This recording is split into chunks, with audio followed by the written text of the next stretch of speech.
of Education is now called to order. Roll call. Geiger. Present.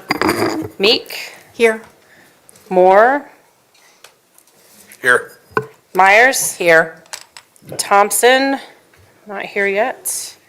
Williams here. Weiniger. Here. All right, please rise for the pledge. I pledge allegiance to the flag of the United States of America and to the republic for which it stands, one nation, under God, indivisible, with liberty and justice for all.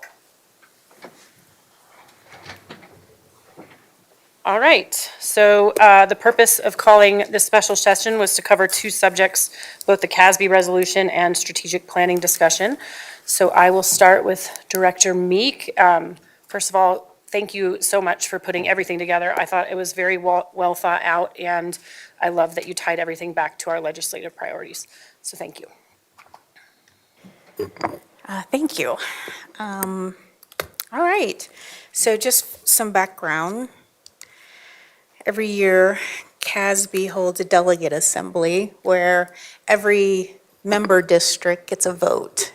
And districts are allowed to submit resolutions for consideration.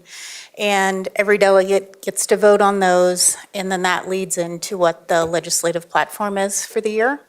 And so what is shared is the resolution book from Casby as well as the analysis. And as President Williams said, I tried to take a look at our legislative platform to see how the proposed resolutions might align or not to that. And Casby also has a legislative resolutions committee, which is made up of representatives from all over the congressional districts. And they discuss resolutions. So I also tied in conversations that committee had about those potential resolutions, which I thought raised some good concerns on some of those resolutions. So all of that is summarized in the document that I shared with you. And I will just start with the first resolution unless anyone has any questions. Nope, okay. So let's see, the first, I'm not prepared. Let me just find it real quickly. So the first resolution falls under the Student Academic Growth and Achievement. It's a resolution based on supporting the Accreditation Task Force findings. And this process has been going on for years, honestly. And they passed, they had a task force come together. So the concerns with supporting that resolution as written is that the task force final report is not out. It's not out until November 2024. So it feels a little premature to support findings when you don't know what the findings are. So that really was the biggest concern with that one. And let's see. Yeah, I think that's the biggest concern with that one. So again, just to kind of reiterate how this works, at the delegate assembly, delegates come up and they will pass amendments. And so things change kind of quickly and on the fly. And President Williams did this last time. And so the goal is to get your input. I will be attending and voting on behalf of the board, not as an individual. And so it's really helpful just to have board input and guidance. So with that, I will just open it up for that first resolution. Well, I agree that we shouldn't support something until we know what the findings are, and I liked your recommended suggestions of potentially just deferring it. But as you just said, sometimes what it is now might not look anything close to the same by the time all the amendments are put in. Did anybody else have any comments on this one? Director Geiger? I firmly agree with the recommendation with President Williams. Even if they amend this, if we don't know what the committee says, we don't know that the amendments are appropriate. I mean, this is what we put the task force together for, or what Casby put the task force together for. And after all, this is what we do. Everything else we do is to support academic growth and achievement. And I understand the meetings coming up, but that seems to be the only reason that we're rushing this before the task force. So I'm very much inclined to say, good idea, but let's see what the task force has to say. Would we then vote on this at the Casby meeting in December? Yes, so there is a business meeting in December, so there will be that opportunity at that point in time. Yeah, Any so other feedback on this one? It's sounding, Director Moore. Yeah, I'm in favor of deferring. Superintendent Kane. Thank you. Just as a reminder, I serve on this task force, so so I am very aware of the findings of the task force, and I have updated the board in the past about what those issues were that the task force was examining. So if you would like, if it would be helpful for me to talk in November at all about what those findings in fact are, I would be happy to do that. So. Yeah, I think that would be great. That way we could be better prepared for the December meeting. thank you. And I was remiss to say the superintendent had an opportunity to review this as well and may want to jump in on some of these resolutions. So ready to move to resolution number 2. So resolution number 2 is supporting the modification of the official graduation rate calculation to include students who have successfully completed their GED before the expiration of their 4-year high school term. So there was some really interesting conversation in the LRC around this one, around opening doors for students and avenues and pathways. And on the flip side, ensuring that it's not going to be abused in any way, right, for students. So the recommendation in here, I had put, recommend the resolution with the stipulation that districts maintain discretion over when and how students can pursue the GED pathway, ensuring that it's used as a last resort for students who genuinely cannot complete traditional graduation requirements within 4 years. That was one amendment. Another was encouraging incorporating safeguards to prevent districts from over-relying on GED completions. And a third idea that was brought up was potentially just supporting a pilot program approach for this. And this is one I definitely would love to hear the superintendent's thoughts on. Thank you. So we talked about this in our cabinet meeting today, and actually Mr. Reynolds can add to my thoughts, but our thoughts were in general, we are wondering what they are trying to get at, because a GED is currently a pathway that's available and it is accounted for in the completion rate. And so that we're just wondering what they're wanting to get at and what the funding implications might be for such a change. And we do have, generally it would inflate graduation rates across the metro area, and it might disguise challenges that need to be addressed. So those are just our thoughts, and I'm happy to answer any questions if we can be helpful. Thank you for the opportunity to review these. Director Geiger. I want to say, I think in certain circumstances, the GED is an appropriate route for some students.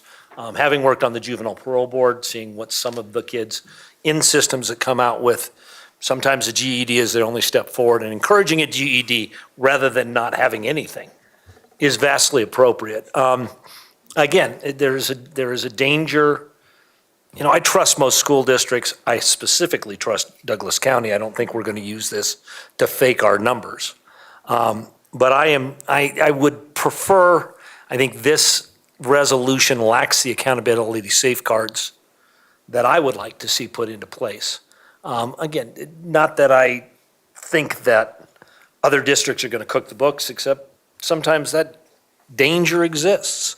So I would trust Director Meek to look at accountability safeguards, and if that amendment can be changed. I wouldn't be opposed to a pilot program. I don't think we're probably an appropriate district for that. I think we already support that pathway in a correct way. But if there were other districts that had stronger needs, based on their equitable considerations, I wouldn't have a problem with that. But I don't like how this is written. Again, despite the fact that I very much support GEDs. Yeah, I think the funding is a strong point that I personally hadn't considered on this one, but I do like the idea of amending it with districts maintaining the discretion. Now, whether or not we put safeguards on that, I guess I could see it either way, but I do think allowing districts to have some say over what their population needs are is probably what I would prefer. Anybody else? Okay. Great, this is helpful, thank you. Let's see, the third resolution, and this is a record low number of resolutions, so I'm getting it easy compared to President Williams last year. So resolution number 3, Casby supports increasing the state's required instructional hours to ensure that every student has access to comprehensive learning opportunities that prepare them for future success. So this one, again, received lots of interesting conversation. There's no money that's tied to increasing hours. And so that funding challenge came up for sure in that conversation. And the impact on the teacher workload was another area of discussion.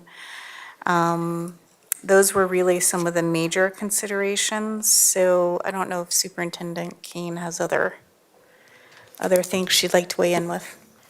Yeah, thank you. This would be a massive shift, so for it to come without resources would be incredibly challenging. It could cause transportation challenges and a whole bunch of other challenges. We definitely want our kids to get all the education that they can get, but without funding, how would we explain to our teachers that they need to work more days for the same amount of money? And especially at a time when we have a teacher shortage, making it more difficult to be a teacher will impact our teacher workforce pretty significantly. So those are our kind of thoughts, but really it's without significant funding resources, the shift would be very, very big. Yeah, and for me, it was the whole unfunded mandates that we talked about in legislative priorities. Director Weiniger.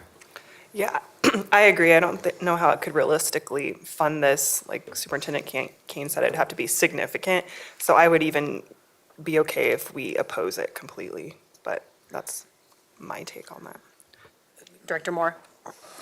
Director Meek, first of all, thanks for all the work on this, and it really is helpful, and I appreciate the way you laid it out, because, not having been involved in this before, to see kind of how the committees work through things, and then the way you lay out the different options or recommendations are very good. But on this one, am I to assume that when they talk about the increase in the number of hours, it's really the number of hours would equate to essentially 20 more school days is kind of what they're talking about? Yeah, I'm not They didn't really, sure. They didn't really discuss that per se as to how that would equate. Okay.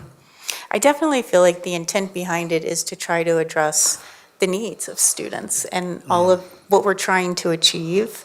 And I think there's a lot of value to kind of showing that we really need more hours to deliver on what is expected with rising standards and the challenges that we have. So, I mean, I think that's definitely the intent behind it. Unfortunately, resources are a reality. right. It's just hard for me to buy off on something without having a real objective idea of what that increase looks like. So that's my 2 cents. Director Geiger. I think there is a good argument to be made that increased instructional hours could be helpful to our students. I'm concerned about the phrasing of how to do that. I think this is, if the phrasing is that we start to engage in a discussion with the legislature about how, I'm reminding that Casby has no influence, can't make this happen. If the question is, and if it becomes this, should we go to our friends and our enemies in the legislature and ask if there's any kind of energy for increasing the instructional hours along with the required finances? I don't necessarily have a problem with that. I am relatively confident what the answer will be.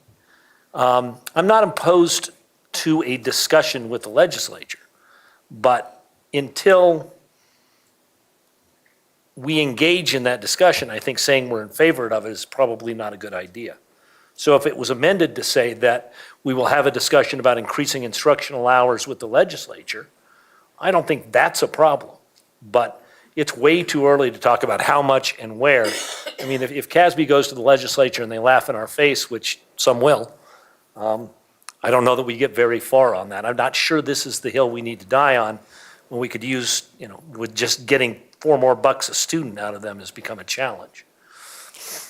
Yeah, if I might respond, the resolutions are meant to be a starting point for the lobbyists to have conversations with the legislators.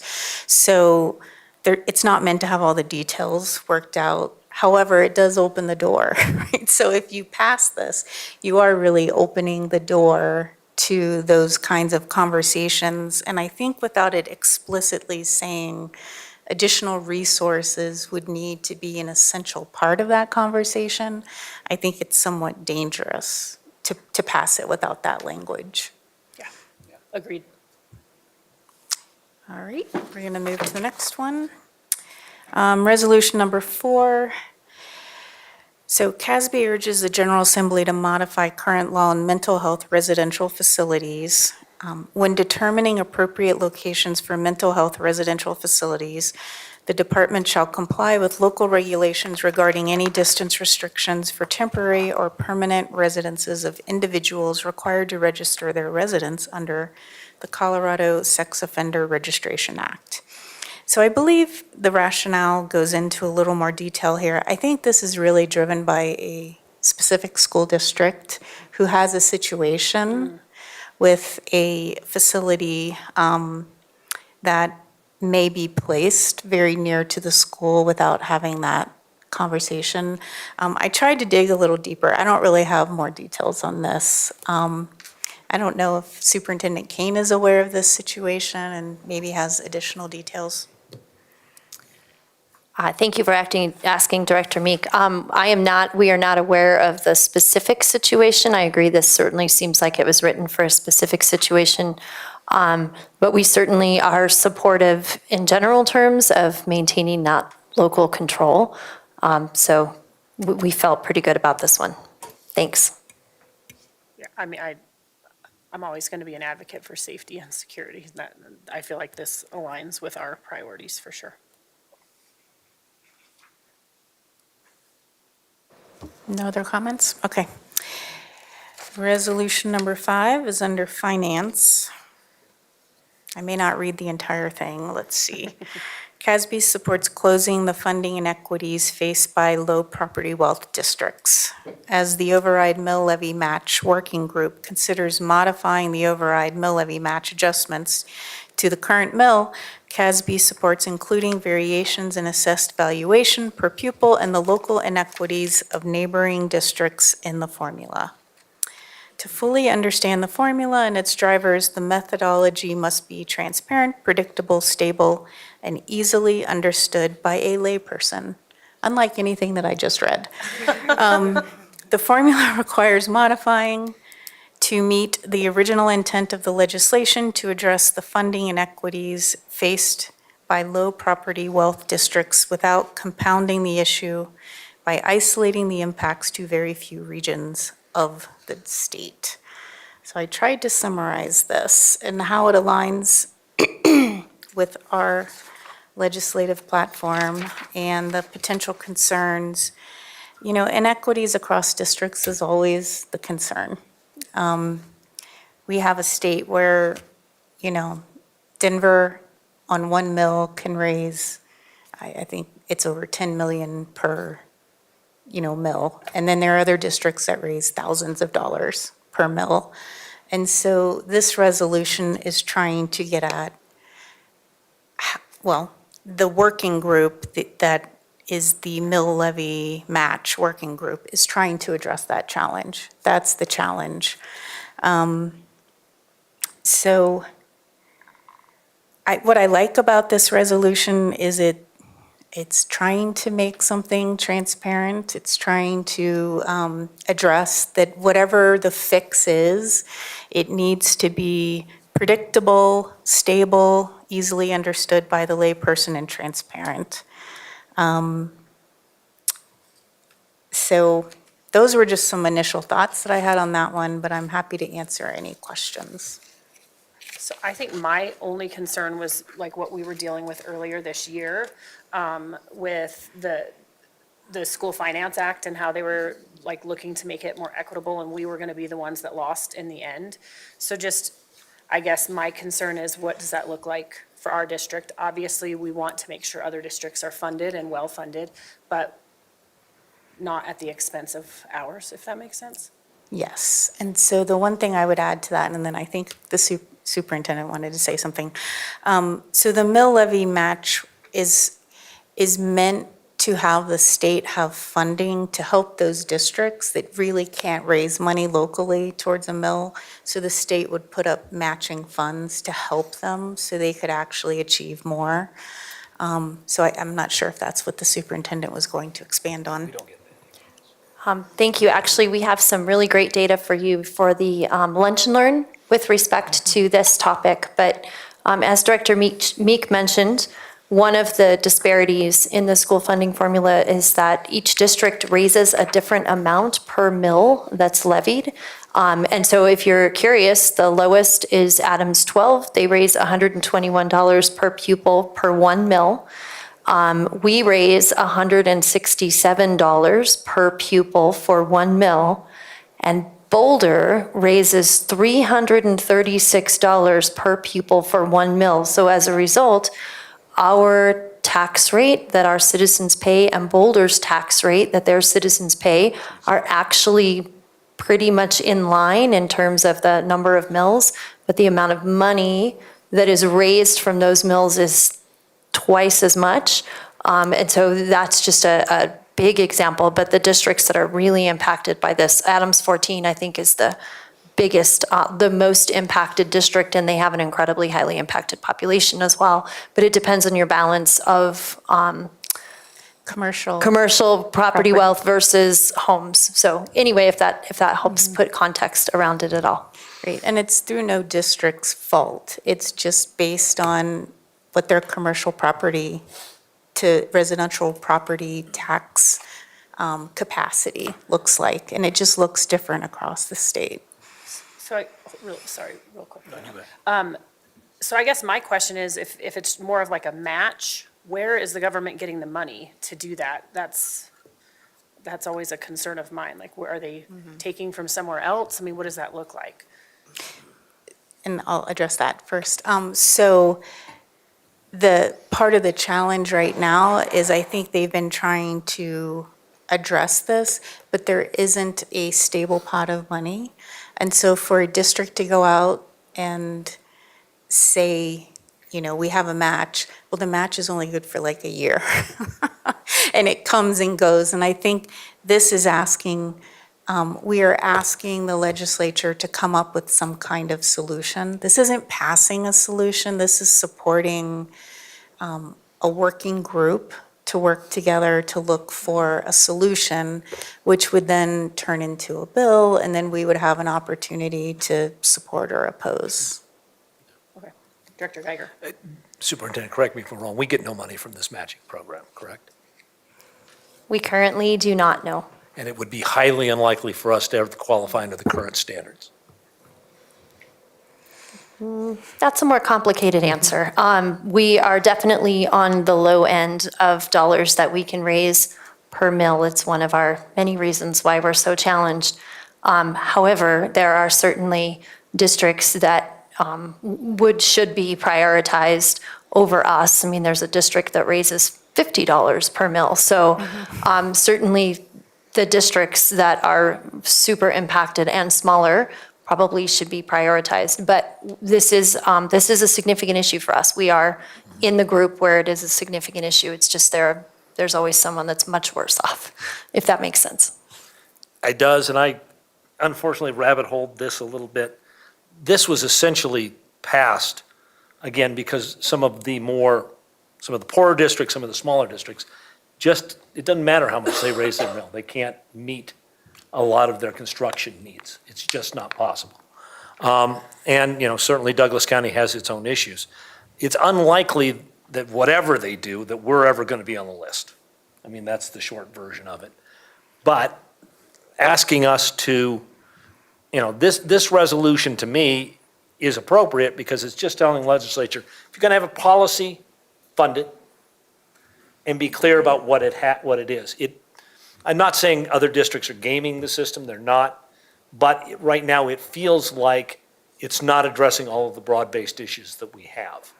And so I'm in favor of this motion, not because it doesn't say what's the best methodology. It's, hey, legislature, you passed a feel-good bill, now do it right. And that's kind of the way it feels to me. And I understand rural districts in particular have challenges we do not grasp. But, I mean, this is something that got passed, and it's helping some districts, but it's not, to me, when I went down it, it's not doing it right, and it's not doing it in a way that's clear. And I don't think we probably will ever benefit, but it's money that's coming out of an education budget that needs to be properly addressed. Oh, Director Moore, I'm supportive of it. there you go. Okay, great. And just to reiterate, because this can be really confusing, this is the mill levy override, right? So this wouldn't impact our per pupil per se. It's really the state having a predictable source of revenue to help the districts that really are at a disadvantage. And I think it's around 50 or so districts have zero for mill levy override. And, for them to be able to attract teachers and pay for teachers. Anyway, thank you for the input. I will move on. Our last resolution is updates to the Colorado Public School Contract Act. Casby supports updating the Colorado Public Schools Contracts Act to include a provision requiring third-party vendors that contract with schools to indemnify schools and districts for failing to comply with Colorado's accessibility standards. So I think this one's pretty easy to understand. Any thoughts or questions? Support? Yes. Great. And I think that's it. Thank Awesome, you. thank you, thanks again for your work. And then will you report back to us after and let us know how it played out? Awesome. All right, moving on to then item number 5, the strategic planning discussion.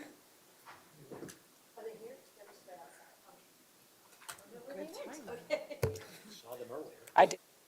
So for this strategic planning discussion, this is based on a request from the September meeting that I was unable to attend. And this is just a time for the board to have a discussion with Successful Practices Network about your ends.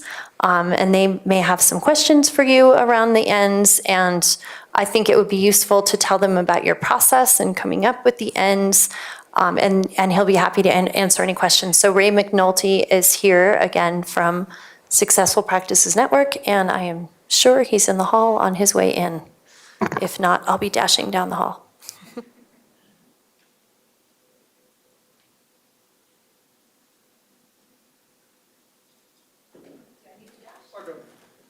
I got longer legs to dash.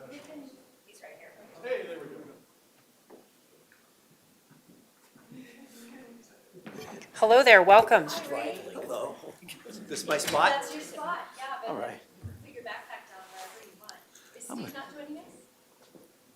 Steve, hello, where did you go? Yeah, I don't know. Okay, I was sitting all by myself. Superintendent, can you want me to go get Steve? yeah, thank you, Sorry, Debbie's thank got you. it. So sorry about the confusion. I just want to leave my notes out here. How's everybody doing? We're good, thank you. Good. Thank you for being here and joining us again. Well, it's important. It is good. Actually, first, if you don't mind, will you tell us how your engagement sessions have gone? Yeah, sure.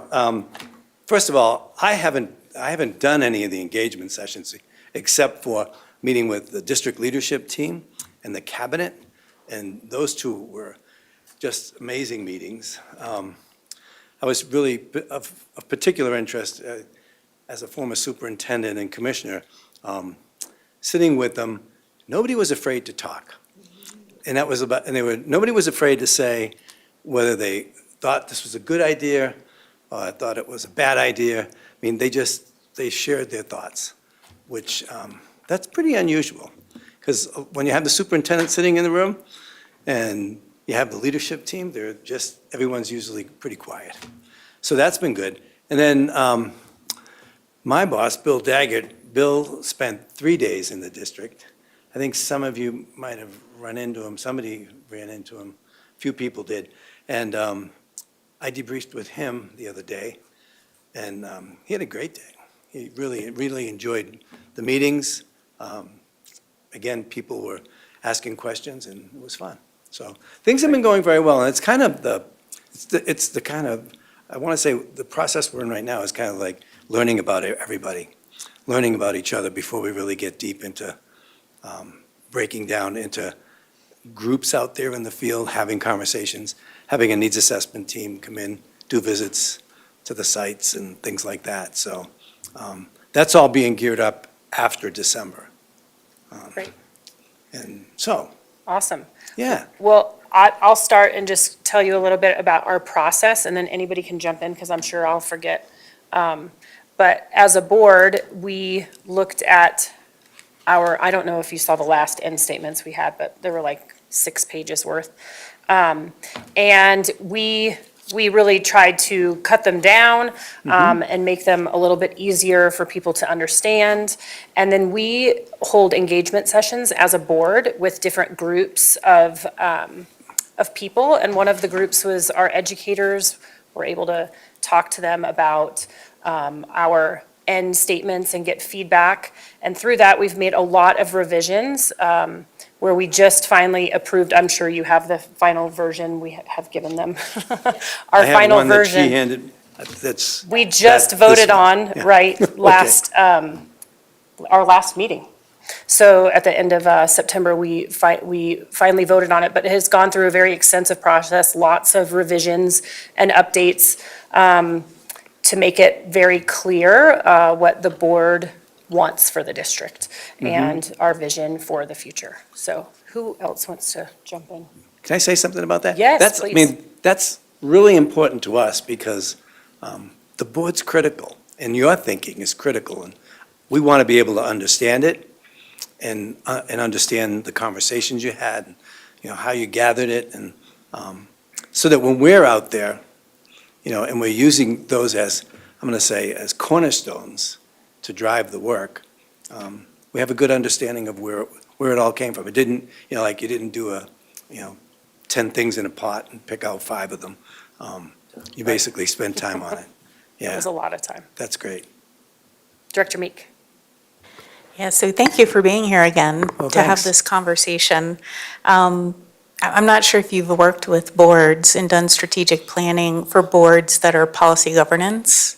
And so our structure, you know, we're starting year 3 on our continuous engagement,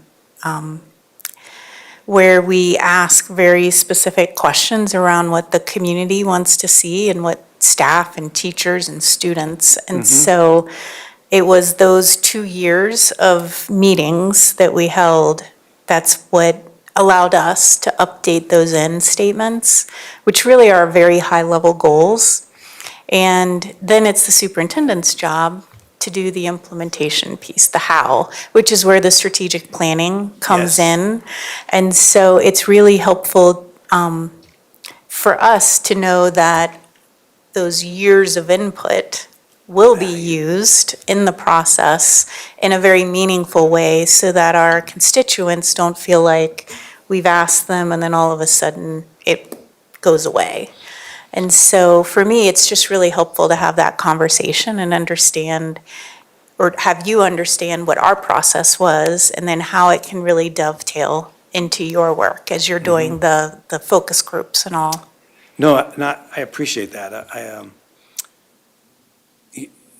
As board members, and, when I was a superintendent in Vermont, it's not unusual to have 42 board members, because every town has board members, and then they join together, and so I had a lot of board members in my career. And all the board members hear things, they talk to people, they get ideas from people. If something goes wrong somewhere, you get it second or third hand or first hand, and all of that you have to put in your head. Then you've got to figure out like what's right for the whole system, and balancing those things. And there's this thing about trying to carry two opposing ideas in your head at the same time, and still being able to think and manage it. And I think there's a lot of that going on now in the country, and you have to understand there's the stuff of the past and there's the stuff of the future, and we've got to figure out like where do we fall. And quite frankly, most of the time the research tells us we fall somewhere in the middle. We value both ends. So I like the fact that you've put yours together with that kind of a background. And when I went through them, I think they're outstanding. I think they're really good. I don't see anything that in my, and I've read them several times now. And I don't see anything that says, oh, this is crazy, or this could never happen. In my head, what I'll tell you, when I look at them and I start to say, what will that look like in the system? And so that's part of a deeper conversation, and part of the plan, I don't know but part of the plan is I have 3 work sessions that are right now in the plan to work with you all. So it's as we start to gather information, we'll meet and I'll share with you what we're seeing.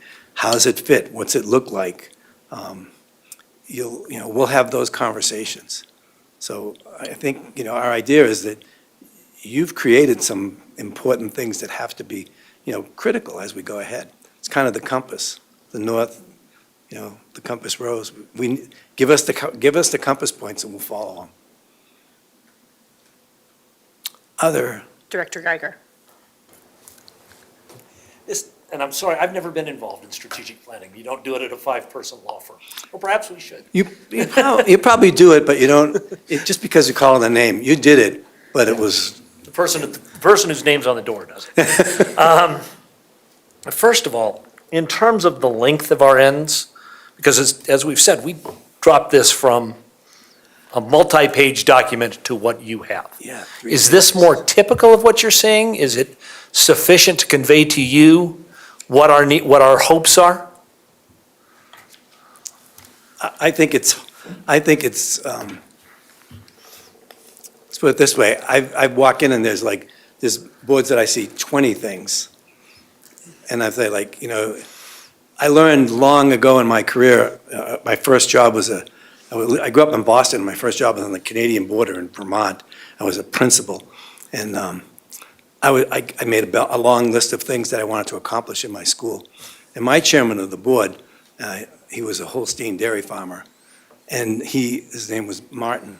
He had been on the board for about 15 years. And when I read my list of things I wanted to accomplish, he looked at me and he said, and it's a pretty famous statement I say a lot in some speeches, but he said to me, Ray, if I chase 2 cows, I catch neither. And my position would be the work that you did, which is shrinking it down to the number of pages I'm looking at, it's very precise. I think we can hang things on it. I think you can build things around it. But when you have, 10 things, I think it's hard to figure out what you're not able to really, I think, return on the investment. When you have 3 things or 4 things, I think then you're in a really good position. I see it much easier to work with. And I think it's a stronger position than having, a long list of things. And have I seen boards doing yes, I have, and generally, they end up dropping a lot of them. And I think you probably had an internal conversation that probably led to that, which I think is good on your behalf. When you get 7 people together can say, okay, yeah, let's put this together. And I think the language is pretty clear in there. I haven't seen anything that kind of says to me, like, how are we going to look at this? How are we going to measure it? I think one of you asked, like, well, one of our responsibilities in the plan that we have is to figure out, like, how do you evaluate this? How do you measure this when we get to the end? What are the indicators? What are we going to do? How are we going to look at it? Having a plan and not having ways to measure whether you got there or not, it's another useless thing. So I think if you can make it small, if the whole thing ends up being a small document that's very specific, it provides great clarity, I think that's the best place to be. One of the reasons I asked that, because I know that before you came to Douglas County, you did a search on conflicts that have gone on in this county on education for 15 years now. There's times that the boards who've sat on this dais have had very strong differences of opinion. You can call them political, you can call them educational, you can do whatever you want. We're proud of this set of ends because despite the fact that we disagree on some issues, we agreed on this. I guess I want to emphasize that it's important that the strategic plan also accept and be directed towards one that people with different philosophies can come together on, because that's what it took to get to our ends. And I hope that this can help us continue with that process in terms of administering our district. So I don't think you probably came in intending to exacerbate differences. Seems to me like that would be a poor decision from a man in your position. But how do you go about, you're going to hear different things from a lot of people in our district. Those divisions still exist. You can look at our polling numbers.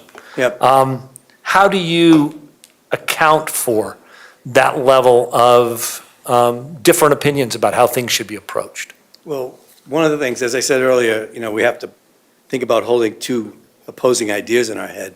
One of the things that I do when I work with a system when we get into that situation, I was trained in polarity thinking.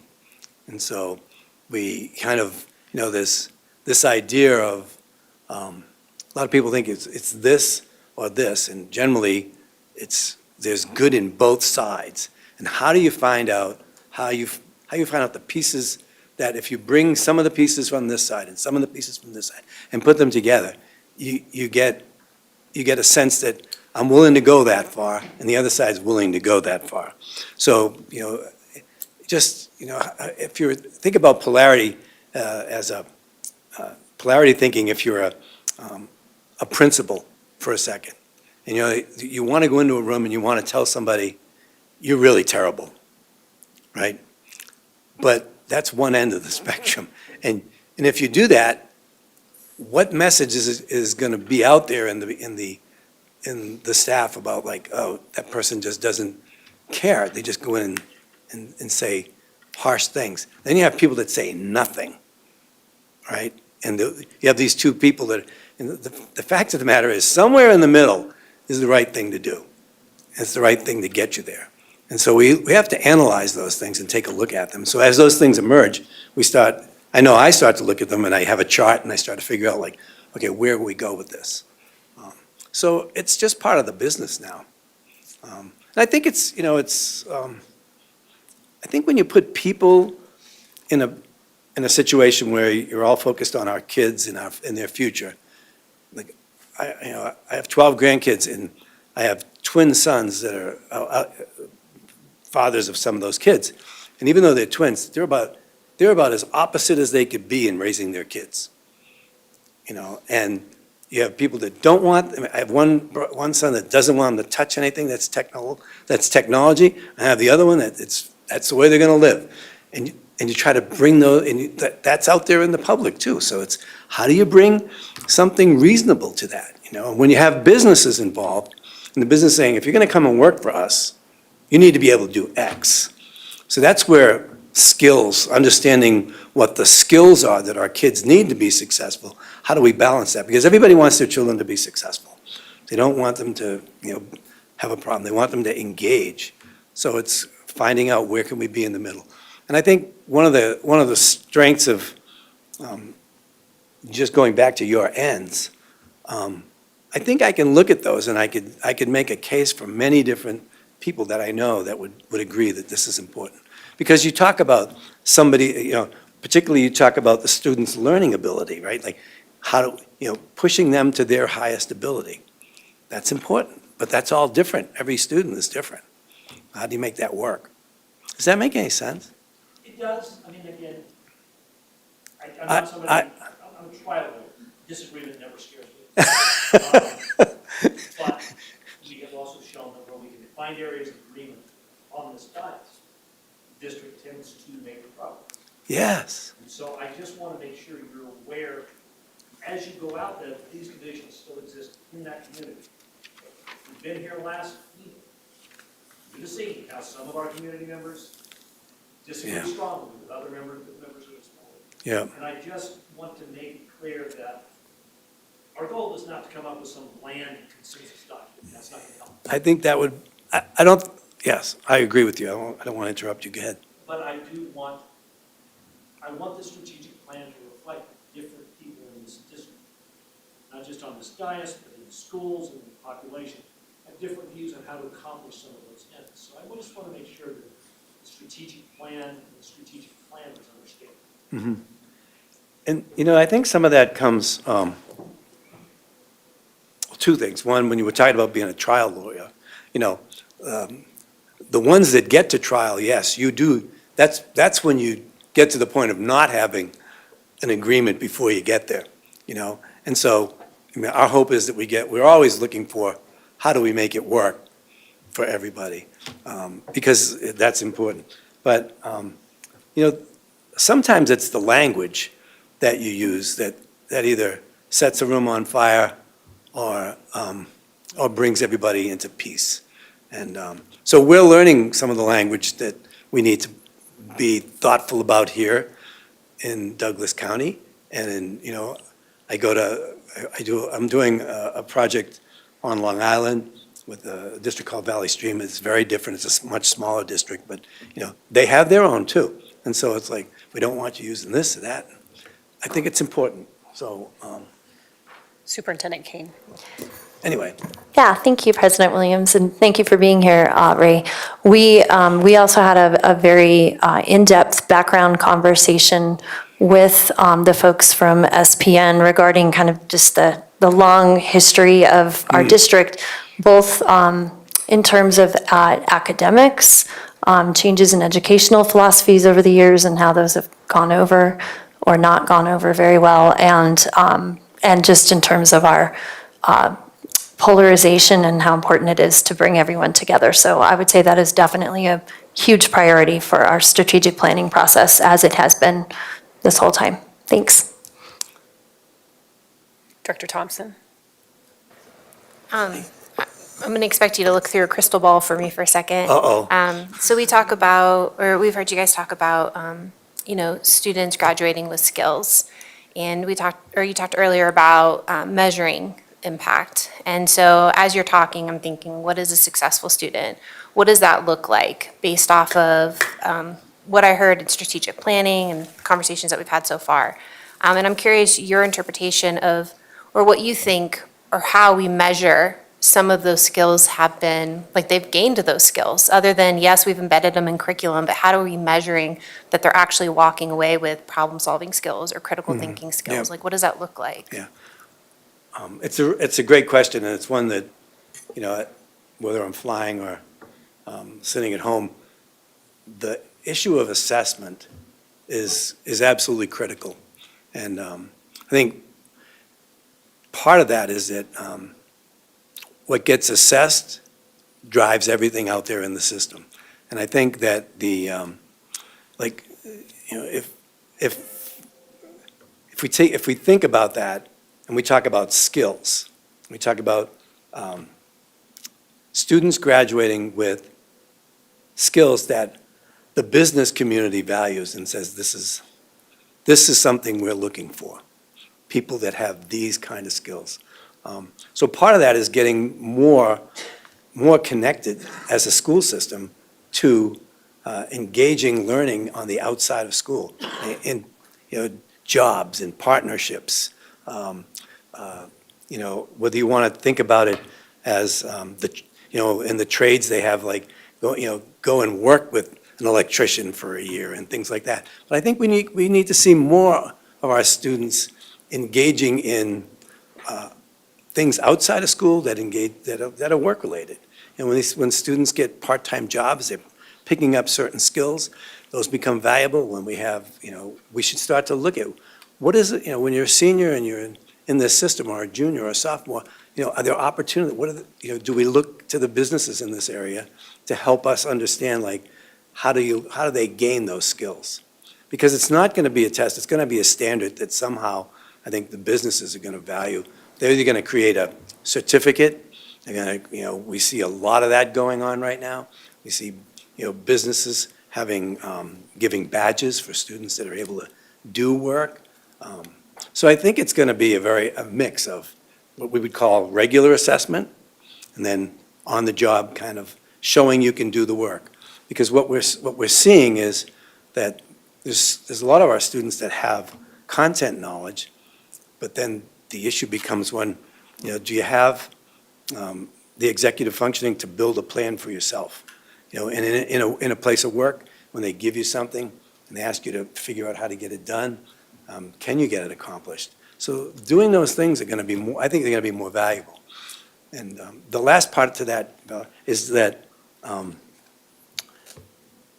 one of the things that I think, if we really are looking at the kind of building into our kids' resilience and the ability to have a growth mindset, and that's part of one of the things that you say, then we have to really put kids in situations where they're challenged and that they don't give up in the challenge and they feel some tension. We have a lot of students that sometimes will go to school and they have A's their entire life, and they go to work and there's tons of, it's called the fundamental attribution error, that if something fails at work, it's not their fault, it's somebody else's, because they didn't get it right. So I think we have to be able to build that persistence and resilience in our kids. So I don't know if that makes Yeah, and I was just thinking also like how this translate into practice. So again, mentioned embedded in curriculum. I think that was one of the examples I heard at one of the meetings in the community. And then I was also wondering, are districts implementing or prioritizing like service learning experiences based off this? So when you're saying like working with businesses in the community, it's because we're being more intentional about opening up service learning opportunities? Yeah, I think that's really critical for our kids. And I know that once we're trained to do a job and then you actually leave and you go do the job, it's kind of whether you're, maybe when you're trained as an attorney or as a psychiatrist or as whatever, a social worker, you get trained in college and then you go out and somebody says, it's not like that at all, And I think our kids need to see that. They need to experience how they engage with customers, right? And things like that. Somebody's upset in a store. You watch a student de-escalate it. It's kind of, it's a great skill for them. So I think we need to do that. I think learning needs to be seen as bigger than just a classroom. Yeah, I think when we talk about service learning too, that speaks to what we've heard from students, that's what they want, are opportunities for internships, more opportunities for service learning, a chance to have exposure to different opportunities out there that they wouldn't otherwise get. So I think that rings true. As someone who teaches a service learning course myself, there is also a lot of additional stress associated being a student and doing service learning. And we're really purposeful about demonstrating competency within whatever their project is that they're doing at their site, balancing hours, balancing transportation. So I'm definitely curious where this ends up leading and how we offer these opportunities in an equitable way. Because I think it's great but how are we going to do it so all students have access to it? Yeah. You know, it's funny, but when I was a superintendent, we had a branch office of a bank, build a bank in our school. And it was for our business students to take part in it. And all the students thought, well, we're all going to work in the bank. And the bank said, no, we're going to interview you, and we're going to look at your grades, we're going to look at what you're doing, and, you know, we don't have to, one of the bankers said, we don't have to take you all. We have to take those that are ready. And it was interesting because it made a lot of people realize when you go out to work, you know, they pick the best people. And so it was interesting to have that. And I think those experiences, and I got the pleasure to visit, and just walk through and watch students. You want to talk about real experiences? They're having them in the system now. And I think we learn from those. We learn from how are those kids doing, how are they feeling. Particularly I saw the health services group. It was just amazing, the work they were doing. And so I think more of that's going to get our students, or more of that's going to meet some of these things, that those pieces on there that are not academic, but, you know, the things where you talk about independent learning skills and you develop individual strengths to support the social and emotional and physical well-being, those things are all connected there. So I think there's some elements that are strong. I really, yeah. Director Meek? Yeah, I think I'm sticking on the whole measurement piece, just because our role is to measure the end statements, right? It's not Yep. to measure whatever comes into the strategic plan. And so I think that's kind of why we keep thinking about that a little bit, and thinking about, I don't think we're worried about measuring knowledge with, you know, No. testing that exists. I think it's, how do we measure the skills, mindsets, and dispositions? And I was part of the district's strategic plan in 2011, where it was the 4 Cs: communication, collaboration, critical thinking, right? Yep. And I don't know if the district ever was able to kind of wrap its arms around how to measure this. Yep. And so I think that's where some of these questions are coming from, because we need to hold the district accountable for achieving these areas. And so, have you worked with other districts where you feel like you've done a good job at being able to come up with those measurements for skills, mindsets, and dispositions? I'd say yes, but not to a massive scale yet, because so many districts are still just beginning to roll themselves out into this work. But what we are seeing is that they've made changes in the school that students have to put together a career pathway plan.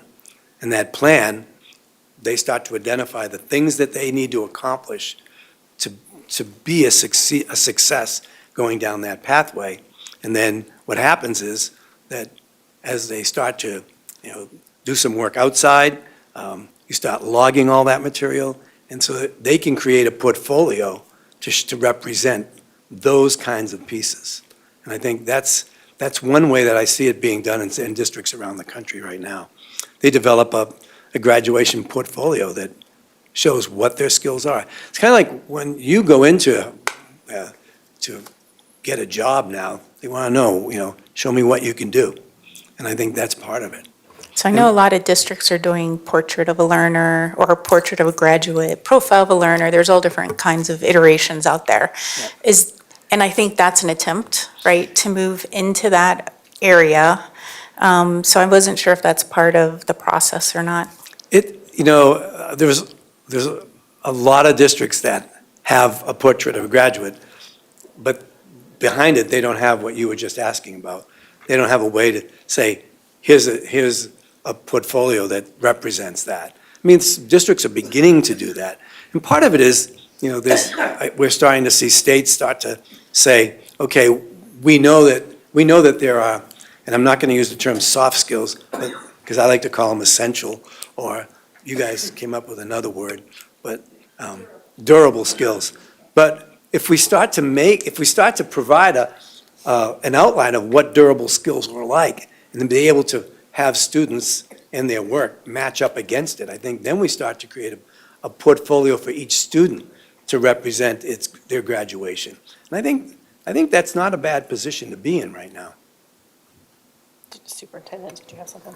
Yeah, thank you for all the thoughtful questions.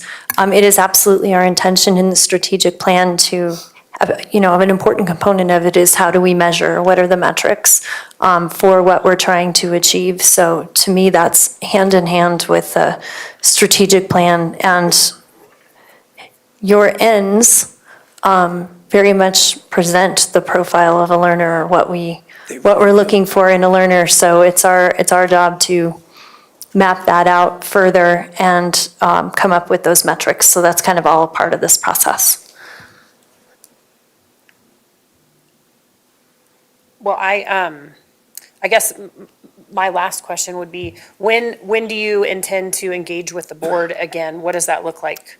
Well, we're on a schedule right now that says we're not to interrupt the business of an election going on and a bond vote and all of those things. And then so when that's over, we're into Thanksgiving and holiday period. And so we've been talking about what do we build beginning in January and February, and we start getting deeper into those kinds of challenges. So we're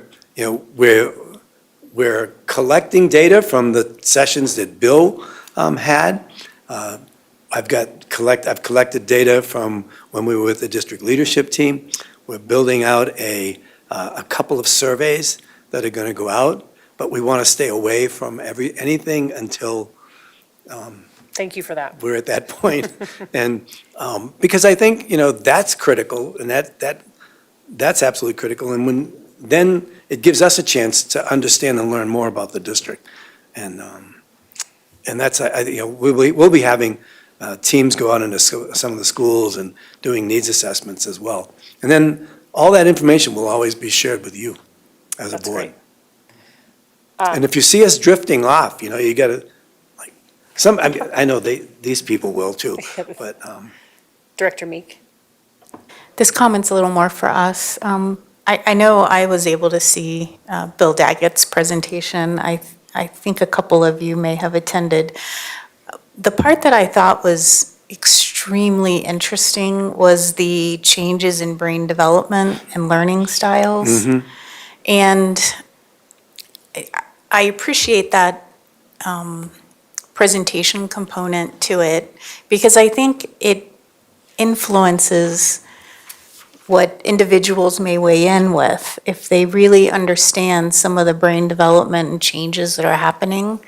And I'm just kind of curious how much that is embedded in focus groups, or are focus groups really just soliciting input? And even while you're thinking about that, I just wonder if we have an opportunity to maybe have presentations here at the board where the public can learn a little bit more around changes in brain development and learning styles. And some of those presentations, I think, can be a really helpful foundation to lay in place before even going into focus groups. So something for us to think about. when we start doing focus groups, and we're going to be asking for like recommendations, like is there a business group that we should be meeting with? Is there, other groups that you all can help identify? But when we do that, a lot of times what we'll do is do a 20-minute, here's where things are moving, and to let them be aware of that, and then engage in deeper conversations with them. So there'll be a little of that. Yeah. Director Thompson? Yeah, just for any community members that are listening in, this whole process is already on the website. So if you go to our district, the Board of Education, there is a link. If you scroll down for strategic plan, and it kind of just gives like a brief overview. It also has the recording of the presentation during our last meeting when you guys came out, as well as like a quick timeline of what to expect. So I just wanted to point that out. That's good. Thank you. Superintendent Kane. Yeah, last comment is we're going to be putting out a communication before the end of the week as well with a recording of the, one of the strategic planning presentations for our communities to watch, as well as pointing to that website and talking about next steps. And just in terms of feedback from those sessions, we had 5, I believe, and the feedback was really, really, really positive. People are really excited for the future and excited that we and that you all are thinking about the future. For anybody who watches that presentation, will those still be an open link for feedback? Yes. Great. Yeah, I think the links are open. We've got a QR code on there, and How long would they be open until? Likely, we'll decide when we want to close them, but for a while, I would say. Okay. Well, thank you so much for. hey, thank you all. For coming back and speaking to us. And I know we as a board are really looking forward to this process and want you to know that, you know, we're here if you have questions and we want to be part of that. We'll be talking quite a bit. Awesome. And the other thing is, I really do appreciate your input. I also appreciate, both questions from any side. If I'm like, I don't think that's going in the right direction, or I think that's going in the right, it's really helpful. And I think that's when we all get the best end result. So when we get to really put everything out there. So thank you very much. Yeah, thank you so Thanks. much. All right, so moving on to our final item of the special session is adjournment. Do I have a motion? Move to adjourn. Motion by Geiger, Second. second by Moore. Geiger? Aye. Meek? Aye. Moore? Aye. Myers? Aye. Thompson? Aye. Williams? Aye. Weiniger? Aye. Vote of 7-0, this session is now adjourned.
The meeting of the Board of Education is now called to order.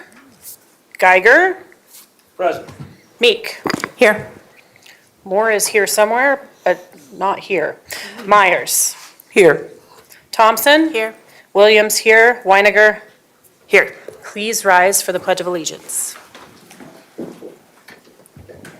I pledge allegiance to the flag of the United States of America and to the republic for which it stands, one nation, under God, indivisible, with liberty and justice for all.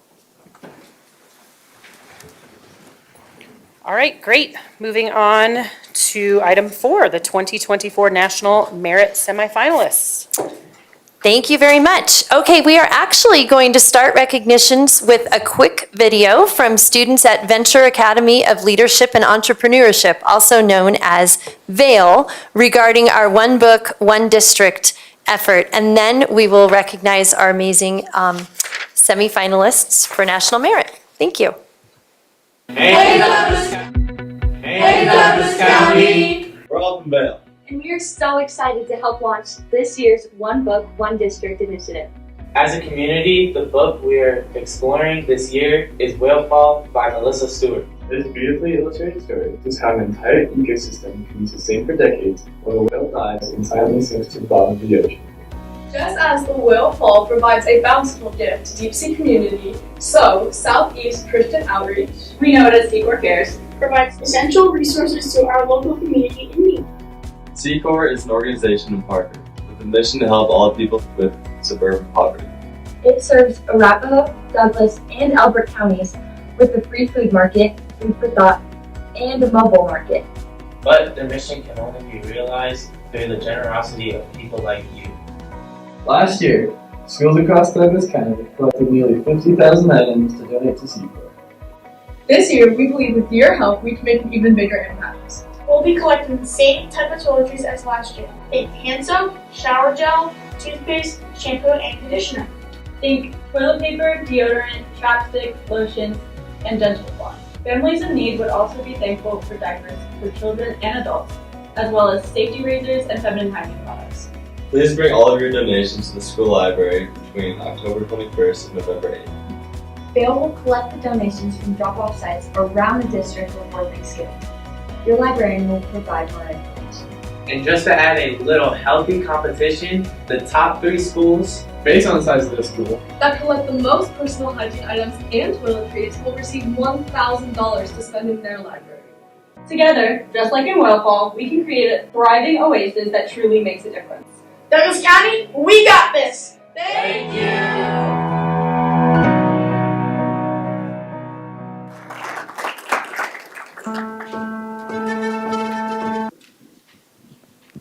Okay, so first of all, I want to thank all the kids and families and principals for being here tonight. We are really excited to announce that this year we have 21 National Merit semifinalists in our district.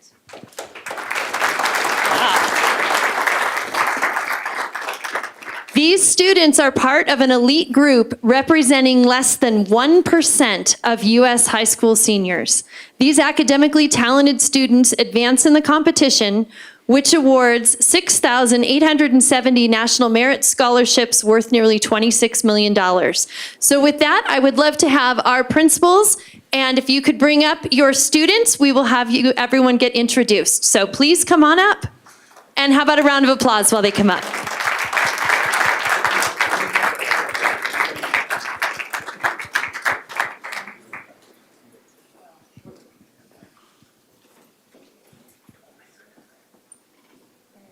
Kind of line up as best we can.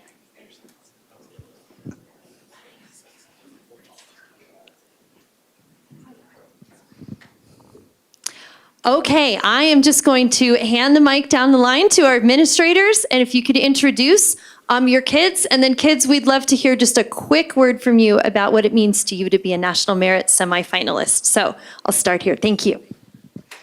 Good evening, everybody. I am pleased to introduce Sophia Johnson for the semifinalist National Merit Scholarship.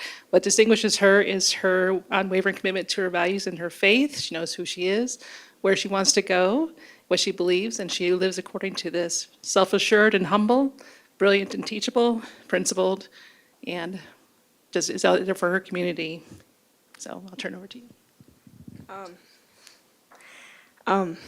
Yeah, it's just an honor to have gotten this. I wasn't expecting to.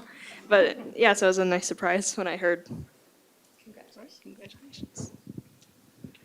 Hello, I'd like to introduce Dawn Munyon, Ava Neal, and Ryan McCormick from Mountain Vista High School. Our counselors just wanted to share real quickly that how impressive these students are as individuals also, and obviously taking all the most challenging coursework, AP, and doing a great job, and we're proud that they are representing Mountain Vista. It means a lot to me because I feel like being one of such few people, it is really empowering to have this honor. Thank you very much. This award means to me that I can see myself not only as a student in the state of Colorado or in my district, but as a member of students who care about their future all across the nation. I think the National Merit Program offers a good opportunity for students to be recognized beyond the grades and extracurriculars to have a sort of certification that they can put on their resume. That's fun. My name is Sean Patterson, the proud principal of Thunder Ridge High School. I want to congratulate all the recipients up here. It is quite an honor to be here tonight. And as educators, these are always the special moments where we get to celebrate our students and why we get into education. So I'm super proud to be here to honor our recipients.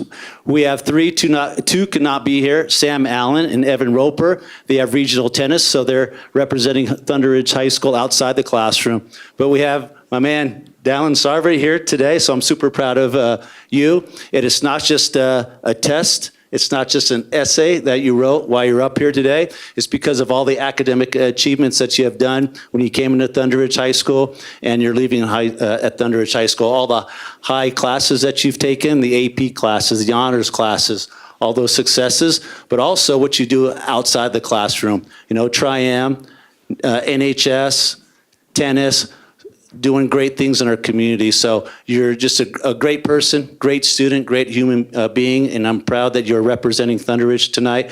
So it's an all-around person that you are. So I'm super proud to be up here tonight honoring you, and thanks for all you do, and it's a great day to be a Grizzly.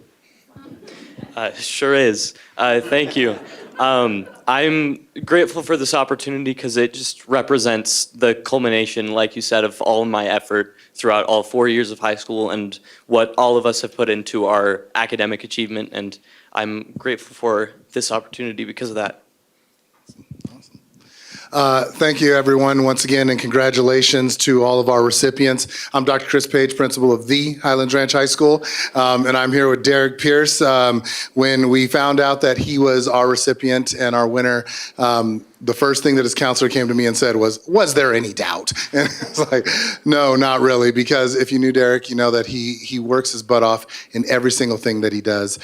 He is the top of his class, but he doesn't show out about it. You know what I'm talking about? He's that kid that you know is going to grind, going to do all the hard work, going to stay committed, and hopefully when he becomes a computer programmer, he'll remember us when he's making some of these new fancy things that'll make education even better for every single kid. So just congratulations to you, Derek. Thank you. Yeah, it means a lot to be National Merit Scholarship. I firmly believe that satisfaction comes from hard work that yields results. And all the hard work now is culminated in this result, and it feels great. I feel fulfilled, I feel accomplished, and it truly means a lot. Thank you. Hi, I'm Greg Gochi. I'm the principal at Chaparral High School, and it's my distinct honor to stand with Daniel Travis and Wyatt Snakehard, two Wolverines that we are incredibly proud of. One of the things that happens when you get to spend your time around gifted students is they tell you don't talk about their gifts and their talents too much because it sets some unrealistic expectations, and to talk about the kind of people you are and the work that you put in to get where you are. And I want you to know how proud I am of you. I pulled them out of a class to come talk to me to tell them about this award and tonight, the recognition, and you had to choose from one of 8 different AP classes or Calc 3. So it wasn't like he could pull them out of, underwater basket weaving. So Anyway, I'm really proud of the work that you do and how you represent our school. Thank you so very much. Daniel? I just want to say that I am so honored to be receiving this recognition today. And I just want to thank all the teachers and administrators I've had over the years at Pine Grove, Sierra, and Chaparral. It means so much to be receiving this. I'm also super grateful for this opportunity. It's an honor, and I'm hoping to use this to continue into my future at college and do hopefully great things. And I also want to thank my parents, especially, and then teachers through also Pine Grove, Sierra, and now Chaparral. Okay, we're moving. Good evening, I'm Jason Jacob, principal at Legend High School. Lots of brain power in here. Congratulations to you guys. I feel it. I'm hoping I can get some of it through osmosis or whatever from you guys. But I'm here with two amazing students. Obviously, they've indulged in lots of AP courses and concurrent enrollment to get where they're at. This is Riley Collins and then Yashwin Tamiraju. Yashwin is our #1 student currently right now. He's got to keep that going.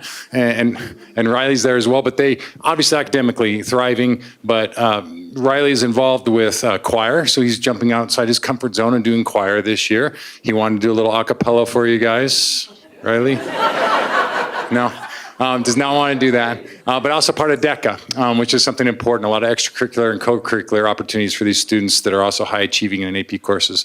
And Yashwin is part of TSA, where he does a lot of design components, and then also part of cross country. So well-rounded students on top of the academics. So congratulations to you both in representing Legend High School. For all my dislike of test taking, I was very surprised to actually get the recognition. I try my best to work hard, and I'd like to thank my parents and teachers for really ingraining in me that sometimes I just need to get up and work my butt off. So, yeah, like everyone else here, I'm super honored to have received the award. And while it is a standardized test at the end of the day, it's basically shown me like all the other stuff that kind of comes together when you do it, and that's why these standardized tests are still around here to this day. And so, from the extracurriculars to the amount of hard work you put in and all the other stuff, it's all kind of culminated to here, but we still continue to look forward as just like an hour ago, I finished applying for the finalist position, so let's hope for it. So yeah. That's a good reminder for everyone to finish that application if you haven't already. Thank you, Yash. My name is Andy Abner. I'm the principal at Rock Canyon High School, and I'm very proud to be standing here today with Kavini Giri and Alyssa Song, two exceptional Jaguars. We had 17 students who qualified for the national merit under the NMSQT, and 4 of them became semifinalists, and 2 of them are with us today. I'm extremely proud to be your principal, and I want to thank our Board of Education and our superintendent for recognizing you guys tonight. So proud to be your principal and so proud to call you guys Jaguars. We strive for excellence in the 3 A's, and one of those A's are academics, and you represent absolutely what that means. You are excellence in academics. Thank you for all of your hard work, all of your commitment to excellence, and everything that you do to make Rock Canyon shine and to represent our school so well. So Kavini is going to do business at USC, right? Okay. And Alyssa is going to be an astrophysicist. Did I get that right? At UCLA. So bright futures. They're going to make a difference. Look for them in the future. Congratulations to you guys. Thank you so much, Mr. Abner. I'd like to thank all of you guys for having this celebration for us and thank my mom and dad. And obviously this is such a huge honor to have, and hopefully this will allow me to afford that education at USC. We've already admitted her. Yeah, just like everybody else here, I'm really grateful to be receiving this honor. I think it's a really big deal. And I would just like to thank all of the Rock Canyon staff as well. And then my parents just for making all of this possible, because without them, I definitely wouldn't be here today. So, yeah.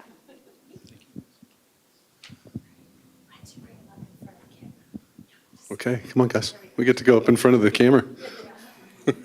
Wow, here we go. All right, so, that's funny because, this is exactly what a lot of STEM kids don't actually like to do, is be on the spotlight here. So, but anyway, I'm Ryan Alsop. I'm the high school director here at STEM. And I've got with me Pranav Ramesh and Dylan Minyard. We did have 5 semifinalists. Zach Feldkamp, Nicholas Cruz, and Alexander Whedon were not able to join us. And ironically, I was talking to some of them, and they said, "You kidding me?" Some of the kids that aren't here, we've already done an assembly. You've already called us out. We don't need to have the spotlight spotlight on us again. After hearing that 3 times, I didn't talk to these two because I wanted to make sure they came today. So anyway, I got to tell you, as the high school director, I cannot be more proud of the two of you guys. It is a lot of hard work. STEM is an exceptionally rigorous academic place to be, and for you guys to rise up to the top of this is absolutely phenomenal, and I'm really proud of both of you. So thank you very much.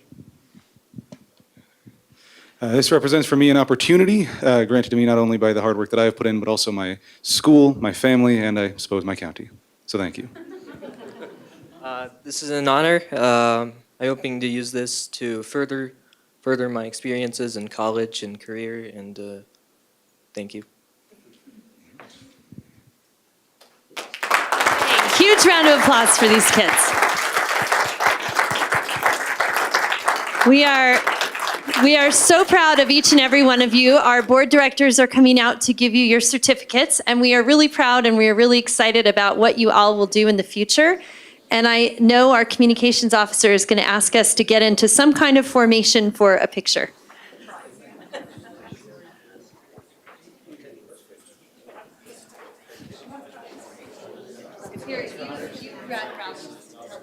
All right, we'll get there, yeah.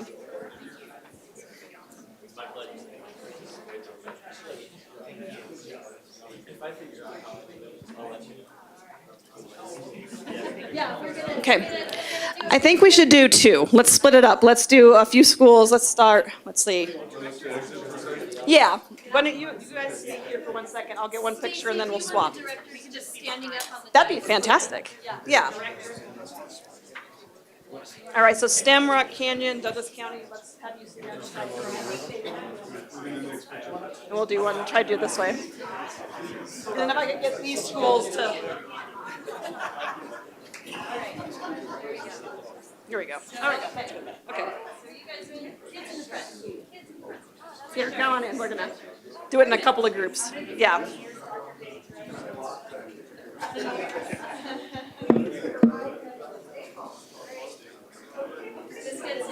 Yeah. I don't know if I'm gonna be able to see the directors though. They might need to stand taller. I'm too short as it is. All right, let's see. Here we go. 1, 2, 3. 1, 2, 3. Congratulations.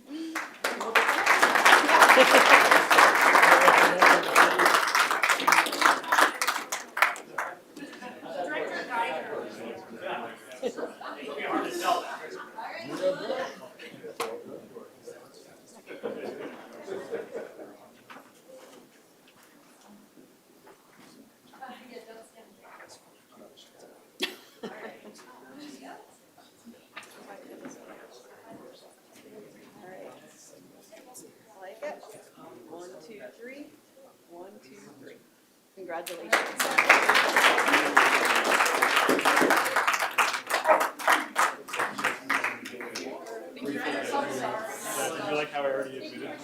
Yes, yes. Congratulations, everyone.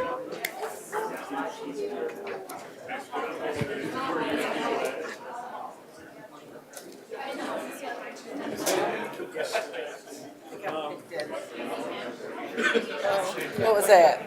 All right. Moving on to item 5, the superintendent updates. Ooh, she's not ready.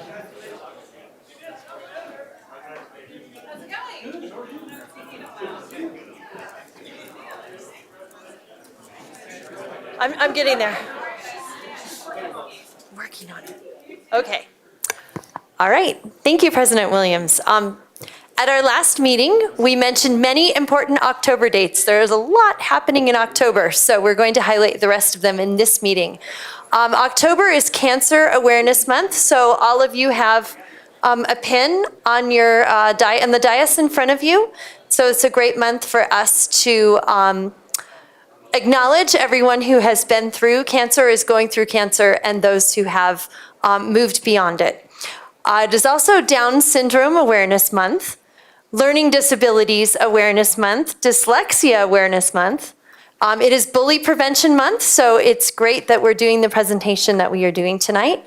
Filipino American History Month and National Cybersecurity Awareness Month. So Those are all of the things in October, so lots of things going on in October. We hosted strategic plan kickoff meetings, as we talked about last week. We are really appreciative of everyone who made the time to come out. As I mentioned, we will be sending a link to a recording of the meetings out to our staff and community members via email this week. We also encourage everyone to provide feedback to help us frame our next strategic plan.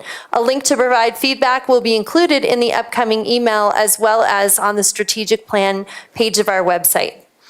Thank you to all who have attended our recent feeder meetings to discuss what the bond would include. We have 2 more to go, so 7 down, 2 to go. Our average attendance has been about 200 people, which is great. We are really grateful to all of our families and staff who've chosen to listen in on those meetings as they go home from work or make dinner. They asked great questions about our bond, and we discussed other topics such as growth and decline. The 2025 Apple Award nominations are now open through November 11th. So be sure to nominate a teacher or staff member who has made an impact on you or your families. The nominations mean the world to our educators. Congratulations to the high schools who made the College Board AP Honor Roll for 2024. In the bronze category, Castleview, Ponderosa, Thunder Ridge. In the silver category, Chaparral, Highlands Ranch, Legend, and Mountain Vista. And in the gold category, Rock Canyon, Skyview, and STEM. So congratulations to all of our high schools. The 4th annual One Book, One District literacy program is set to run from November 4th to 8th. And as you heard from the Vail students, a variety of activities and events will take place to celebrate literacy.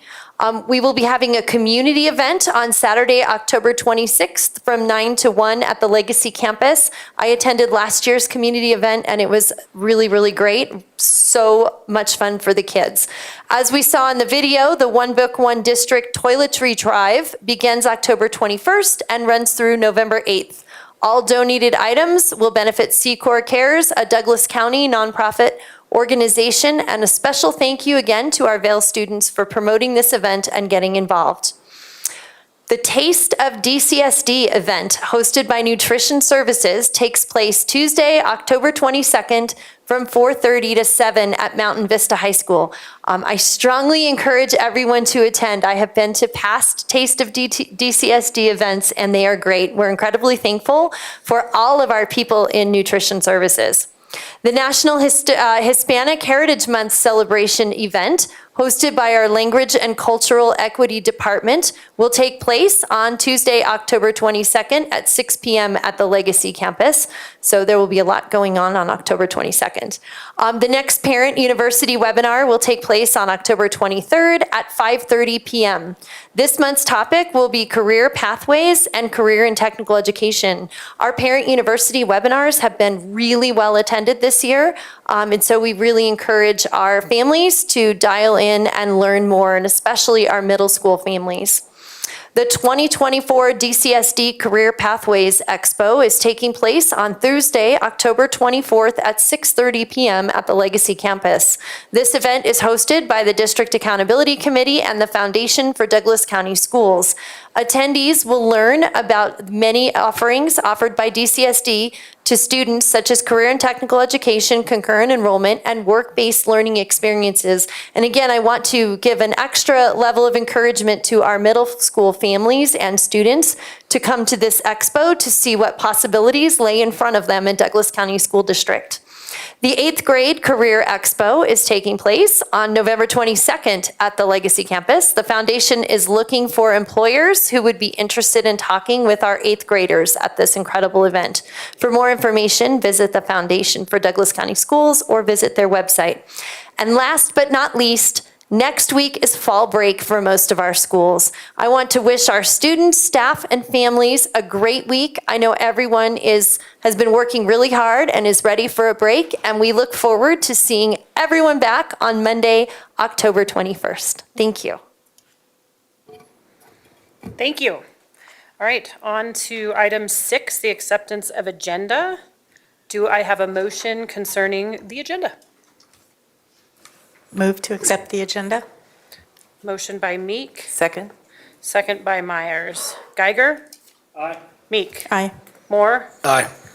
Myers? Aye. Thompson? Aye. Williams, aye. Weiniger? Aye. Great, passes 7-0. All right, that brings us to public comment. Tonight, 3 minutes will be allotted for each speaker. Please remain respectful and address the board rather than guests or staff in the room. Please also keep comments appropriate for a K-12 audience. So first, we will start with Mackenzie Hamilton, and then we will move to Zoom. Mackenzie.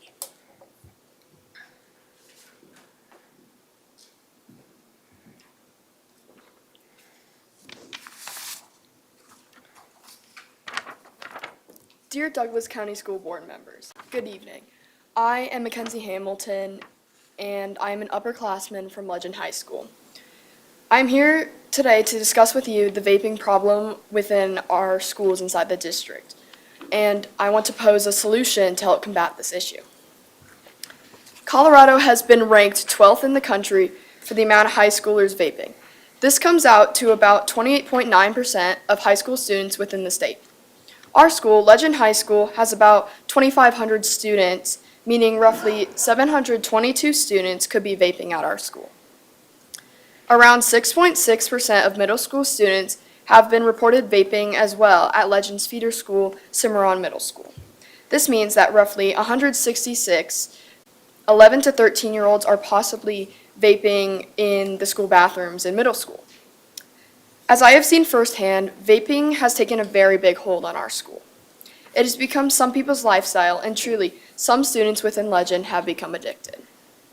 While I cannot speak for other schools, I do know that some other schools are just as bad, if not worse, with their vaping issues. Vaping is not an activity that high school age students should be a part of, especially because of the harmful effects it has on young students' brain, which affects their growth. It can affect the mental development of students, making it harder for them to concentrate, learn, and in turn making school ineffectual for them. Taking into account the severity of the vaping issue, a solution that I think could help solve this issue is to introduce vape detectors into schools. I think that this would be the most effective way to prevent students from vaping. In fact, some schools have already implemented vape detectors into their schools and found that there are great decreases in the number of our students experimenting with vaping. While some may argue that vape detectors could pose a privacy concern, they don't actually record video, so they don't violate people's privacy. As well as the vape detectors being able to detect when people are vaping, the physical presence of vape detectors has been reported to deter people from vaping in the first place. While vape detectors are costly, as they cost around $500 a detector, we believe that we could hold a fundraiser with the families of the district in order to bring further awareness to this issue, while also uniting the district in order to bring further awareness to this issue. Vaping is a really big issue, and for far too long, it has plagued our schools. We hope you see it as big of an issue as we do, and we hope that you will consider our solution in order to fix the problem. Thank you for your time and have a wonderful night. Thank you. All right, moving into our Zoom commenters, we'll start with Tiffany Baker, Jennifer Peiniger, and then Holly M. Tiffany Baker. Hello, can you hear me? We can, go ahead. Okay. Board members and superintendent, I want to bring attention to a significant concern regarding Board Director Becky Myers' recent involvement with the political advocacy group Grandparents for Kids, G4K. During a library storytime event, she participated in reading As You Grow, a book published by Brave Books and authored by Kurt Cameron. It's important to note that Brave Books offers an alternative to Scholastic Book Fair called Skytree Books, which is marketed as being free of LGBTQ content, foul language, critical race theory, and dark magic. My intention is not to demand that Director Myers cease her activities with G4K, but rather to raise awareness about the potential influence this group may have on her decision-making as a board member. G4K is a conservative political organization that received initial funding from Leadership Program of the Rockies, a Republican leadership training program to which our superintendent is affiliated. G4K engages with the anti-government group Moms for Liberty in activities such as rallies, community booths, and story times. G4K has also collaborated with the group Gays Against Groomers, classified as a hate group by the Southern Poverty Law Center, promoting messages that target and stigmatize transgender individuals. Notably, at last Saturday's rally at the Colorado Capitol, G4K's Douglas County chapter leader displayed a sign that read, "No child is trans." G4K members have actively sought to ban LGBTQ-themed books from Douglas County libraries and have encouraged greater involvement from grandparents and school accountability committees, PTOs, and public comments at school board meetings. Additionally, G4K is exploring the establishment of a new charter school in Douglas County named the John Adams Academy. This raises concerns about the type of educational frameworks G4K may support, especially since Douglas County already has a charter school that adheres to Hillsdale curriculum, Ascent Classical Academy. Given these affiliations and actions, it is crucial to consider how Director Myers' connection to G4K might impact her role on the Board of Education and the values we prioritize in our educational system with all children in mind. Thank you for your time. Thank you, Jennifer Peiniger, and then Holly M. Can you hear me? Yes, we can. Go ahead. Okay. I would like to begin my statement with a quote from Vice President Kamala Harris from her recent debate with former President Trump. I feel it has become very applicable to these meetings and therefore relevant. I'm going to tell you all, in this debate tonight, you're going to hear from the same old tired playbook, a bunch of lies, grievances, and name-calling. We all heard it last month as parents and people the state representative of HD 39 bust in from outside the district, called every single person who disagreed with them a groomer, quote unquote. Frankly, it reminded me of the Salem witch trials, as did a certain tweet made by the same elected official on June 18th of this year, where she threatened some of you, the supposedly nonpartisan school board members. And I quote, "I have it on good authority that 2 conservative school board members are going to vote in favor of this because they are scared of the lawsuits. They better be scared of the parents that will burn them at the stakes," unquote. So I ask you, board members, is this what we should expect each month? Giving a platform to one parent's threats and grievances that she refuses to handle in an adult or professional manner? I don't know about you all, but many of us would much rather get back to talking about passing the bond initiative and informing the public that it won't increase their taxes. Because some of us actually care about enriching and supporting the public school system, not trying to dismantle it. We appreciate and value our teachers, and we don't seek to harass or discredit them. I'll leave you with one last quote from Charlie Chaplin's famous The Great Dictator speech. Charlie Chaplin was a silent film actor, and the only movie he ever spoke in was a satire about Hitler. Quote, "We all want to help one another. Human beings are like that. We want to live by each other's happiness, not by each other's misery. We don't want to hate or despise one another. In this world, there is room for everyone, and the good earth is rich and can provide for everyone. The way of life can be free and beautiful, but we have lost the way." Unquote. It's important to learn from history so as not to repeat it. It's also important to stand up to bullies and to protect others from them. You see, my older brother had special needs before he passed away. As a child, I watched adults mock him publicly for his differences. Even as a child, I vocally defended him. Years later, I became a psychiatric nurse. I still care for some of the most vulnerable among us. I know that the best people are those who treat others who are different with kindness and respect. I have always stood up to bullies, and I will continue to do so. I teach my children to also. I hope you all will do the same. The students of this district are watching. Thank you. Thank you, Holly M., and then we'll move to in-person. Holly, are you there? Yes, can you hear me? We can. Go ahead. As for the 2024 bond, I disagree that there hasn't been a successful mill bond levy passed in the last 18 years. I was here in 2023 when 5B passed with the same song and dance about needing more school funding, teacher salaries, mental health, etc., and the board and all the progressives told us there would be no tax impact on homeowners. In 2023, a $66 million mill levy override and bond were approved to address these needs, resulting in higher property taxes. This is not misinformation. This is double facts. When voters approve mill bond levy overrides, they essentially approve an increase in property tax rates. Even when the levies do not increase, the rising home values mean more taxes are collected at the same levy rate. There is no guarantee that $500 million is going towards the stated purpose of the bond. I'm still wondering what happened to $66 million. It was supposed to go to raising teacher salaries, enhancing school safety, and addressing overall infrastructure improvements. But here we are asking for $500 million. What is really being purchased with $500 million anyway? 16.2% of school-aged children in Douglas County are reported to have mental health challenges.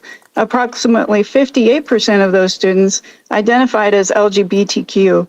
In the years leading us to where we are today, 2015 to 2021, during this period, the board was largely comprised of members who supported progressive policies, including initiatives focused on equity and inclusion. DCSD adopted the DEI CRT SEL curriculum in 2020, when we were at our most vulnerable.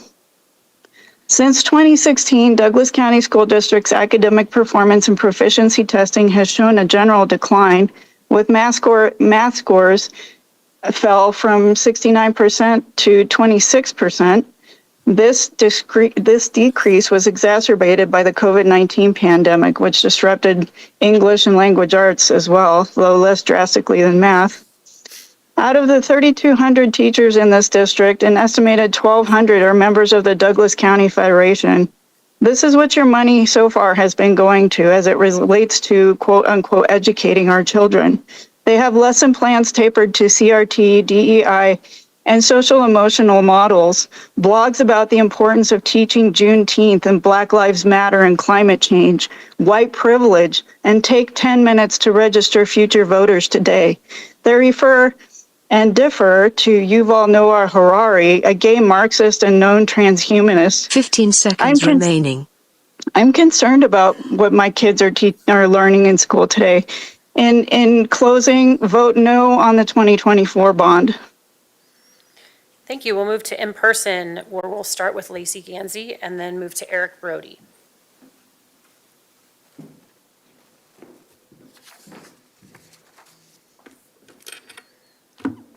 Good morning, good evening, Douglas County School Board members. I am here approaching you again, less to families that called for me in action to stand behind them as of September of 2024.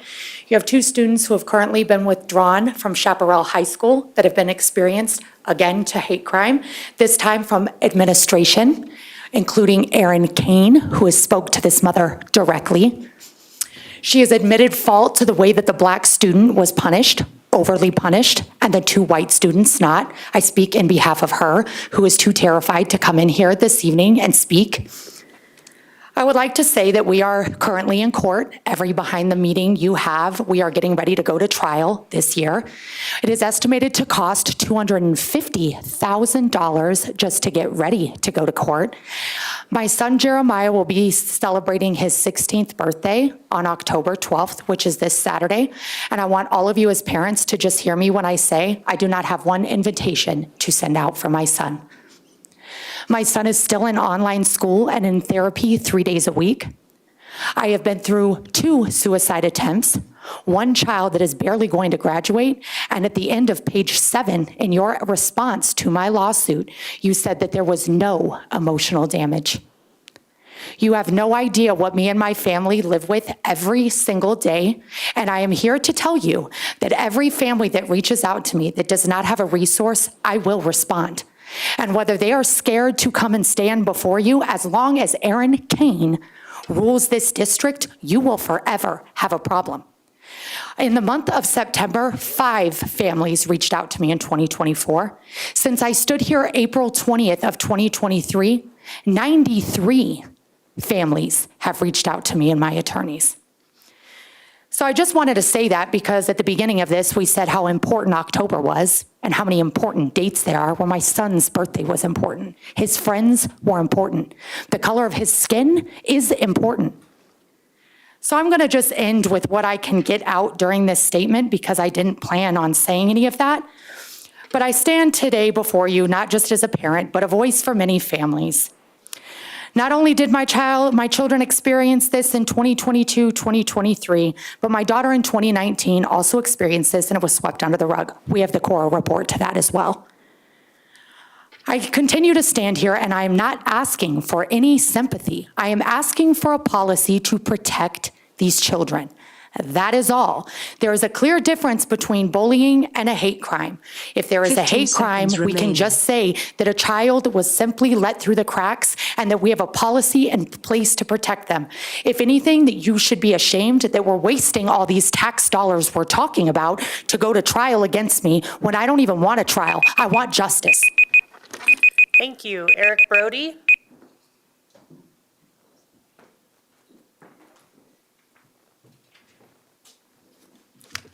Good evening, directors.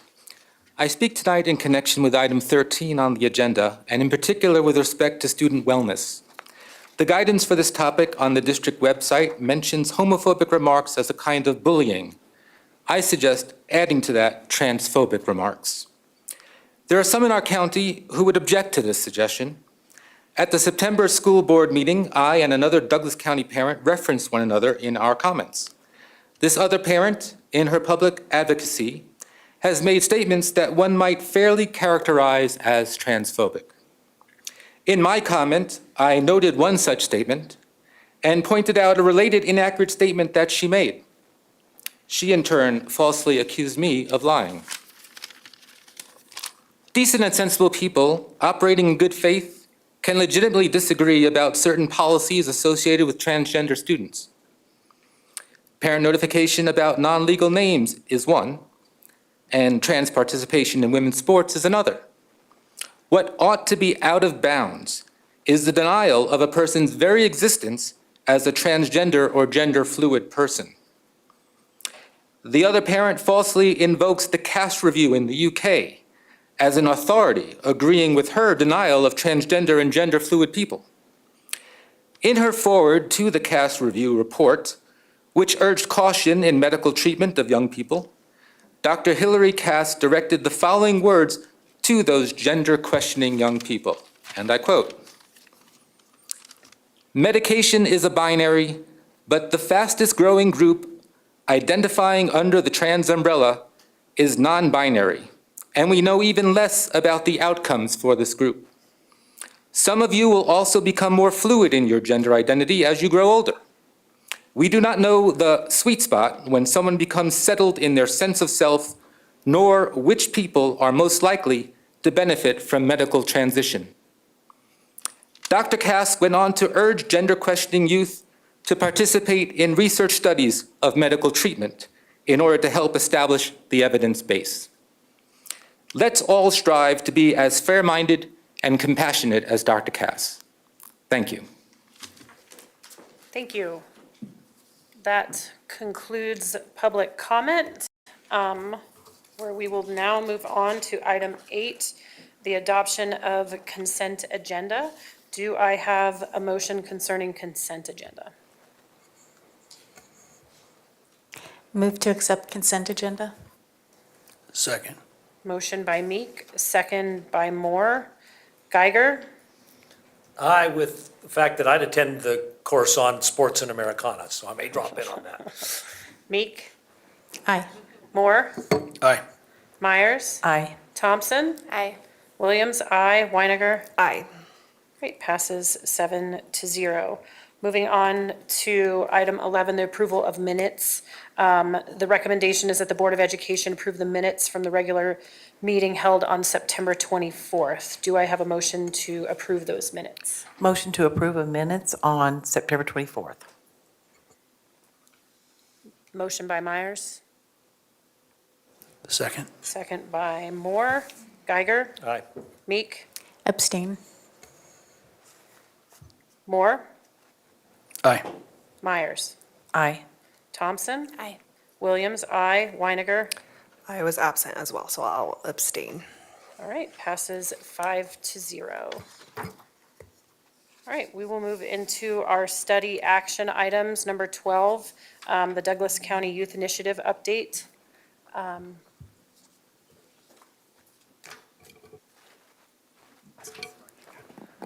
Hi, Marcia, welcome. Thank you.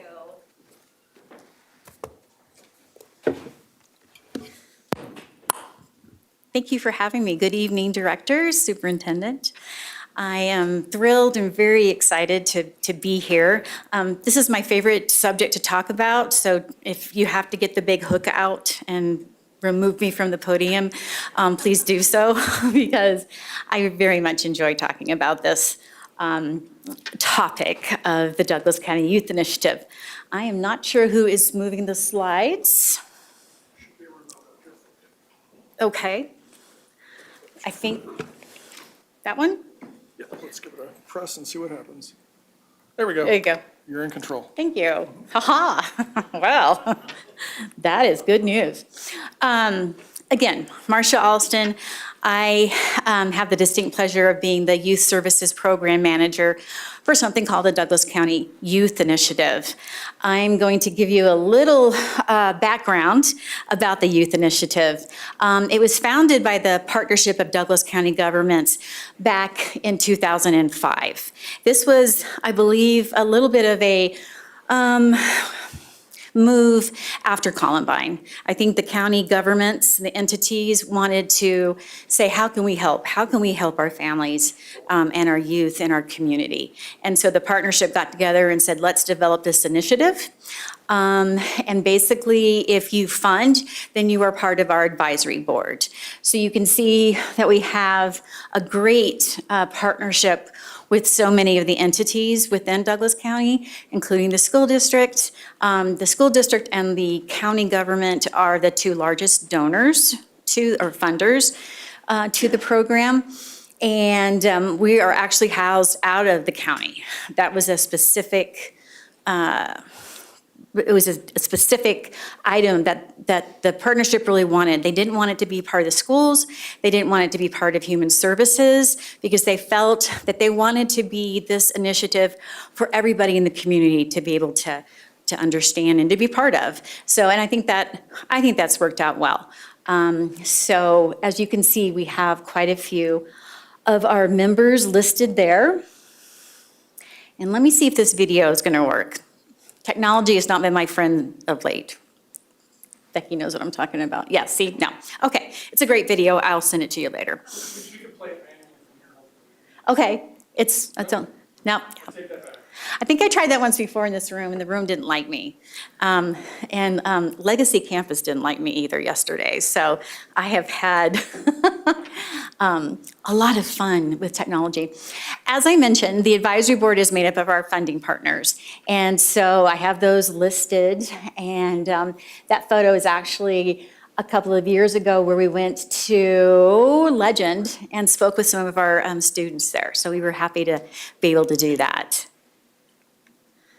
Okay, I love this because this is our mission, and then what we've done is we have gone in and all of our mission statement with youth being involved, valued, productive, protected, and healthy. That is what the Youth Initiative is set out to do.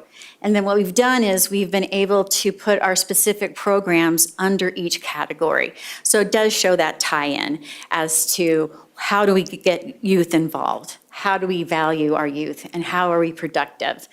So we do have some new projects that we're working on. I like to make sure that we're staying current and adding projects.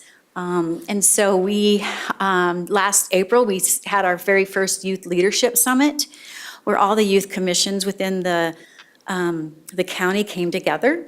And we're working on teen courts, and as you can see, OASIS work with the BOE to discuss, so I might be coming back with that. OASIS was something that was very much valued, I know, within the community. I know what a heavy lift that is, and it is a huge, but I want you all to know that the community side of things, who are really kind of here to help, I believe, lift everybody up with youth and families. The community was very touched by OASIS.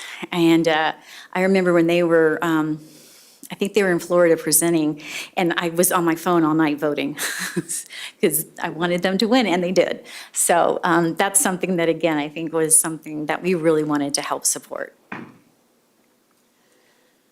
So our programs are listed, wraparound, our truancy project, La Liga, our youth awards, Youth Congress, Connections, Mental Health Action, which we do under the title of Douglas County Youth Forums, and our Douglas County Youth Commission. I like to say that we have two main program areas. We have youth leadership, and we also have helping at-risk families via our wraparound program. It's an umbrella, and those are really, I think, those defined programs. I'm going to talk about our wraparound program. Has anybody heard of the wraparound program? Okay. So it's free, it's voluntary. We work with families with youth ages 5 to 21. We work with the family in their homes for 12 to 24 months. We try to keep kids to be safe, healthy, remain in the home.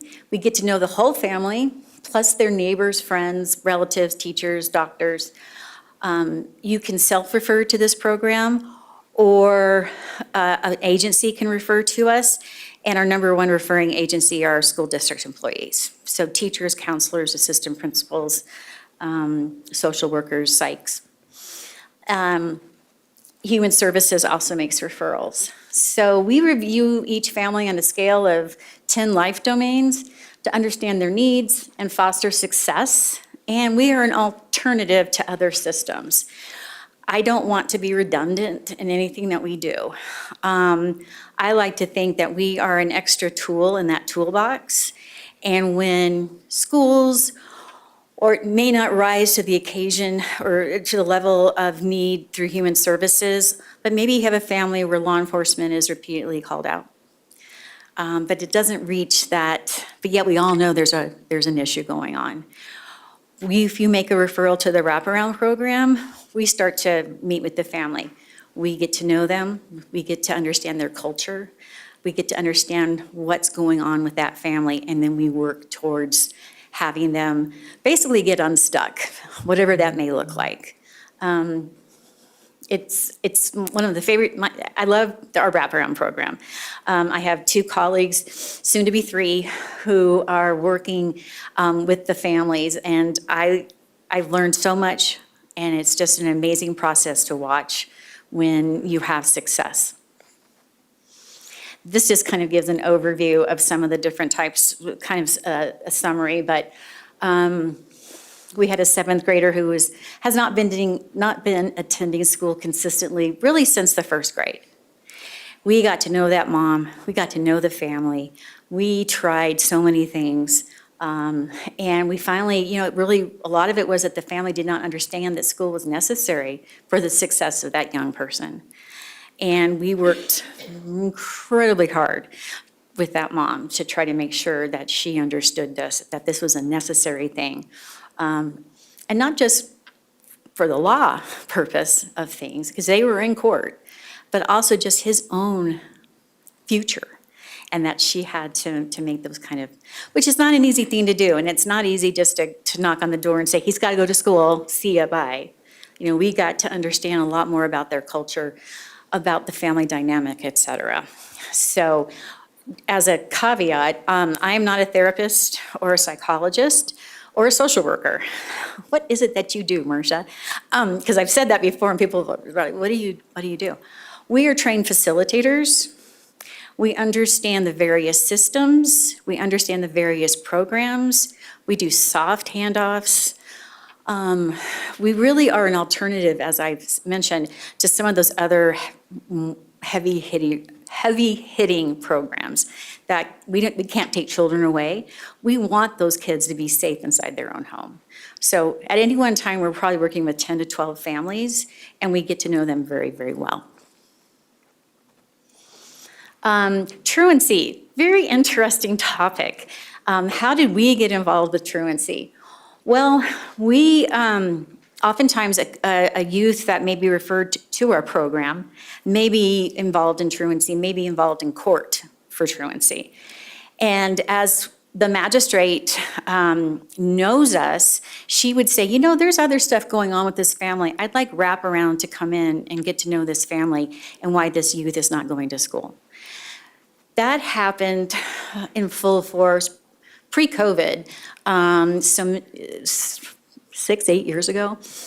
And I remember one of the first young people who was going to be a senior and had 7 credits. And Thunder Ridge, I'll name the school because Thunder Ridge did an amazing job. They were working so diligently, trying so many different things. But we got involved, and a lot was going on with this family. And it took this young woman a year, but she called me on Easter Sunday and told me she got her GED. This was way back when. She told me she got her GED. She texted me this weekend, and she has her own business, and she's expecting her first child. That is what motivates us to do the work that we do. So I was very excited about truancy. We get to know what's going on with the family. We get to understand, all of the family dynamic that's going on. And then we try to be that conduit to make sure that there's a school and a family. I've always been so impressed with all the work the schools do, each individual school, to get the youth back in school. We've actually just hired a young person to, he's young to me, a young person to take over that truancy docket. So he'll be doing wraparound services for the kids in court. So we're very up on truancy and work quite a bit with it. La Liga is another thing that we started, where we have La Liga Senior and Junior, where I noticed years ago an uptick in young people of color who were getting more and more charges, juvenile charges. So I'm a kid from the 70s, so I immediately went to midnight basketball. I don't know why. I can't play basketball, and I certainly don't stay up to midnight, but it was something that I thought kids did. I met with a Spanish-speaking bilingual pastor, and he looked at me and he goes, "Oh no, not basketball." He goes, "Soccer, football." So 8 years later, we have in the summer and we have in the fall La Liga. So we have free voluntary soccer, bilingual coaches and refs, and it's free and includes dinner. And a kid can come for all of the games or very much come for the last game. We don't have tryouts. We get uniforms donated. And so that is something that really kind of developed over a cup of coffee. In the spring, we do the Outstanding Youth Awards. That was something that we've been doing for quite some time. And you all are a huge supporter of that. All the nominations usually come from school district. And it is children or youth who have had some type of diversity and have overcome or are overcoming. And so it's the community's way, it's the elected officials' way for us to be able to recognize them. I think you all have something somewhat similar, as does, I believe, Lone Tree. There's never a dry eye in the house, including me. I'm usually in a corner crying. I have tissues for that event because it's amazing to see these young children and what they are overcoming. And in addition to that, the nominators. The nominators don't just nominate them, they are part of their lives. And so people come and bring flowers. We've had people fly in for this. It's a wonderful, wonderful event. Youth Congress was yesterday. We had the highest number of kids that we've had since I've been managing the program. Super exciting. We had it at Legacy Campus, which was a beautiful spot. And we got to listen to the kids. And that's what we want to do. We want to make sure that we get to listen to them. They break out and they go into 8 different topics, all of which they've chosen. It was really interesting to hear they want to know more about cooking, and they want to know more about paying bills. And somebody said, I have my first job, and who's this FICA person? Why are they taking some of my money? And I'm like, let me tell you more about that. So it's interesting. It's Youth Congress is. We have one of the great things about Youth Congress are the kids, obviously, but we had about 20 adults who volunteered their time to come. Your counseling department Dr. Kelly Smith, Dr. Stephanie Crawford, they come and support, and we couldn't do it without them. So a huge thanks to them. We want to make sure there are subject matter experts in the room, because I don't want the kids to say, oh, well, we'll just, we'll raise another $1 million and we'll go do X, Y, and Z. Well, it's not that easy. I want them to have some real facts so they can look at some of these real problems. Youth Congress actually worked on unifying the teen curfew many years ago. That came out of Youth Congress. And another thing that was mentioned in Youth Congress was getting PE credits for athletes. And so that was something else that came out of, at least that idea came out of Youth Congress. So the kids are great, and I always feel so much better when I go home that evening. I'm a little tired, but I'm happy about the kids. We have an educational series. We do DC youth forums. I was lucky enough to meet with Assistant Superintendent Windsor a couple of weeks ago, so I thank him very much for seeing me. And he had some amazing ideas about how we can get our community talking to our schools and our youth. So we're implementing that this year. But that was a great idea, and very happy to have that partnership. I'm not looking at my time, so if the hook comes, please give me a little warning before the hook. We have heard over the years that the kids do want youth voice. So one of the things that we did last year was we did form the Douglas County Youth Commission. These are 9th through 12th graders throughout the county. As I mentioned, Lone Tree has a youth commission, as does Parker, and Castle Rock is just starting one up. Which is very exciting. And so ours is district-wide or county-wide.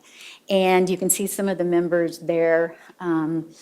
This is one of my favorite things I do too, because I get to see these kids every 3 weeks and I get to text and talk, and they're wonderful. We are probably, we worked on the mental health class curriculum that we talked about at Youth Congress yesterday. That was one of the things that they worked on. They also they advised the county commissioners about how to give away the stadium when the sale of the Broncos. There was almost $1 million that the county got. And so they advised how to give that money to different organizations within the county. But first I had them prioritize what their thoughts were as far as funding criteria. What are your youth priorities? And I've listed them: mental health, education, STEM, prevention, mentoring, special needs, arts, recreation, sports, vehicles and buildings for capital things for different organizations, and agriculture. So it was really interesting to see how their priorities aligned with not only the grants, but kind of gave us a community-wide idea as to really where they're coming from. So they are now able to put on their CVs, resumes, college applications. Oh, I was part of a group that gave away $1 million when I was in high school. I helped advise on that. So I think that's a great project for them, and they did a great job. Interesting, how does this work with the community and the schools? Do we always do stuff with the schools? What else can we do? We want to be here for the schools. We want to be here, obviously, for the youth and the families, but this has a community lens. So talking to the kids, they want to do some more information gathering as far as our rec centers, our community rec centers, because they feel like the programs maybe aren't quite there for their age. The kids, the teens feel like it's great for littles, it's great for seniors, but what does that teen piece look like? So that's something that our Youth Initiative Advisory Board, made up of council, can go and look into and try to figure out some things, at least facilitate conversations. And then also hosting an annual joint meeting between the Douglas County Partnership of Governments and the DC, the Student Advisory Group, and various county youth commissions to discuss county leadership. I love this idea of youth leaders meeting with adult leaders. So I think that's, we definitely are wanting to plan that. And I think, that's my last slide. So I'd be happy to answer any questions if there's anything that people want to know more about. I know that was a lot in a short period of time, but if anybody does have any questions, I'd love to. So first of all, thank you so much for coming and speaking.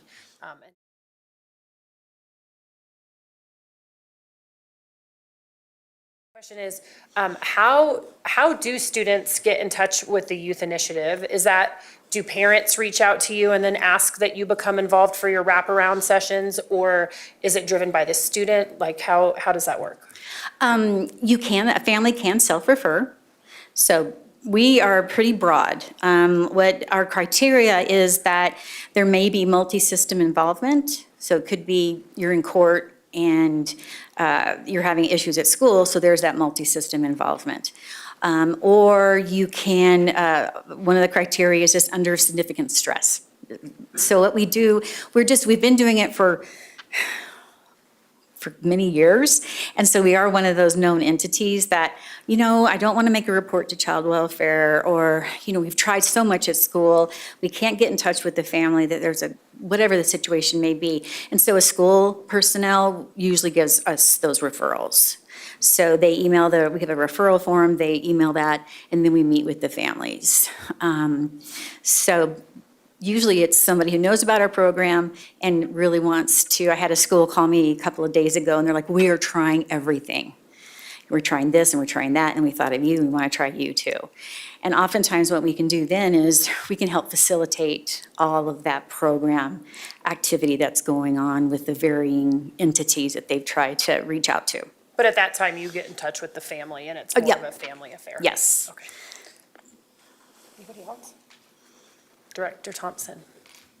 Yes, if people in the community wanted to hear about updates on these ideas, where can they go to get that information? They can contact me, and I can let you have that contact information. If they want more information about, if they have ideas, community ideas, I would love to hear those. Because we really do want to make sure that we're able to expand what those programs are. As far as, say, the rec centers, I've heard, actually, I think the first time I heard that was at a SAG meeting many years ago. The SAG kids at the time were like, we just don't feel like those, we don't play sports at schools. We're not that, we're not at that level, but we still want to go do X. How do we do that? And so we have great rec centers in our county. But if they're perhaps looking at some gaps in that teen, we want to make sure that we're able, I find that to be one of the big things that this youth initiative can do, is really bridge those two things and make sure that our elected officials, our town councils, et cetera, know about that so they're able to work on that. Director Meek. Hi, Marcia. Nice to see you. Nice to see you. Thank you for this presentation. I kind of have questions on number 2 here. Director Myers and I are the liaisons to the Student Advisory Group for the board. I'm just curious if you could speak to this idea a little bit more. And also, do you have direct ties to the county youth commissions? Do you work with them regularly? So the Douglas County Youth Commission, yes, because I manage that. Lone Tree, Parker, and Castle Rock, yes. The idea of Castle Rock getting one kind of came out of the youth initiative with Council Member Dietz. And so we do work with Lone Tree and with Parker's. So we were able to invite all of them, plus SAG, to last April's Leadership Summit. So, I don't want to recreate the wheel. We have all these wonderful established leaders. So let's invite them all so they can kind of give Parker's perspective and Lone Trees, et cetera. And so then we were able to get all the ideas for the Youth Congress topics from that April meeting. So I definitely also have touch points with the partnership of Douglas County governments. And so trying to figure out how best to organize that. So we have the kids either remotely coming in or maybe personally coming in. We did have years ago we had a teen court mock session for the partnership. And so the partnership understood what teen court looked like. And I think that was very important. Lone Tree got their teen court when they realized after Youth Congress one year they didn't have one. And so I think former Mayor Millay said, why don't we have one? So it's a great idea of sharing those kind of things. And so I think to answer your question, we do the county commission. are in touch with the others and can certainly put together something so all can meet up and share ideas. And they're an amazing group of kids, as you know. Kind of as an aside, at our last SAG meeting, we did an environmental map for student voice at each high school. And I'm just thinking we didn't really connect to the youth commissions, but I think we need to make sure we add that. Director Myers? Thank you, Marcia. I think everybody up here can understand why I like being in this group. It's really all about kids. And one of the things that we can really touch on is, and I think Dr. Crawford would probably, the relationships that we get to make with kids. And the kids' relationships with our community leaders, I think they just feel really important. I think they enjoy it and they know someone, from the mayors to the commissioners to town council people. They're focused on it. And SAG, DCYI, county youth commissions will see some of those same student leaders. Yes. Across the board. So thank you. Yes. Marcia, thank you so much for your time. Oh, Thank you sorry, so did very sorry, much. Director Geiger. I appreciate Just was it. going to help. Oh, I'm so sorry. Just going to Director help Geiger. Marcia on this. If what people want to look online, the Douglas County has a website that helps describe everything for your youth initiative, including the wraparound referral form. Thank you. Yes, and the video that you did not. And the video, And the yeah. video. And it gives, what I just did, it does in 2 minutes, and it does it beautifully, so I apologize. But thank you so much. Sorry, And Director Weiniger has one Oh, question, I'm too. sorry. Sorry, hopefully mine's a quick question, but also wanted to say it was great seeing everything that DCYI is doing, and I love hearing the examples of stories that you've helped with teens in our community. Hopefully I'm not gonna look dumb asking this, but what is Oasis that you're gonna work with us to discuss? Just something quick. Yes, no. Oasis came out of Thunder Ridge, again, 8 years ago. It was a group of kids who did it they didn't do it for FBLA, they did it for an organization like FBLA. I never can remember the acronym. So they did a project that they took that project to nationals and won. Their project was creating space in each high school so they could have a break. So it's kind of one of those mental health wellness rooms. And so at the time, Thunder Ridge dedicated some space. And what they wanted to do was to reduce stigma. And so they sold T-shirts, and they really had this plan of how they would raise funds to furnish these rooms and to be able maybe the therapy dog hangs out there. If kids are having an issue or need some quiet time, they would go there. So they called it the Oasis. And as I mentioned, they took that project to a national competition and won. They received some dollars. But as you guys know, these kids, they graduate. And I know the one Oasis young woman is at Stanford, and the other Oasis, she is at the University of Kentucky. I keep up to date with them on LinkedIn. And so, but we want to be able to, I think the community wants to help as much as possible with that idea. If it's funding for furniture, if it's funding for therapy dog, something along those lines. I think what the initial reason for the youth initiative was to be supportive. And I think oftentimes so much of that falls into the school. This is where they are, so this is where the help goes. But we want to make sure that we're supportive as much as possible. And so I think this is that extra support from your community officials. They deal a lot with water and stormwater and snow removal and et cetera. I think this was their way of saying, we want to be here for our youth and our families as well. And this is how we're going to be able to manage that. Great, thank you so much. Thanks, I hope that helped. Okay, Director Moore.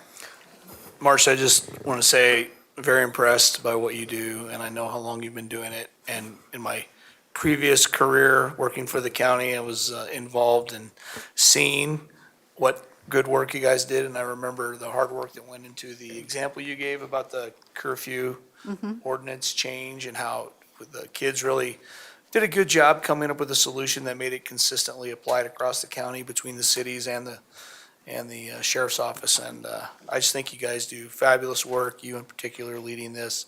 And I think the kids are much to gain for your hard work. So thank you. Thank you so much. Thank you very much. Thank you so Appreciate much. it. Have a good evening. All right, moving on to number 13, school safety, security, and student wellness.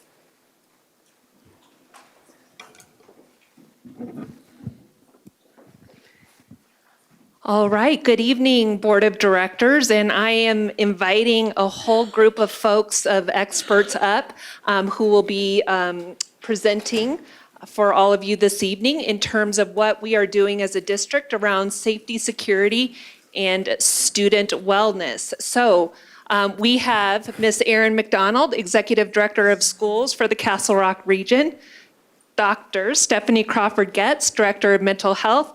You're all sitting down. You should be standing up.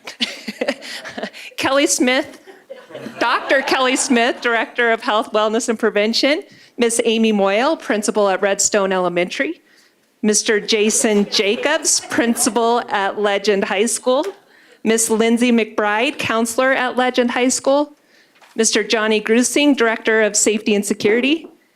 And Assistant Superintendent Danny Windsor. So they're sitting, but they will not be sitting this entire time. So we are here tonight to give the Board of Education an update in regards to safety, security, and student wellness.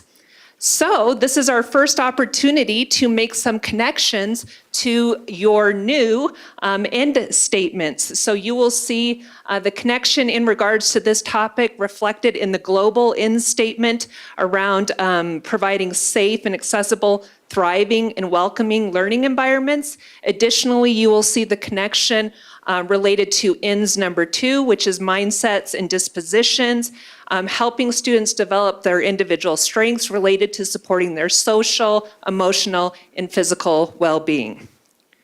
Additionally, this presentation is also connected to Executive Limitation 7, which is around school safety, security, and social emotional wellness. These are the obligations that the superintendent has or shall not cause any failure in regards to these areas. There are many different sub-points under this particular executive limitation, and so this presentation touches on some of those sub-points this evening.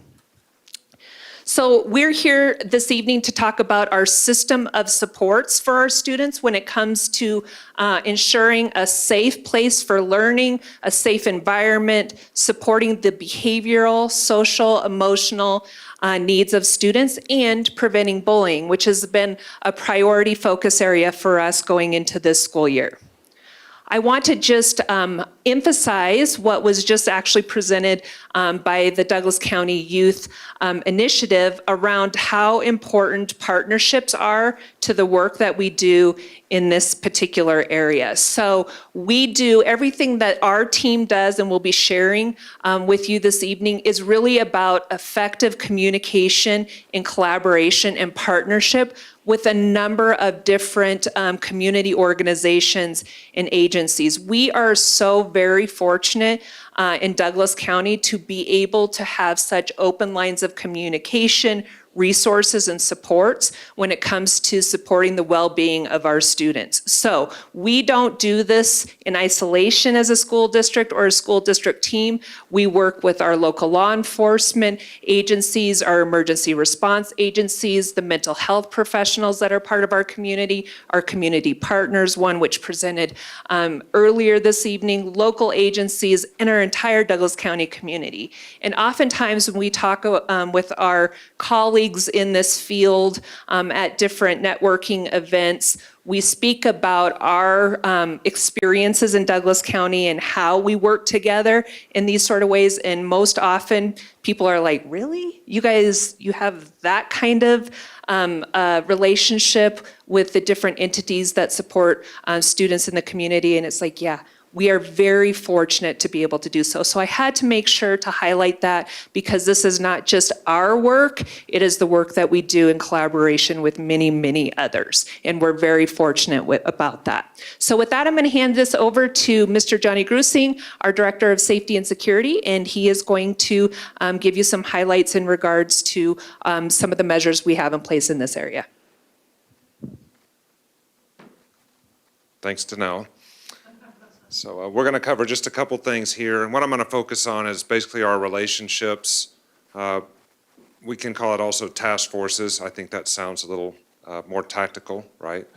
But it's the things that was already formed before I got here, those relationships, and then how we're improving those today to keep our kids and our staff safe. Up there, it talks about protecting the educational environment. We are just now finishing our tour of all the schools doing our lockdown drills. But the drills are just the culmination of training staff, training our admin, working with law enforcement on what we do, all of us together, in case someone is inside of our building and we don't know their intentions, they could be a threat, et cetera. And we go through all sorts of scenarios with them. The thing that we changed about lockdowns this year were making them a little bit more of a surprise, and instead of making it so rigid, and where we do an announcement and then the drill itself. And the big improvement we've seen is that our teachers are sweeping kids inside their classrooms. So you don't think it's a big deal until you see it, and it is phenomenal. To where kids are walking up and down the hall, get behind a locked door, and that's the physical environment protection. We moved last year our locksmiths underneath safety and security. We have 3 of them, and they respond anytime a door is not closing, anytime the locking mechanism is not working. The schools let us know and we're on it that day. So the physical part of it is, and then our cameras, we have tech people, and then of course our dispatch is our communication to everyone. So all 3 of those departments are working all the time for the physical piece. So the drills are good, but it's mainly our way to work as a team with everybody inside, where we incorporate the 3 of us: education, law enforcement, and safety and security. And then as far as our ongoing training, the unit under Deputy Superintendent Hyatt is become, we all are training not only each other, but they train law enforcement as well. So each one of us now has a little session in the summer where we train law enforcement. It had been ongoing before, but it's special ed, mental health. I train on what our lockdown drills should look like. The really neat part is that they're training by us, though, especially Douglas County in July. It's a big cost to them, but they train us on what we should be doing in case there's an active threat in the school, outside the school. We work with fire departments, et cetera. So we are trying to become more scenario-based, and our area managers are now going to the different high schools, putting scenarios in front of the principals, the staff, and saying, okay, what would you do if a gas leak happens, and then who would be doing what? That's your emergency management piece. And we're just trying to make it more practical instead of just stuff that's on paper. Sound good? Okay. I'd just like to add a couple things to what Mr. Grusing said in regards to our lockdown drills. And every year we evolve a little bit. We learn something from those experiences and decide to consider adding another element. So the element, as Mr. Grusing said this year, was kind of a more unannounced lockdown drill. Like, we knew when the lockdown drill was, the principals did, but not everybody knew exactly the exact moment that it was going to happen. I want to make sure to let you all know, we are very trauma informed when we go about doing our lockdown drills. So what I mean by that, we are not looking to create an experience for kids that is at all unsettling. Matter of fact, when we go through our classrooms and have a chance to connect to help support our teachers and our students through that process, we are very much very positive, very celebratory in terms of what they're doing right, giving them a lot of high fives, great job. Sometimes that comes with a little bit of cheering, which we don't want them to do during a lockdown drill, but we really try to make that experience feel safe, even though it has obviously some unsettling elements to it. But I wanted to say that just because I know that there could be some proposed legislation coming around trauma-informed sensitivity, around safety and security drills and so forth, and that is something that is important for us already in terms of our practice. The additional thing is the piloting of technologies. We are piloting a number of new technologies, and one of those new technologies is the vape detecting systems that you've heard referenced during public comment this evening. We have 2 high schools right now and 2 middle schools that have the full vape detecting devices installed in those schools, and we are hoping that we will continue to expand those to other schools in the coming months. So a few different emphasis there. I want to talk a little bit about traffic and pedestrian safety in this regard. This is definitely an area of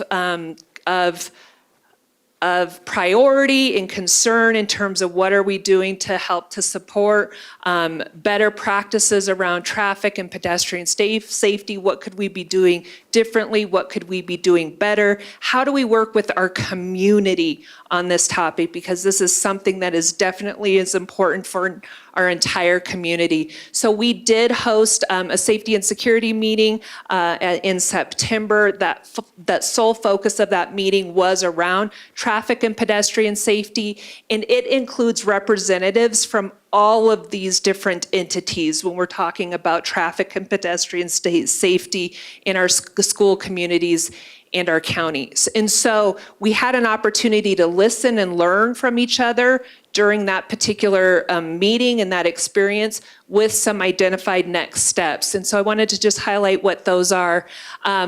We are planning to put together a project team that is focused solely on traffic and pedestrian safety starting in Q2. That project team will include representatives from the county, our traffic engineers, et cetera, in terms of what we can be doing differently and better to help educate our students and our families around traffic and pedestrian safety. How does that align with our standards? What is the learning currently look like, and how can we expand that learning opportunities in our health classes and so forth? We are also considering some grant funding opportunities and partnerships. Some of our local agencies actually already have grant funding in this area, so we met with Castle Rock 2 weeks ago and had a chance to learn more about what their grant initiatives entail, as well as their action strategies and how the district can partner with them in that regard. And our hope is to expand that to Parker, Lone Tree, and broader Douglas County in the coming months.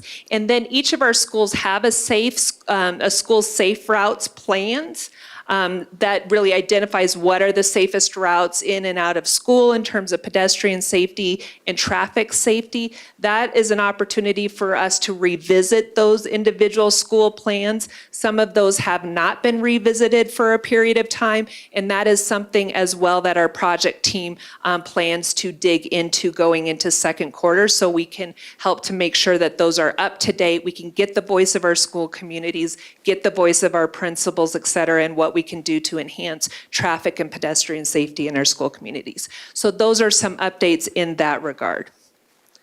All right, we're going to switch gears a little bit, and we're going to talk about foundational practices when it comes to student wellness. So Dr. Smith. Thank you. All right, thank you for having me. Oh, okay. So I have the privilege of working as the Director of Health Wellness Prevention, and one of the things that we have really grounded our work in is working to ensure that our schools are trained and understand what protective factors are for kids. So protective factors, there's individual, family, and community and school protective factors. And our research shows that when we have schools that are built upon supportive environments, relationships, and an integration of knowledge, skills, and mindsets, those building blocks of learning, our kids grow and thrive academically, socially, and behaviorally. So we have this pyramid that we work with our schools on in really talk about at the bottom part of the pyramid, building your universal, targeted, and intensive interventions on these 3 foundational practices. So for supportive environments, we talk about what are those consistent norms and routines that we can ensure all students know and understand. What are those co-regulating and restorative practice behaviors that we can model for our students? And how are we culturally responsive in our communications with families and kids? In the developmental relationships, how are we promoting trust with our staff and our students and building those strong, trusting relationships with our family and community?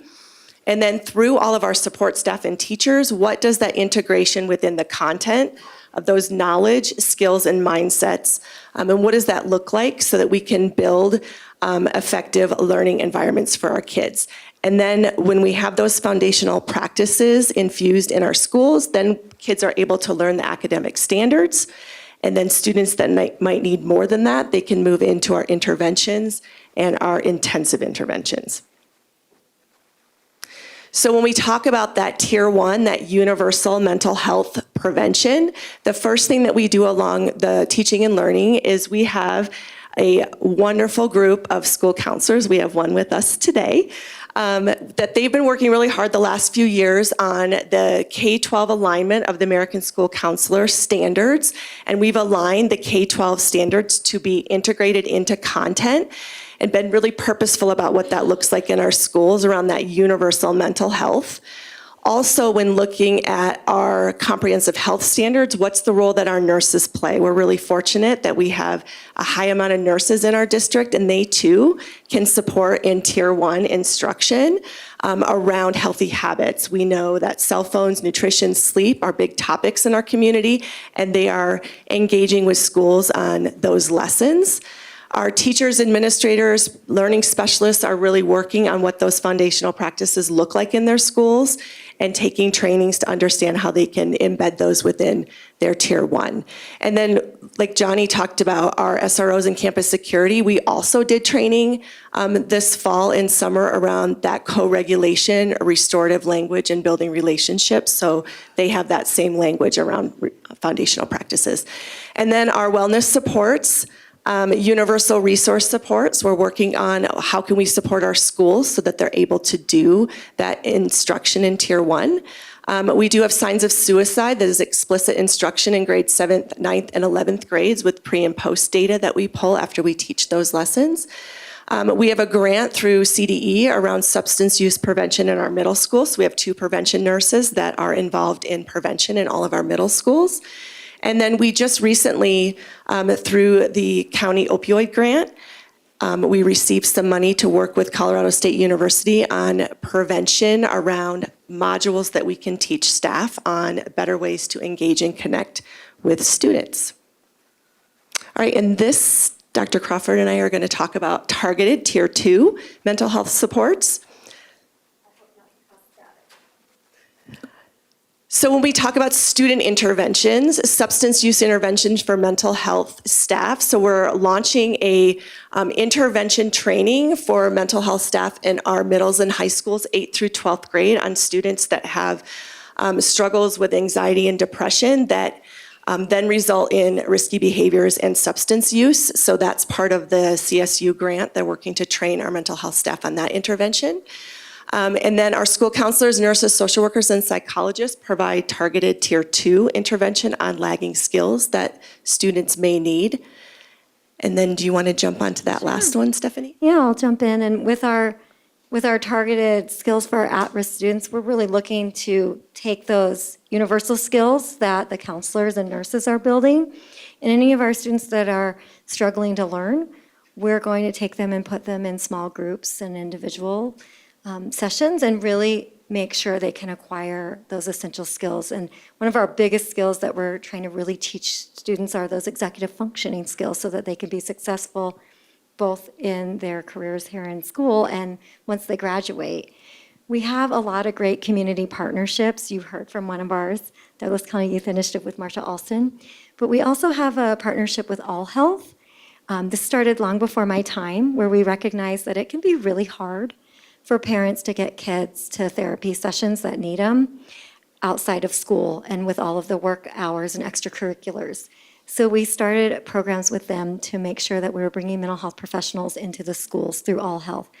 And so they are in we have 7 of those All Health therapists that come in and support our schools across the district. And then we also have one who is focused on prevention as well with substance use. And so we're really proud to have a partnership like that. So for system supports, we have pulled in our nurses and health assistants.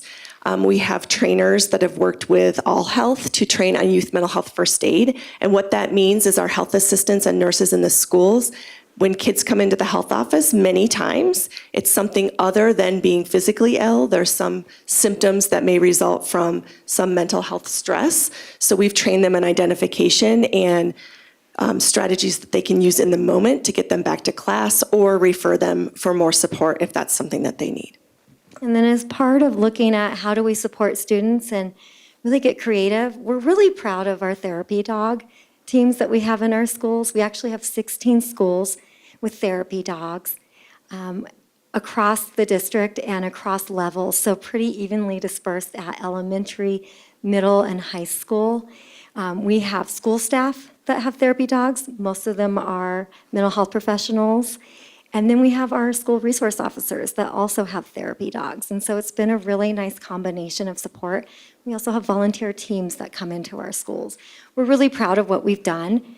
As a team, we've grown and we've looked at really making sure our procedures are robust, checking all the boxes for safety and consistency across our district, as well as keeping up with the research and being a part of that research. We have 24 teams in training and growing. So this is something that is just magical. And as mental health professionals, we do a pretty good job, but then you bring a therapy dog into the situation and it's even better. So we're really proud of what we have. A lot of districts are consulting with us because they want to do the same. And it's really amazing.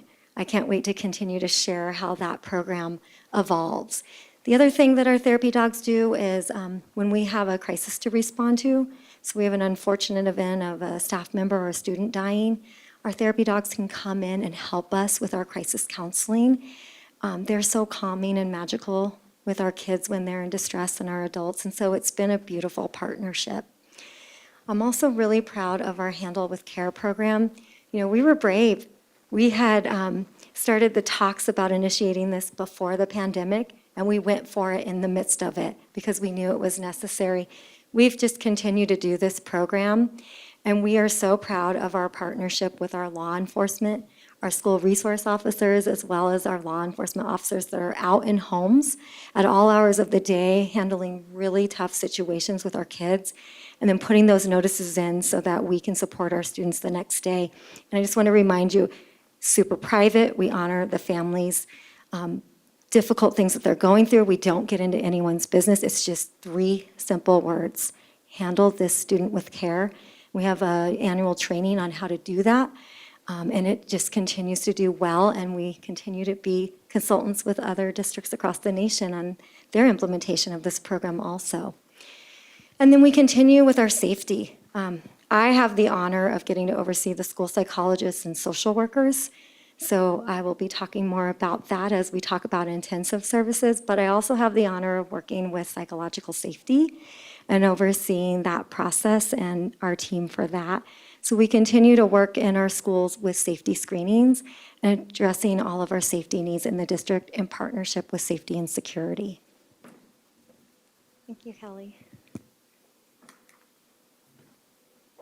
Okay, so that brings us to intensive mental health, where our school psychologists and social workers really come into play. I'm really proud of this team. We work with our students who have identified disabilities. We take that seriously. We do very thorough evaluations and look at all factors of the child, environment, family life, school life, extracurriculars, to see what they might be struggling with and then help them with intensive mental health services. And so as part of that growth in this area, we have really prided ourselves on, we are a support to our mental health teams. We get to come in and learn what are their needs, what are the gaps, what is current research, and then give them the training that they're seeking. So we really look at how do we work at that intensive level with the highest quality of services that we can provide these students to help with feelings of anxiety, depression, ADHD, anything you could think of that a student might be dealing with that's really impacting their functioning at school and throughout their lives. We're going to come in and partner with their families and outside professionals to really help them thrive. And as part of that, we have had quite a ride in education with a shortage of staff. Some of the biggest shortages have been school psychologists and social workers.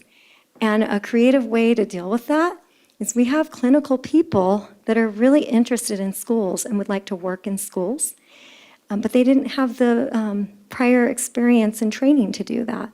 So we started drafting a training last year, and this year we formalized a cohort of people that are interested in respecializing, and they get a special induction and sequence of training as well as individualized weekly mentorship to learn all the school aspects of mental health to go along with their clinical training that they bring to us.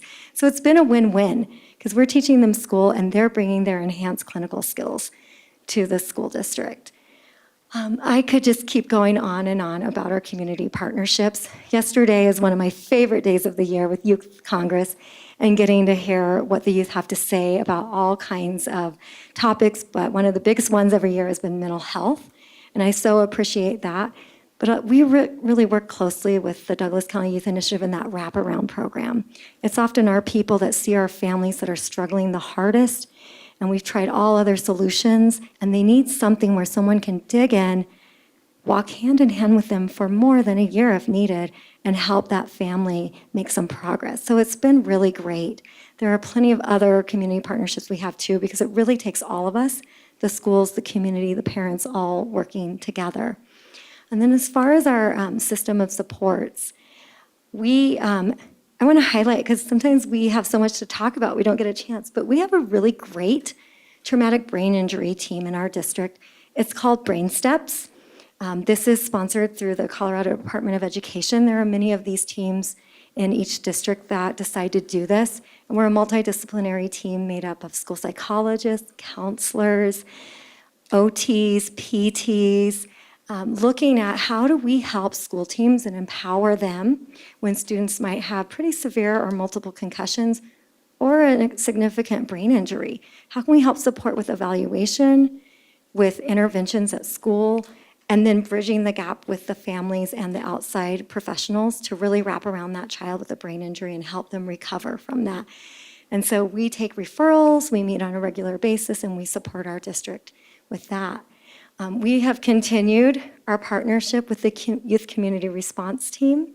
Again, that's the co-responder team with a police officer, specially trained, and a therapist, that after we do a safety assessment, we can call them in and they will do an additional assessment, work with our youth, work with the families, and work with us on safety planning and community resources to help that student and family. And I love their case management part, where even after the crisis is over, they can continue to follow up and make sure that family can get connected to resources. So we're so proud of that partnership. And then I'm really happy to announce that we've taken some of our FTE and reallocated it to a mental health coordinator so that we can continue to increase the supports we give to our school psychologists and social workers. One of the biggest needs they said is, beyond all the training you give us, we really would like to have time to just debrief and have that clinical supervision from you on working with our students. And so with that addition, my team of 3, we've been able to increase that and really provide that across the district and help make our services even more robust. And then we continue with our safety. When students are repeatedly having concerns or pretty serious concerns, we'll do safety assessments, help with safety planning, work with the law enforcement and community agencies to make sure that everyone is safe, that student, their community, and their families. So I'm really proud of the work that we get to do. Okay, I'm going to hand it back to Kelly and Erin McDonald. Thank you. Good evening. All right, so with the bully prevention, we've really been putting the platform of the recognize, respond, and report. And so with that implementation of JICDE, the policy, and then JICDR, the regulation, the Bully Prevention Task Force has been able to meet throughout last year as well as this year to really look at the policy, look at the regulation, and now put that into practice. And so we want to make sure that we're abiding by what the law says we have to do, but also what are we going to make sure that we are expecting our leaders, our teachers, and our students to be able to know with recognizing, responding, and reporting to bullying. We were able to have an updated bully prevention website on our district website, which has a great plethora of resources that we worked with the task force. We've also added additional reporting mechanisms for bully prevention. Oftentimes it's that relationship trusted adult where we want people to go right to the school, right to the teacher, right to the administrator to say, I have an issue and I want to report that. However, sometimes we have to use either Safe to Tell or there's other reporting forms. And so through the Bully Task Force, we were able to create and work closely with IT for a bully prevention reporting form. So this is also on the district website that anybody and everybody has access to this. And then it goes directly to reports right to the school administration so that they can get that instant of the reporting form so they can immediately look into that allegation.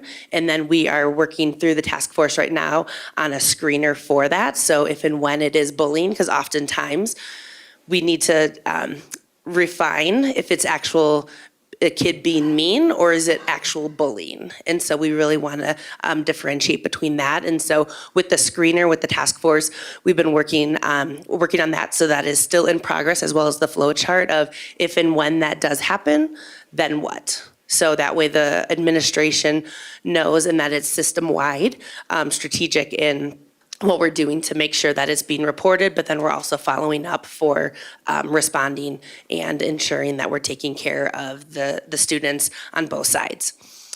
With the student wellness and bully prevention lessons, that was also something that we have been working a lot with Dr. Kelly Smith and her team, ensuring that teachers in schools have these lessons readily available, that they're not just put onto the teachers of, okay, go find some bullying or anti-bully or bully prevention resources. We're really looking to get some of those alignment, and so there's been some of those lessons that have been able to be aligned and implemented. The bully prevention training, so this summer, all summers, we usually take the opportunity to ensure that all of our administrators, so that from the school leadership team, we make sure that we go over all these trainings. So this summer, we were able to add a bully prevention training. We offered it in July, August, and September. So all administrators at all levels were required to attend this training. And it did provide the overview of what changes with the new policies from the superintendent, the board policy, as well as the superintendents, and making sure that we have all aligned with knowing how to, the reporting piece of it, recognizing it, and then how schools and within our district are going to be responding to it. From that training, we provided a training that schools could take to implement to their own staff. So that way all administrators became trainers of trainers, so then all their staff got the same training. And then likewise, we moved that to the student piece, so that students were then given, we did a elementary and we did a secondary, because obviously there's some differences for those students, but then the teachers were able to be empowered and did a training for all of the students within the district at the elementary and the secondary level, and they also were able to embed their own school take on it. So if they had, certain things that they do within their school, but we also had the obligations of the district and what the mandatory pieces were. So that was all done prior to even the school starting. We have had several different trainings for bully prevention, for the resources and supports, including something with our assistant principals and deans, because that's something that oftentimes it falls onto their plate initially. And so we've been doing some lunch and learn series, and so we've been able to have a group of those principals come in just to talk about problems of practice, because those are the things that we're living in on a daily, and so those have been really beneficial and a great turnout for that. And then those are going to be continuously ongoing trainings, just to help support our administrators, and then also our mental health supports. The discrimination harassment training that occurred at the district leadership team, that was a mandatory training as well, and followed up with our AP Dean meetings. And then the last bit of the alignment from school leadership is we were able to work closely with a group of administrators from across all levels over the summer to relook at our code of conduct and our behavior matrix. So within our behavior matrix, we have CDE gives us different codes that we have to code for behavior incidences. But when we pulled the data over the years, the data is pretty inconsistent. So some schools just like to use certain codes and they just classify it as that, where we met with a group of administrators who were very passionate about this, and we helped develop actual definitions aligned with CDE codes. And that way we have the IC, because when it's entered into IC, the IC codes are aligned within the matrix. And then also it's a framework. It is not black and white at all, but it's definitely a framework for administrators to refer to when dealing with certain behaviors. And we were able to align that with the code of conduct, as well as with the bullying, harassment, and discrimination, because CDE has a lot of different codes, so that way we are all aligned. And that way we know when we're moving from school to school or administrator to administrator that we're working on a consistent basis. Because really when we pull the data, we want to know what do we need to do to really work at each of the schools. And so this helps us look at the preventative side of what can we do if there's an increase in certain behaviors rather than others. And so that's been very beneficial as well. So ultimately, really, how do we make sure that we are creating clear expectations, consistency across our schools? When you talk about 70 district-operated schools that we have, we wanted to make sure there was clear trainings, language for learning, and really that our families and our students knew what supports were available to them at their school. We are very proud of what our schools are doing around this particular work, and we also want to honor the fact that each community has a certain identity and culture about them. And so how do we understand the foundational core principles? How do students be aware of what those supports were, whether it be a counselor, a trusted adult, et cetera? But we also wanted to make sure they knew that it wasn't just an in-person support that they had, but if they needed to report and identify areas, they could do that not only in person, but also through that bullying reporting form as well. So we have regular conversations, part of our regular meetings between BATS team and our learning services team, as well as student support services and school leadership. We're actually meeting on a quarterly basis to have regular dialogue about how we're doing this work. And so as we move forward, these are just some sampling of things that we've done, and then additional areas are being done, but this is just to give you a quick vantage point of what that does look like. If I see that. And so what I'm very proud of is we actually have some incredible leaders here. So Miss Amy Moyle, principal of Redstone Elementary, is here. Mr. Jason Jacob and Lindsay McBride are here from Legend High School. What we wanted to do is say, so what does this prevention structure look like in a school? So they each get 5 minutes. They're going to share a little bit about it. So Jason heard me 5 minutes. He gives me a lot of credit about that. So good luck, Jason. But give him 5 minutes just to give a quick snapshot of what this looks like. They may be sharing some different topics about this, but what do they do around preventions and systems? How do they utilize resources and staff in their buildings? So I'm going to turn over to Miss Amy Moyle first, and then I'll hand it over to Jason and Lindsay from there. So Amy, thank you for being here. Thank you for having us tonight. We really appreciate it. You know, first of all, I would say that as principal of Redstone, my greatest hope is that our kids come to school ready and excited to learn. And they are, because they know they have adults that love and care about them. They know they have peers that are going to treat them with kindness and respect every single day. And so we really try to take a proactive approach to make sure that happens for kids each and every day.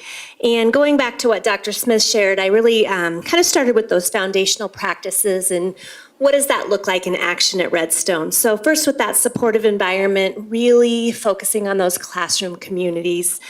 Teachers work really hard with their classes to create that community that feels like a family. Starts with that mission statement, those common agreements among those peers. Kids have ownership. We have a lot of structures in our classroom that are consistent, like calming corners if kids just need to take a break, calm down. Teachers do a lot of movement throughout the day to get kids moving, up and about.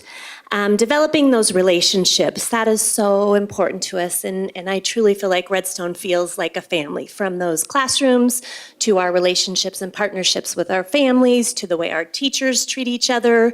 Our theme this year at Redstone is the power of we, and that really means to us that these are all of our kids. These are not Mrs. Smith's kids, Mrs. Jones, but these are all of our kids, and how do we work together to make sure that each of them are set up for success? Thinking about those knowledge and skills, we are a Leader in Me school, and so we teach our kids about Stephen Covey's 7 Habits of Highly Effective People. That starts as young as kindergarten, so kids are learning, what does it mean to be proactive? What does it mean to put first things first? What does that look like for me? We do a lot of different things to help them really understand those habits, from monthly kickoff assemblies.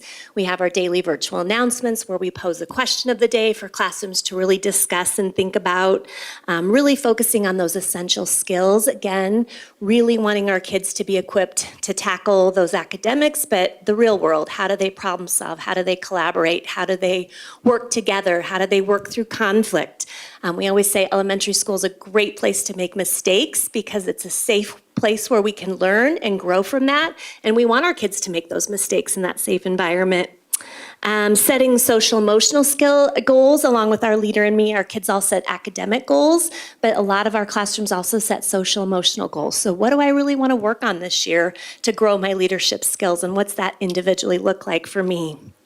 Thinking about those tiers that Dr. Smith also shared. In that tier 1, again, our Leader in Me, that's really our foundation. A huge shout out to our counselor. She wasn't able to join me tonight, but Sierra Pierce is truly the heart of a ton of this work. We were so honored to be designated as a RAMP school this year, and that really speaks to her efforts of going above and beyond to make sure all our systems were aligned, to make sure we had all of those components in place. She does a lot of things to ensure that kids know they have a trusted adult. She meets with every single student at the beginning of the year through her minute meetings and connections.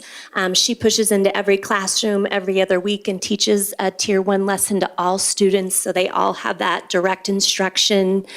She supports students with not only those social emotional goals, but academic goals. So if we have students that are not achieving where we want them to see, gosh, is there something getting in the way? Are they having some test anxiety? How can we support them there as well?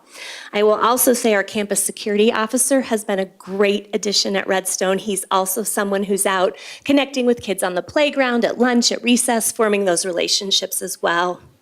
Our other tier 1 practices, really supporting our students with leadership roles. Part of our Leader in Me is that every child's a leader. How can we develop that leadership potential? What roles can we create? How can we create mentor-mentee relationships where maybe a 5th grader's coming down to support a struggling kindergartner that needs some extra support? Maybe we're creating those relationships as well. Our Sierra, also our counselor, and I would say our gifted and talented staff have really tried to help embrace and educate our parents as well. Our counselor has run several parent book studies on topics like anxiety, ADHD. Our gifted and talented facilitator is running one right now about how to support your gifted student, because a lot of times those kids have some different social emotional needs as well. And then that tier 2 piece, when we see the kids have lagging skills, we really take the mindset of kids do well if they can. And we've done a lot of work with our staff based on Ross Green's work of kids don't come to school saying, hey, I'm gonna be naughty today, I'm gonna cause problems, but I wanna do well. And if I'm not doing well, I've got some kind of a lagging skill. So how can we work together to help build those skills? That comes through our data meetings where we take a look at data. We have our PLT meetings where we're working together with our teams looking not only at academic data, but that social emotional, our kids making that social emotional growth. Where do we have concerns? When we see those concerns, we pull together as a team. We call that a kid talk, where we have our school psychologist, our counselor, our teachers, our administration coming together to say, what can we all collectively do for that student? We have things in place like our Eagle's Nest, which is our regulation room for students if they just need a break, they need some sensory time, they need time just to calm down. So those are some of the main things we do. And again, it's really that proactive approach. What can we do first and foremost to create that culture and community where everyone feels involved, everyone feels included, everyone feels loved, everyone knows they have those trusted adults they can go to. And that really, I think, sets the foundation for that success in our kids. Thank you. I will say one thing with Amy. If you ever walk the building with Amy, I don't think there's a time that there's not a kid attached to her hip wanting to give a hug to Miss Moyle as well. The one thing you'll also find that she didn't say, which I really appreciate, Amy knows every student by their name when they walk in that building. I will say it makes such a significant difference. You talk about the personalization of the work. There's not a time where she can't sit down, connect exactly with that kid, and knows the story, not just the name as well. So huge kudos to some great leadership as well too. And if you didn't notice, she was also one of our back-to-back schools that actually met iReady stretch growth goals on top of it as well. So what she's doing academically, socially, emotionally is really evident as well. So thank you, Amy. Yeah. All right, Mr. Jacob, Ms. McBride, I'll turn it over to you as well. There you go. All right, well, lots of information up here, right, with a lot of different things. And what does that look like in a building of 2,200 students, 180 staff members, 6,000 parents? A lot of stuff, right? It's a small community. And I think you've heard the word relationships quite a bit. And what I'd like to tell you is that I think that that's the foundation to everything we do. So there's really three things that I think we really try to focus on at Legend that kind of support a lot of the tier one, that then also support tier two and tier three. And it's the relationships, right, that we form with our students.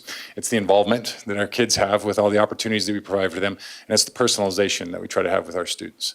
So those are the three things that kind of guide us to help support us with all of these things that are up here. From a lens of what it looks like with relationships, because you've heard a lot of great things that I'd say, yes, we do that as well at Legend High School to not be redundant. But we've got something we talk about with our staff is 3 equals 33. So there's 36 weeks in a school year.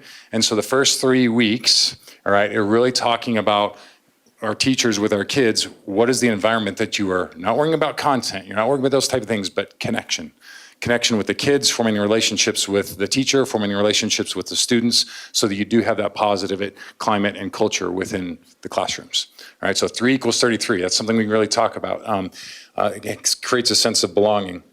We do class assemblies, so at the beginning of the year, we do grade level assemblies where I get to yell. No, I don't yell at the students, but just getting them up in front and really going through the expectations of like, what does this look like at Legend High School, the spirit, culture, but then also taking the time to go through and we talk about bullying, we talk about harassment, we pull up the slideshow that you heard about, we talk about examples of what that looks like. If we bring down some students and we even do some like, not skits, but like do some scenarios with the students and how to work through things and how to talk and advocate and where they can go if they need extra help and supports with stuff. We've got homeroom. As you guys know, we're on kind of a schedule that's common amongst all the high schools. And so we've really worked hard at embedding lessons that are a part of homeroom that are around culture and climate, about connecting and being involved, but then also around some of the social emotional piece. And I actually do know that they did anti-bullying today as a part of one of the lessons that Lindsay had kind of put together around all of that.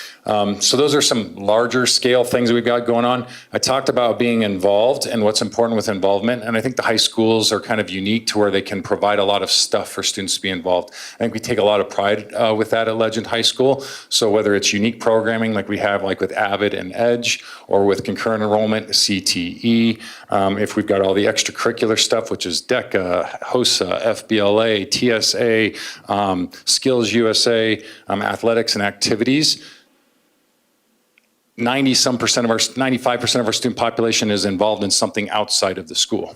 So if kids are connected, you heard earlier that they're going to do better socially, emotionally, and academically. So we really focus on making sure that our student population is involved with something that helps with the safety and security and taking care of one another within the building. We also have a unique model at Legend that's a little bit different. That I just want to touch base on. I think that leads to the personalization and helping kids get involved and also that relationship piece. We have an administrator advisor model to where it helps reduce the ratio of student to adult population as you're getting advice and or guidance and that one-stop shop for an individual in the building. So with administrators and advisors, our ratio is roughly 180 to 200 to 1, whereas at the typical high school, it's about 250 to 1. Right? So there is that, once again, that relationship that's being formed and allowing those conversations to happen. And I feel pretty confident in saying that I know that our advisors are meeting with every single student Every single grade, so a student will have for sure 4 one-on-one meetings, freshman year, sophomore year, junior year, and senior year, right? To form that relationship, and all help create that personalization and pathways and helping them get involved and stay committed to the school. I think the other thing about that is we do have counselors, and so we leverage the counselors in a different way, right? They're there to help with that at-risk population, and they just focus on that student population with our students. So there's a strong partnership between our advisors with our mental health, our counselors, and they are working through kind of what does it look like at a tier 2 or a tier 3 component through an RTI or an SIT process. And so that helps with some of those systems and structures that you heard about that we guide our students through based on the relationships that we have formed. So I'm going to allow Lindsay to kind of hit some of that piece from a counseling lens from there, but that's just a few things. Thanks, Jason. Jason always does such a good job of describing our model because we are a little different, and I love it. So counselors at Legend, we deal more in the mental health realm. We all come from more of a mental health background, which is amazing because then it allows us to contact students more. So I'm not having to do the grade checks or things like that. I can really sit and be a space for our kids. I wish we had what's called an eagle's nest. I like that idea. Ours is just our counseling office. It is a space that kids can come freely. We have 2 therapy dogs. We are in the process of training a 3rd, and they kind of rotate in and out, and the kids, it just allows them just more space. So I am in charge of what we call our SIT team, and that is it's our response to intervention. So it is our tier 2 system that anybody can refer kids to. That just means they're lagging something, maybe they're struggling more socially, emotionally, they're academically not doing well, they're not attending school, all of those things anybody can refer them to. And what we do is we meet as a large team, and that consists of the psychologist, the school nurse. We have a core content teacher in every core content that we all meet bi-weekly to discuss, hey, what are some interventions that we can put in place for these kids that are struggling? Whether that's a small group specific to those kids, whether it's getting them involved in tutoring, whether it's more time with a counselor, whether it's helping them post-grad, what are we looking at for college, whether it's getting parents more involved, right, to get them more help here at school, or do we need to involve wraparound? Do we need to involve all these other agencies? And the overall goal is to keep them more away from that tier 3 where they're needing that really intensive intervention. Our whole goal is to access every single kid in our building, right? Every single kid in our building deserves to have access to a counselor, deserves to have access to an administrator in a safe space. So as long as kids are coming to us, we know we're doing our job to make sure that they know who we are. And I think that is all I have. I just want to touch on one last piece because we're talking about like safety and security, and I know we have all these measures. We've got SROs, we've got security within our building, we've got cameras, we've hardened the buildings, we've done all that kind of stuff. And when it comes back to the relationship piece that I talk about, the number one safety and security is the eyes and ears of our kids, right? And so it's them coming to us and talking with us, and I think that how we focus on that relationship piece, I feel like we have a very safe environment where kids are able to come and report things to us no matter what it is for us to be able to work through. So I think that's just an important factor too, is we talk about safety and all the things we do, but it's the eyes and ears of our kids and the relationships that we have with them. So. Great, and I can highlight one more thing with these guys as well, just in that sense, is again, the same aspect when I talk with Ms. Moyle, also with Mr. Jacob. This is year 10, is that right? 11 years within the building. And the one thing you'll find with Mr. Jacob, it's not hard to miss, obviously. I think the other realm that I would say is, if you find one thing with Jason, is very rarely do you find him in his office. The thing you'll see with Jason is constantly in the hallways, constantly connecting with kids. Knows kids, he knows his kids, and the staff knows the students, I think, as well. But the systems around that there's, as you probably hopefully have heard, there's very intentional systems to try to get to very intentional outcomes. So one thing you'll find consistent between, I'd say, even Legend and Redstone, just highlight here, is it's not random. There's data that's informing them about what practices are having a greater impact or not, and then their agility to be able to make adjustments as needed to meet the needs of students. And so that's something that really appreciate, and that's where I think some of the ramp process around ASCA has really helped inform what is working, what's not working, and it's happening on a regular basis. So huge thank you to Jason and Lindsay as well. So appreciate that. All right, very good. So it was really challenging for us to decide a couple schools to highlight or come share about what they're doing, because we see this happening in all of our schools in different sorts of ways. And so we hope that you got an opportunity to hear kind of firsthand what's going on in our schools. And we take the opportunity to share things with each other so that we can learn from best practices happening in one place so that they can be considered for replication in other places. So what questions do you have? And we're going to hand the mic to some of our experts. Well, first of all, thank you, and thank you everyone for spending your evening with us. That was a lot of information and very helpful for me. I do have a few questions and comments. First, I'm glad that you're doing more of a surprise for the lockdown drills. I think that it's probably going to be a lot more beneficial to understand how it's going to work if, God forbid, that were to happen. I do have a couple questions just around involving parents and making sure that, you know, that they're involved in a lot of the mental health aspects. So the first question, I have a son, first of all, in middle school right now, and I think you were talking about the suicide. There was like something where they do a survey, I think in 7th grade, 9th grade, and 11th grade is what I think it said.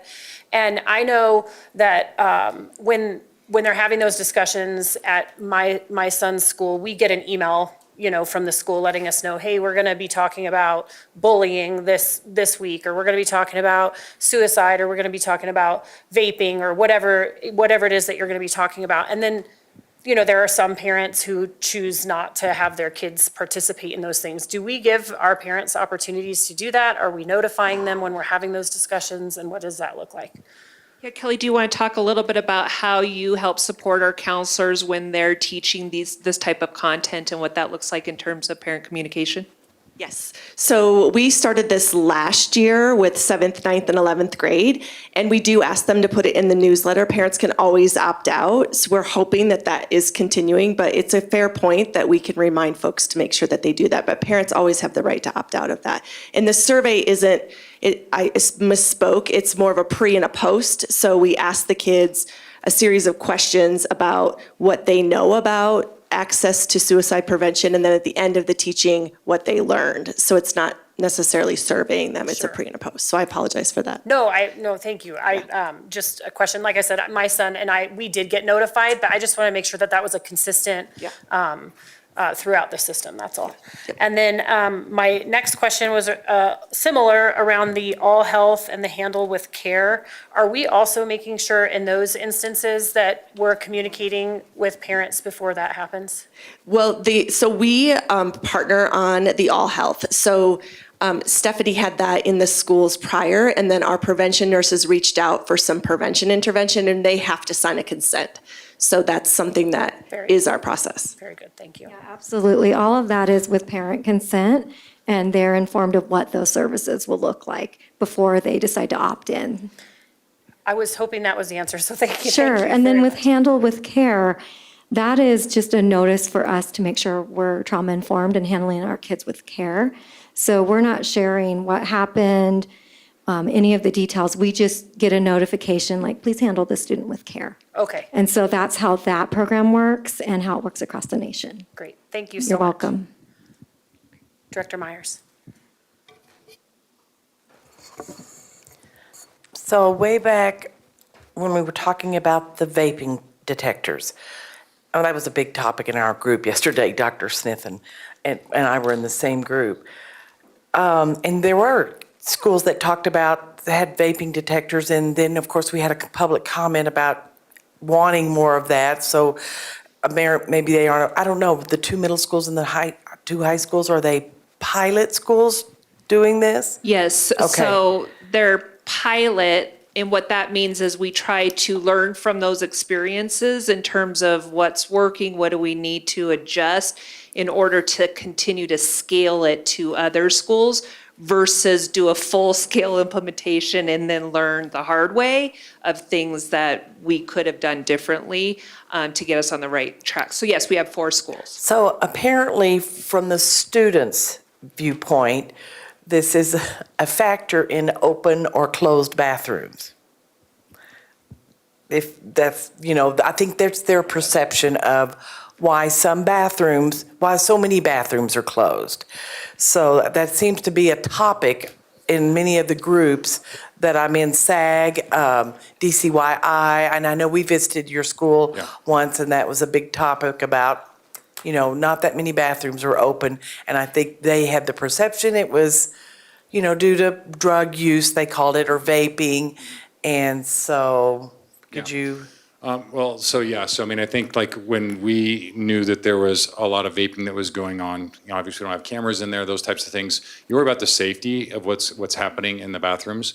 So what we did at a point in time and communicated out with parents as well as with students is that we had limited access during class period. Okay, not during a passing period, so everything was opened back up for a passing period, but during the class period, we had access to bathrooms to where students were basically seen by security guards going in and out. So we could say, is a student spending 10, 15 minutes in there versus some of the other bathrooms are in nook and crannies within our schools where they would go and hide and hang out for 30 minutes. So we limited the access during a class period, but during passing periods, they were open. It helped kind of create students obviously not going, and we also had a chance to see which students were maybe getting in class more often, to have conversations and intervention with those parents because they weren't utilizing those bathrooms and coming to others. And apparently where these detectors are, it is a detriment. I mean, there is more success with, kids not going in and doing that. But also, this was kind of a question,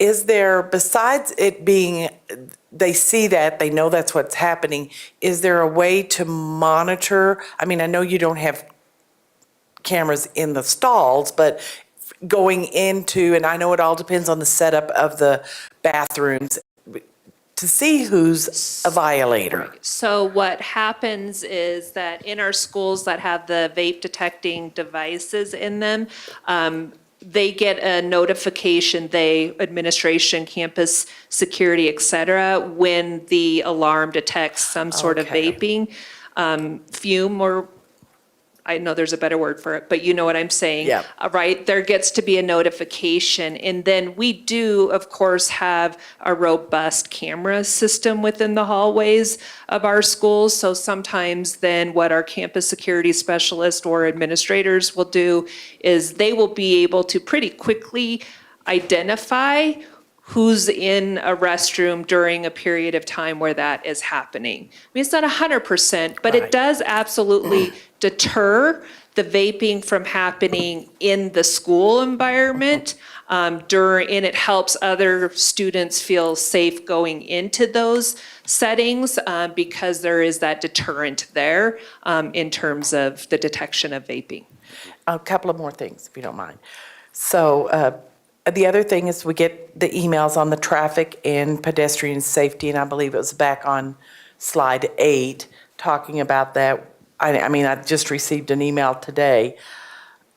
And, it all with our busing issues, the highways that some kids have to cross to get there, not good pathways. So what I'm gonna ask is, and I see on this page, page 8, collaboration between DCSD and community representatives. So it's not just the schools that can monitor how we're going to have safe ways for our kids to get to school, because we have to have some community buy-in, money how do we get our kids safely across a highway? Yes, absolutely. So when there is some sort of notification or an issue presents itself for a variety of different reasons, what will happen in response to that is school administration, many of the representatives that you see in terms of the district level representatives will come together with traffic engineers, the county representatives, law enforcement, because the schools and the district can do only so much, but we can't do other things unless we're doing that in collaboration and partnership with engineers, et cetera. It's a very sophisticated process that occurs when we try to change any level of variable when it comes to traffic safety within a school community. Thank you, and that, I knew that was part of that, so, and that's why I usually have to defer some of these emails to other more qualified people in the district. And lastly, we heard it over and over tonight, relationships. A lot, I know the 3 equals 33. Learned that from the beginning. And so we heard that a lot yesterday. I believe Dr. Smith and I did. We heard that a lot. Kids want those relationships with their teachers and with each other. And so I don't know if you were in that group, we heard the story about from Vail, that there was an issue with a student, but I think they worked it out with the students. The students worked with this student who then presented to I don't know if it was the whole school or a group of people, and just coming to the accountability that he was definitely part of the problem. And so I think when we get kids first, kids and all of us take accountability for what we do and establish those relationships, our kids become, and by the time they're in high school, we're starting to look going into adults. So and when you have SAG kids, DCYI kids, we're looking at some pretty high-level, mature kids, but they communicate well. So, but I know they like those relationships, not only with counselors and principals, which thank you very much that you're out of your office during the day. I mean, that's one thing I think teachers really value is our principals that are stepping out of their offices and out among the classrooms and the kids love it. And I know, knowing everybody's name, I'm astonished at elementary teachers knowing the names of every student. So thank you. You guys are doing a great job. Well, we appreciate that. I think the comment you had made about students wanting the relationship, I'll say our adults absolutely want that relationship as well too. To me, we can't wait for students to engage with us. It's our responsibility every day to walk out there to make that commitment. Same thing, I don't think I ever see Amy in her office. If not, I'm chasing her down somewhere.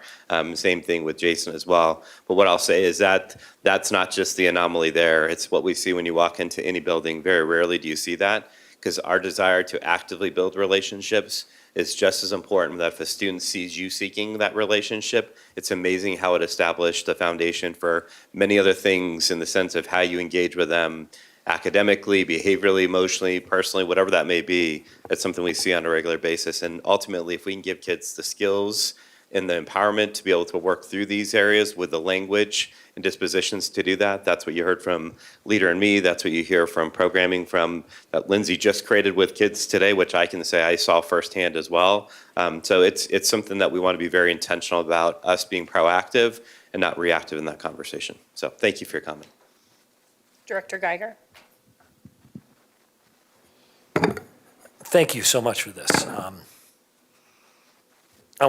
First of all, it's absolutely clear that the administration has taken a great deal of time and effort and passed this on down to our school leaders.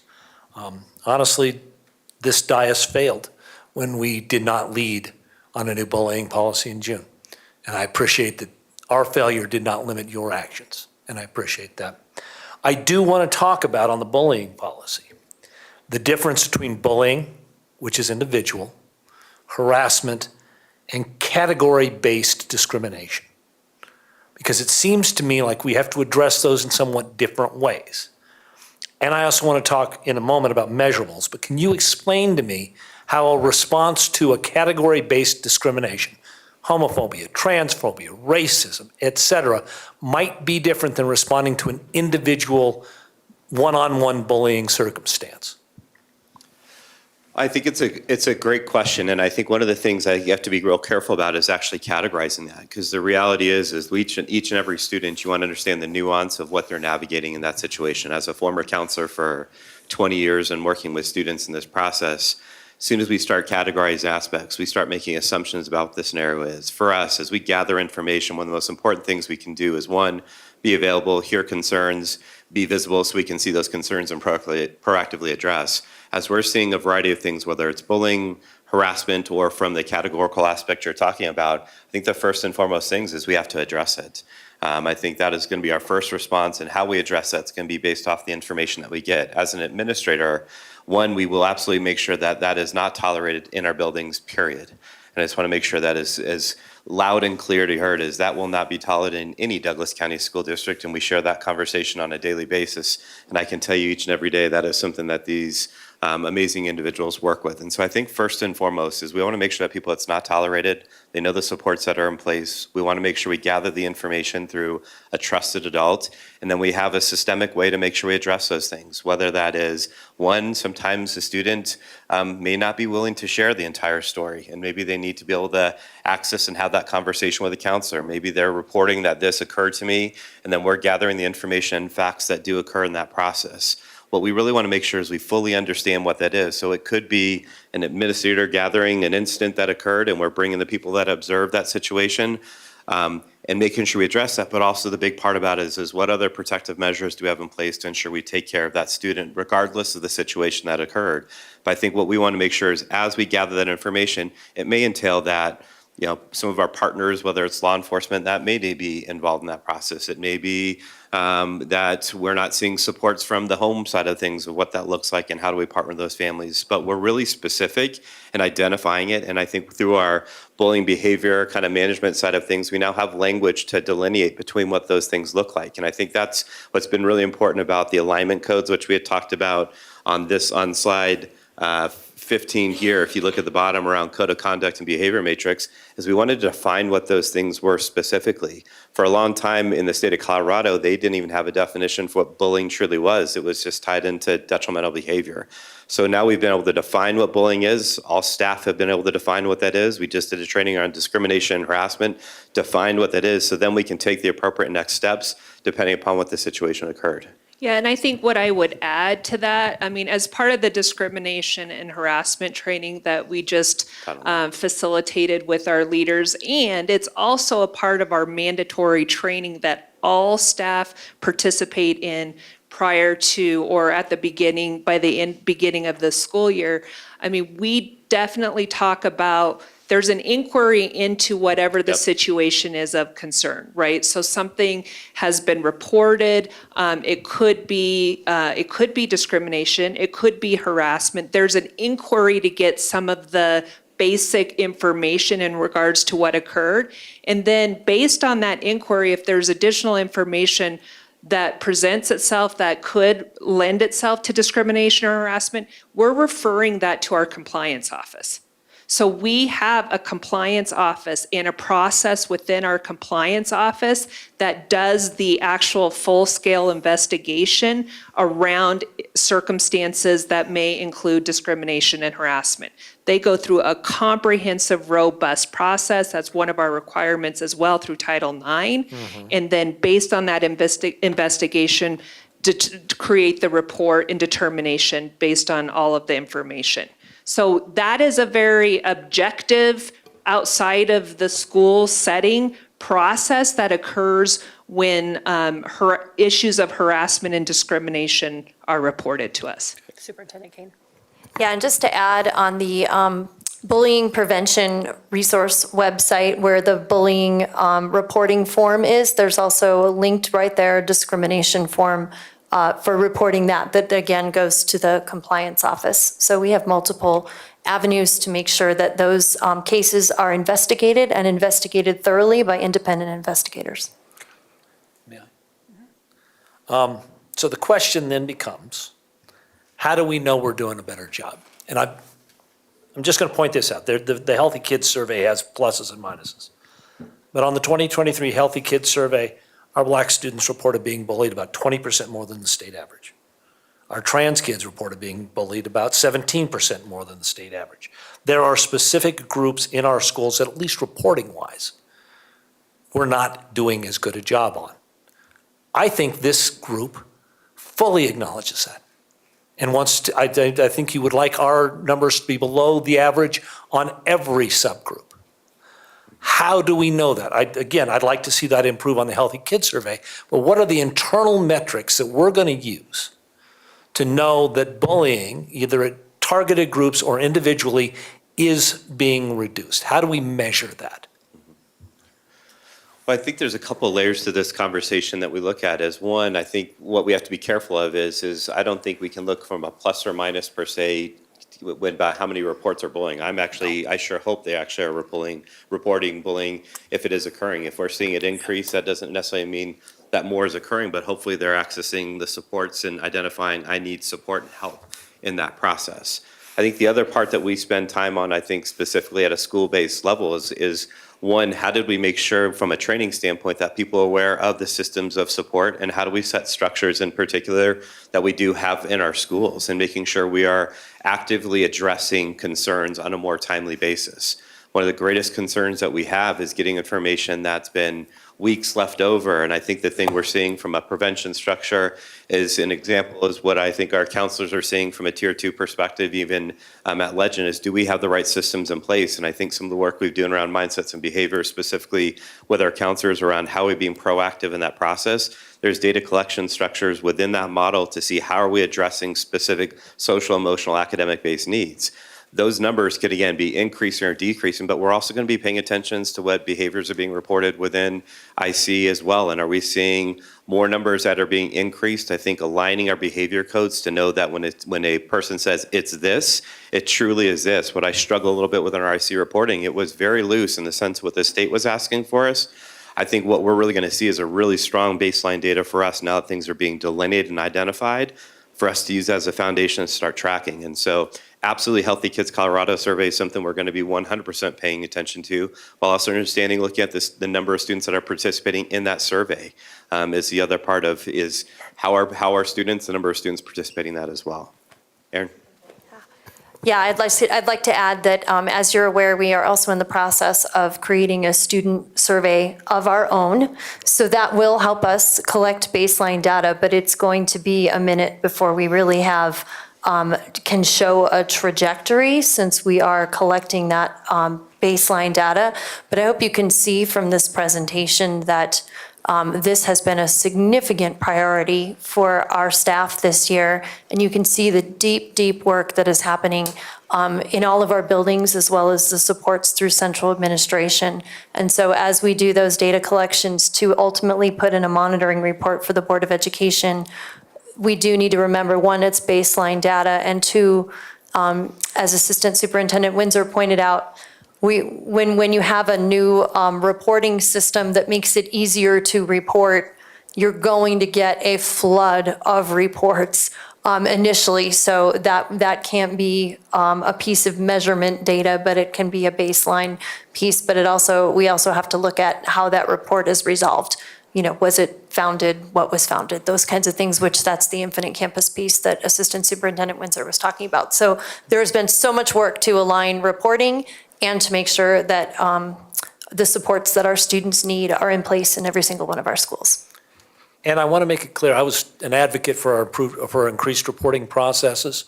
I expected that there would be an increase in reports. Anytime you improve a reporting process, I expect more reports. I don't know, certainly as one director, I will never judge a school based on, we have a new reporting system, we have more reports, ergo someone in that building is failing. That would be a silly result. So I want to make that clear. I am looking forward to this improved process over the course of the next 2, 3, 5 years, resulting in improvement. I'd love to see it improve tomorrow. I think, bluntly, I think it will. But the number of reports we get of bullying will not be the primary judge of whether that's done. So I want to make sure that all of our building administrators understand nobody on this board has come hunting you because you got too many reports. We are going to be interested in how it results.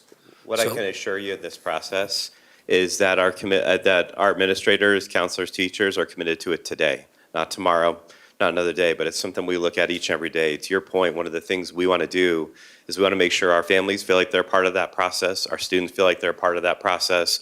And so how do we make sure, again, there's that accessibility of communication between the two? So that's a commitment I can tell you we're started at doing yesterday, let alone waiting for tomorrow. And that's why we have the bullying task force. I mean, that is part of their role and responsibility, is to also look at what the system improvements are and what data we're utilizing to measure. Thank you, thank you, thank you. I know it's a long day. This is board, All right, except for you, Jason. So thank you very much. And this was really, really informative and helpful to hear. My questions were kind of along the line of what Director Geiger was saying. I was really just going to ask, how do you track school climate at your schools? And I've been both to, Redstone and Legend, and I've seen firsthand how amazing of a job that you guys do in your school. If you want to respond to that, feel free. If not, it's fine. It's just, we are looking at how we need to track as a system. And I have seen amazing things in your schools.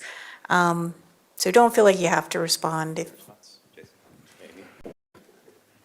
I'll be quick with it. I think you can send out surveys and do those types of things, right? I think you just have it's hard to say this and I don't think you can track it, but you do have a feel just when you're in the building with everything.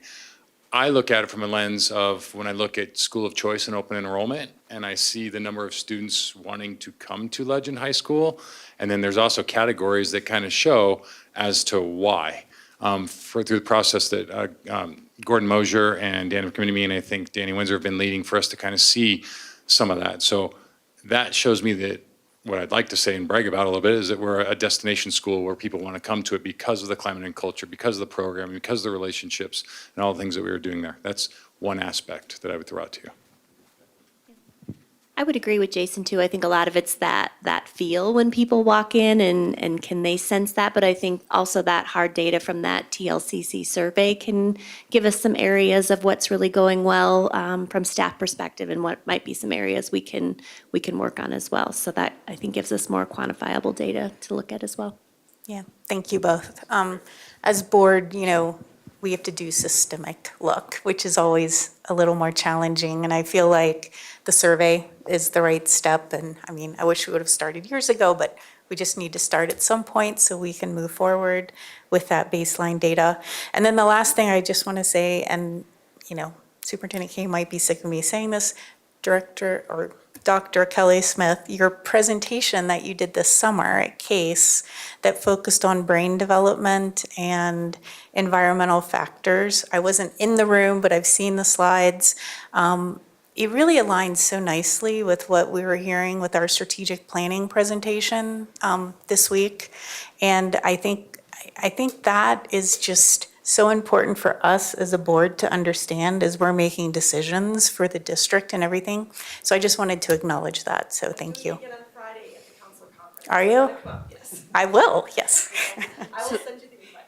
So Dr. Smith has actually facilitated that session in many of our schools, gave the opportunity to our leaders, and has been presenting at the state level and national.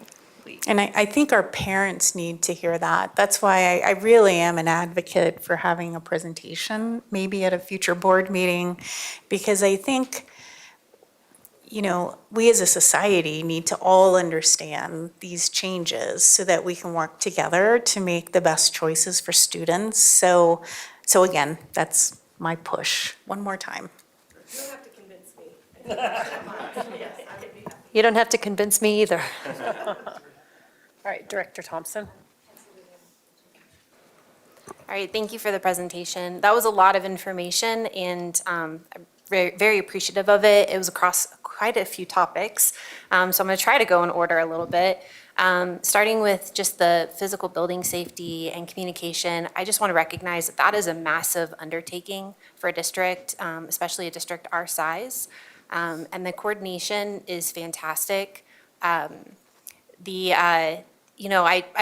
I get to sit in the safety security meetings now, and I'm very happy that I'm sitting in those meetings because I get to hear just how much effort is put into this. And I feel like as a parent, it's really reassuring. And I also wanted to point out wanting to, or how you mentioned how you guys are now looking at other scenarios and practicing that out, and just the value of like BST or role playing in those scenarios, and how they increase safety. And so there's just so much effort, and I'm really appreciative of it. And I just want to take a moment to acknowledge that. Moving on to our tiered supports and the role of our counselors in our school buildings.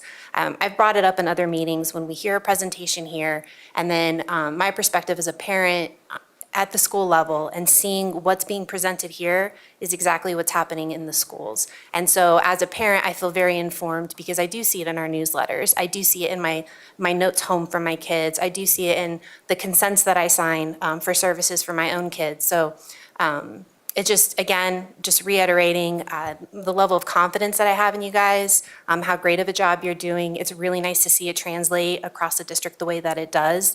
So major kudos to all of you for all of that. This increased role in safety and mental health support, we also have to give kudos to our community residents who have helped supported funding for it. A lot of these enhanced services are possible because we have a community that supported that. Moving on to pedestrian and traffic safety, and I'm trying to be concise because I know we're on time here. I appreciate that that is being elevated currently by staff. I do think that this task force is going to help with not only filling gaps, but helping with that coordination and communication to kind of move things along. Traffic and pedestrian safety is always going to be an ongoing issue. And, we have schools that have been here for a very, very long time with safety issues like lack of sidewalks, et cetera, that really contribute to that problem. And that's just because it's been around for decades, doesn't mean we can't fix it now. And I do think that that is a conversation that the board can have about what our role should be in really elevating this issue, or what resources that we should be providing to help this, because I do understand that this is a big undertaking. You guys have full plates. But I'm very happy to see that it's being elevated, and that meeting was fantastic to speak to the collaboration and just how well everybody was able to bring the issue forward and talk about it in such a meaningful and comprehensive way. I know I spoke about that in the last meeting. I was just thoroughly impressed with everyone in that meeting, and I'm really hopeful for some positive movement. And then on to bullying, just a little bit of gentle feedback to start with. I really think about things from the student perspective. So if I'm a student and I'm dealing with bullying and thinking about, okay, what are my different resources? And I heard all the great things you guys said about, having a safe adult at the school that they might be reporting to. They have their counselors that they have as a contact point. We have an online reporting system. I saw the flyer. It's still up right now. My gentle feedback was just if we could look at these resources and these reporting systems from the perspective of a young person, looking through that report, some of the language in there would be very difficult, I think, for like a 6th or 7th grader to understand. Looking at this flyer here, I just think from like a younger person's perspective, it just might be a lot. And it might feel intimidating to see it in black and red and just things like that. I don't know if this is in another color. I'm just initial feedback, just being gentle about it, just if we could think about it. And I was thinking about our role with our SAG, with safety and security as one of the priority areas. I'm not sure if it's one they've selected. But again, when we're thinking about reporting systems and these processes, getting a student perspective, if they feel comfortable for a student and which ones they're picking to use, I think would be helpful. And then I really, the other thing was just multiple languages. How are we making these reporting systems accessible for both students and for their parents? And then I really liked that you guys are looking at the data for the reports that are coming back in and looking for patterns. I would definitely be interested in hearing some examples of that. I know we're tough, probably short on time at this point. And yeah, that's it. Just thank you so much. I appreciated the presentation and everybody coming in. Well, thanks. And just enough why this is actually our secondary bullying poster. We actually are working on an elementary one. So you're picking up on something we both agreed, Ms. Radar and we were actually just talking about this just the other day. So there actually is going to be an elementary one to exactly your point about how do we put in kid-friendly language. So you're spot on. Thank you. We know we took way more time. Director go ahead. Moore. Yeah, I'm just going to make it worse. Just real quick, we've heard a few times hate crimes brought up in connection with bullying or with discrimination and harassment concerns. And can you just give me some idea that and in Colorado, it's not really called hate crime. I think it's called bias motivated crime or something along that line. But if a crime in that category were to be reported and it is in connection with a school or a school activity or a school event, can you give me some idea on how discipline would generally be handled? So yeah, we can, and there's a couple of different scenarios that go with that. I think the one part we always want to make sure is that we've, as we gather that information, we actually do have folks that make a connection between the court system in particular, as well as with our district. And Mr. Luke Symington, he becomes our kind of liaison around that work to then try to facilitate. Otherwise, we would have 90 schools that are trying to access this information in multiple different ways. And so initially, as we gather that particular information, we actually have a team of individuals from Mr. Symington to Dr. Jan Lanning as well. But we pulled together between Johnny, Stephanie, Danelle, myself, a larger group, the EDOS as well as principal, to gather that information to identify what that level of charge potentially could be. We also want to make sure that we're actually pulling in previous information if it's been reported, if it was done at a school-based level, was it off campus, was it prior to school beginning, was it fill in the blank, to start gathering more understanding of what the jurisdiction even looked like in that particular process. Obviously, we want to loop in our Title IX folks and Mr. Aaron Henderson and Ms. Madison Ellis as well. And so we try to pull it together, a team approach, and gather information. And so there are multiple scenarios that could come from it, whether it's a felony-based charge, which potentially could lead towards disciplinary services and potentially expulsion aspects, to really, I think our goal is what supports really need to be in place for that students. We naturally have a threat assessment process that we work through, and that's why we have a team to be able to identify what does that process look like, how do we make sure we're working with multiple parties in that process. And again, it's for us gathering that information, see what other additional students may be involved that are within our system, potentially in other school districts as well. So we're communicating between multiple agencies, and also then working between, again, law enforcement as well as the court system as we gather that. So I don't know if you guys want to add any further information, but that's our process that we initially work through. And then again, take appropriate next steps depending upon whatever that charge may be. We would then have the appropriate next steps. But again, we would naturally do anything around bias-based components, layer in the right appropriate folks, as well as ensure that we go through our threat assessment process. Stephanie, do you want to add? Is there It's anything very else? helpful. Thank you very much. Well, thank you all so much for being here, and thank you for that presentation. I think it was super helpful for all of us, and thanks for all you do. Great. Truly. Thank you. Yeah, thank you. And then just really quick before we go to recess, just as a board, we generally meet in December as a retreat to talk about legislative priorities. And so if any of these topics that we heard tonight bring us to a point that we want to add those, just food for thought to think of over the next couple months. That's it. All right, so we are going to go to recess, and we will come back at 8 p.m.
We are back from recess and on to item number 15, which is our final bylaws. And so I thought that we would go through these each individually and let the liaisons speak to any feedback they've gotten, and then we will motion each one of them individually. So with that, I am going to start with the SAG bylaws. So Director Meek or Director Myers?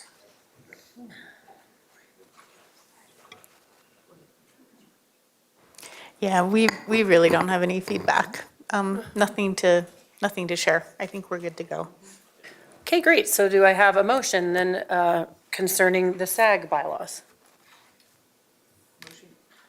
Motion to approve SAG bylaws. Second. Motion by Myers, second by Meek. Geiger? Aye. Meek? Aye. Moore? Aye. Myers? Aye. Thompson? Aye. Williams, aye. Weiniger? Aye. Great, passes 7-0. And then we will move on to the generic committee bylaws. So let's start with LRPC. What feedback have you received, either Director Moore or Director Geiger? And are we good to go? I do believe this addresses the concerns about the long-range planning committee. They appreciate having more flexibility in their membership, and I have not heard any concerns about the rewritten policy. I think we're good to go. Okay, and then FOC and MBOC, Directors Weiniger and Thompson. Yeah, I'm pretty, to my recollection, all of the feedback that we've had was incorporated earlier, so I haven't heard anything new. I know I had heard at one meeting someone might send another email, but I didn't receive any other communications, so. Yeah, agreed. I think they agree with these bylaws. Okay, well, then do I have a motion concerning the committee bylaws? I move to adopt the board committee bylaws for committees other than SAG and DAC. Great, that's motion by Geiger, Second. second by Thompson. Geiger? Aye. Meek? Aye. Moore? Aye. Myers? Aye. Thompson? Aye. Williams, aye. Weiniger? Aye. Great, passes 7-0. All right, so now we'll move on to the DAC bylaws. And I think that it was a very collaborative and I thought it was a thorough process. And I think that we have addressed all of their concerns as well. Director Meek? Yes, we actually received an email this morning from the chair thanking us for the intentionally collaborative work on the bylaws and follow through during each step. So we actually had multiple conversations. They had lots of questions. We worked with legal. Thank you to Mary for helping us with that. And I think everyone is very comfortable with the bylaws. Great, so do I have a motion concerning the DAC bylaws? Move to approve the DAC bylaws. Second. Motion by Meek, second by Thompson. Geiger? Aye. Meek? Aye. Moore? Aye. Myers? Aye. Thompson? Aye. Williams, aye. Weiniger? Aye. Great, passes 7-0. Can I just say, I think this was really good work by all of the committees. I know that legal worked really hard on it and other liaisons. Yes, thank you to the district for back and forth and back and forth and back and forth, but I'm happy with where we landed, so. All right, on to number 16, JCA JFB, assignment of students to schools, school choice, and open enrollment for our second reading.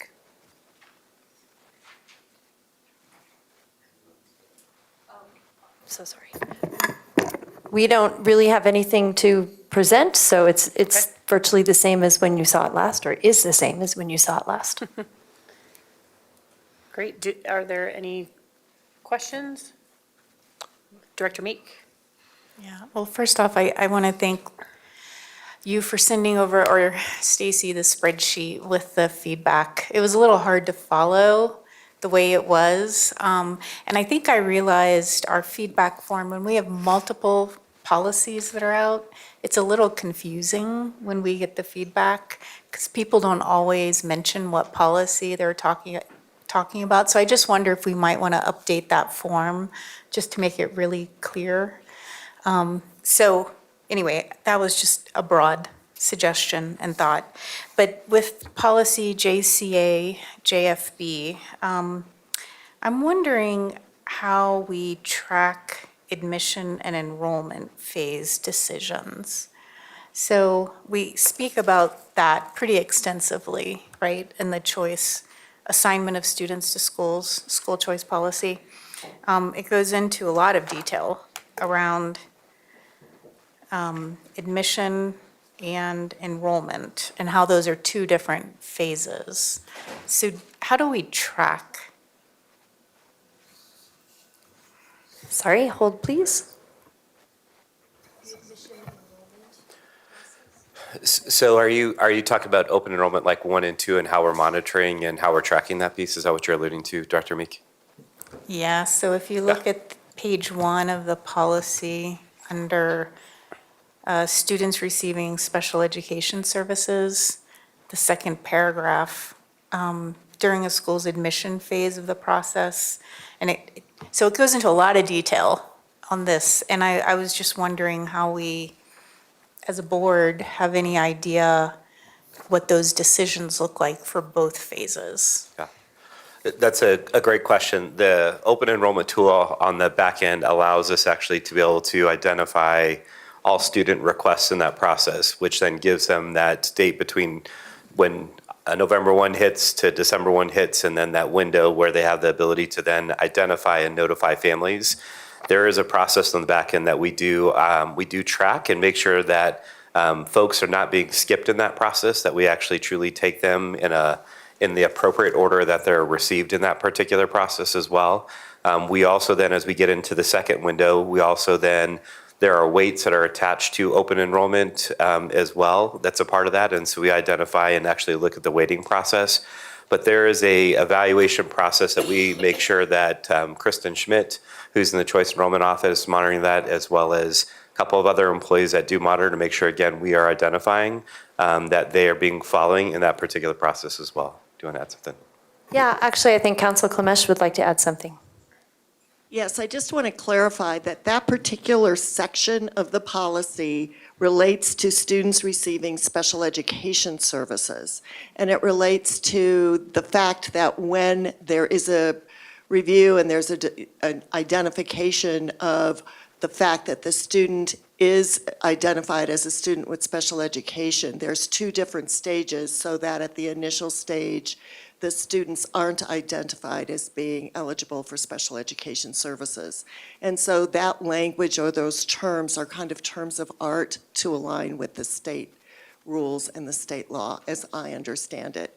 And without having looked at this more carefully in preparation for the meeting this evening, I can't be exactly sure that I'm explaining it appropriately, but I wanted to make sure it was clarified in some way, that it really resulted from that revision to the policy because of a change in legislation. And that's the way I understood it. I just wanted to make sure, since it's written in policy, there is a process where we're able to track or monitor if we need to.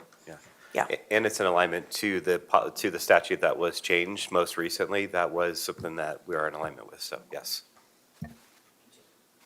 Director Thompson? So just for clarity purposes, this is something that's already existed in the policy, and the only changes that we're making to this policy is under the section with transportation for clarity purposes. That's correct. Great. So do I have a motion concerning JCA-JFB? So moved. Second. Motion by Moore, second by Geiger. Geiger? Aye. Meek? Aye. Moore? Aye. Myers? Aye. Thompson? Aye. Williams? Aye. Weiniger? Aye. Great, passes 7-0. And now moving on to item 17, policy JKA, use of physical intervention for our second reading. Good evening. There are 2 agenda items in this regard. The second reading of JKA, and the first reading of JKAR. And I am going to ask the Board of Education for some patience and grace this evening. It would help staff to have more time with both policy JKA and JKAR based on not receiving enough feedback. We had some lines of communication crossed, and I was not able to get feedback that I want to get from our DCCAC committee. I have scheduled, or I will be scheduling time to meet with them directly in regards to both the first reading of JK, or the second reading of JKA and the JKAR regulation after fall break. It would be very beneficial for staff or me to get that feedback before we engage in a conversation about other revisions to the proposed policy. So if the Board of Education is okay with that, additional time would be very appreciative.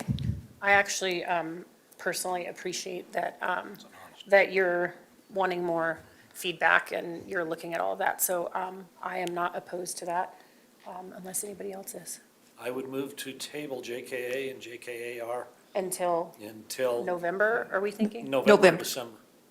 Okay, by the end of the year. By the end of the year. Okay, great. So motion by Geiger, Second. second by Meek. All right. No. All right, Geiger. Aye. Meek. Aye. Moore. Aye. Myers. Aye. Thompson. Aye. Williams, aye. Weiniger. Aye. Great. Tabled until the end of the year. All right, Now this is bad. then we will move on to item 19, which is the resolution in support of the bond. So I first want to say thank you, Director Meek, for sending me your edits, so I'll let you speak to them. But I kind of used last year's MLO bond and then kind of doctored it up a bit to have it only focused on the bond since there is no MLO this year. So Director Meek, I'll let you speak to the two that you are wanting to add. Sure. So first, thank you for drafting this for us. I just had two additional whereas statements looking at our polling that we did, looking at areas that were important to the community or concerns that they had. So my recommendation is the first page would stay as is. Then there will be two additional whereas statements, and then the second page would start. So if you look at the bottom of the first page, for me, I kind of like the flow, so I'm just trying to show you where I would recommend they would go. So whereas the bond initiative includes continuing investment in career and tech ed opportunities in partnership with higher ed, as well as safety and security upgrades, and adding, whereas the bond will support the improvement of facilities and programs for students with special needs, advancing equitable access and resources for all. The next whereas I would suggest is whereas the bond proposal includes clear measures of, I can't read my handwriting, clear measures of transparency and accountability, ensuring that funds are allocated effectively and responsibly with regular public reporting. And then it would continue on to the next whereas on the top of the page. Director Thompson. So I had one on transparency as well, and I was wondering if we need to have a whereas statement, just talking about how we do have an oversight committee to ensure transparency and accountability in the use of bond funds. So I think that kind of adds into the one that you just brought up. So I don't know if we want to leave it as is, or if we want to mention that we do have an oversight committee within it. And then also to add on to it is that it is part of a long-term plan to address our capital needs. And so I think that that's been a real purposeful effort to map that onto like our long-term planning. And so I do have sample language. I'm not sure if I'm totally in love with it, but it's part of our long-term financial plan to address the district's capital maintenance needs without relying solely on short-term solutions, ensuring stability of the district's financial health. So those are my two suggestions. For some reason, I thought I put something in for oversight, but clearly I did not. If, Superintendent, I'm sorry. let me add what I think may be a tweak to mine. Okay. The second one, whereas the bond proposal includes clear measures for transparency and accountability through the, Bill Bond Oversight Committee. Mill Bond Oversight Committee, MBOC, ensuring that funds are allocated effectively and responsibly with regular public reporting. Would that address that by adding MBOC? Okay. All right, so just after after transparency and accountability, we'll add through the Mill Bond Oversight Committee, and then on to the rest. Okay. Great, and then, I'm sorry, could you read your second one? I might ask you to send it to me as well, but if you can just read it one more time so that the board can hear it, and we can figure out where we want to place it. Okay, I'll read it as it is. So whereas the bond initiative is part of a long-term financial plan, which I think we could name just the master capital plan, to address the district's capital maintenance needs without relying solely on short-term solutions, ensuring stability of the district's financial health. And I'm open to edits.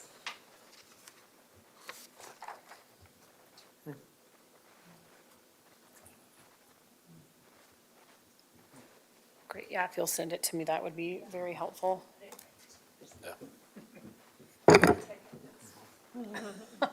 Will you also put Superintendent Kane on there as well? And then where would we want to put that one? Let's see.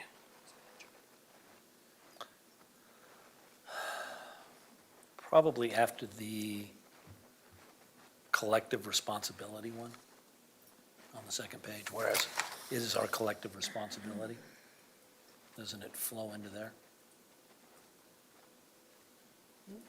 Current third whereas down. Yeah. Put it in between the That third and the fourth on the National second page. Association of Realtors. Okay, in between the third and the fourth one.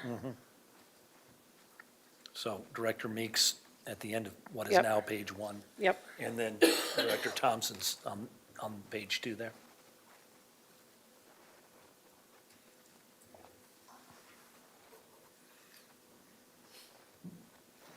All right. Is there anyone opposed to any of those additional whereas statements? Okay, Move to adopt the amended resolution. hold please. Oh, My sorry. page. All right, sorry. Motion by Geiger to Second. adopt with the friendly amendments, seconded, was that Director Meek? Yes. Okay. All right. Geiger. Aye. Meek. Aye. Moore. Aye. Myers. Aye. Thompson. Aye.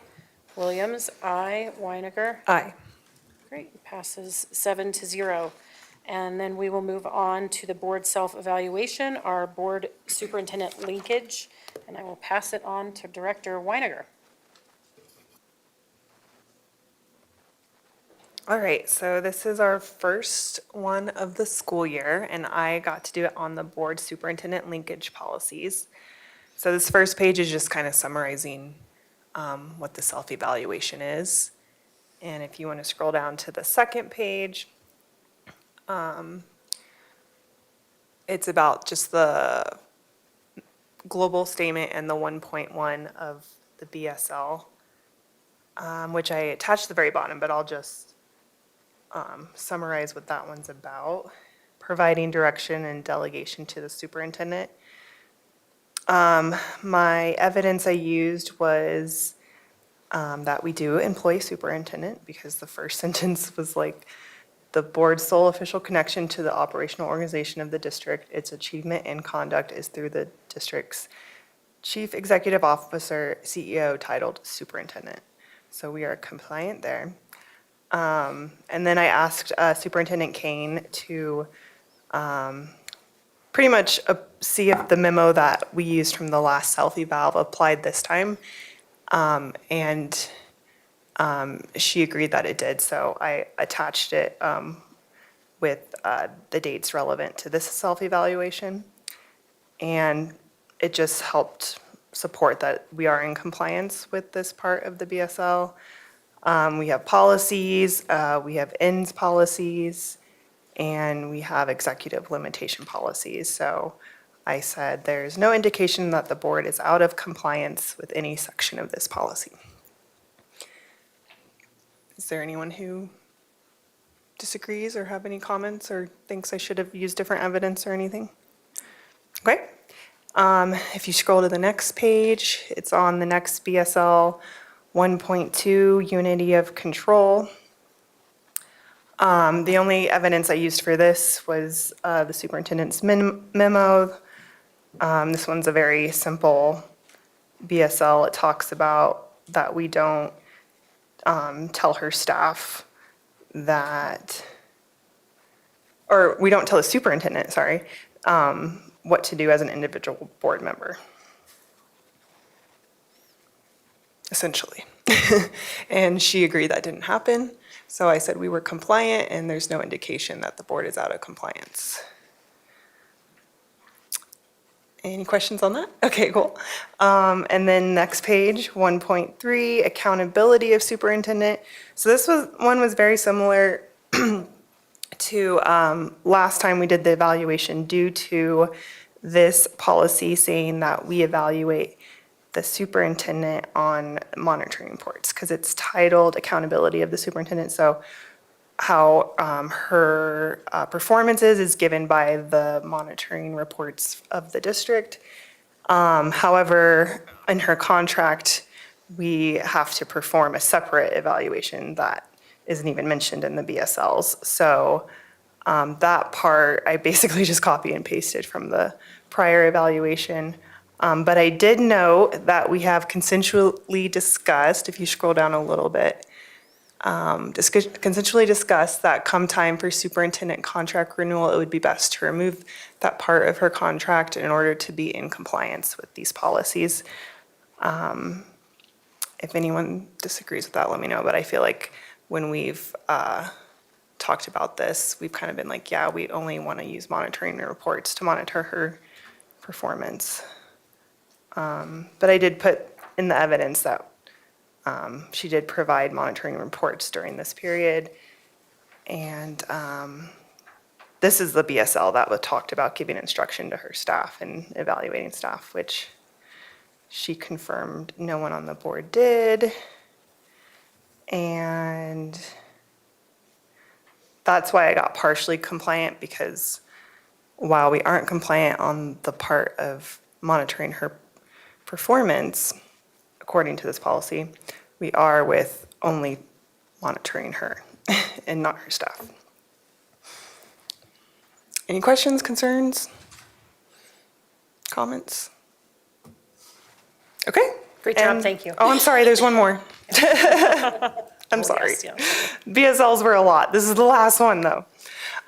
So this one was very similar. This one's titled, monitoring. I mean, it's very similar to the accountability side of it, where I'm trying to see what the difference is. This one, I think, goes into more detail of what is involved in the monitoring reports. So that's why I said we're partially compliant, because I felt like the data included in the monitoring reports complied with it. And it also talked about the schedule of the monitoring report, which we actually didn't have this year, but we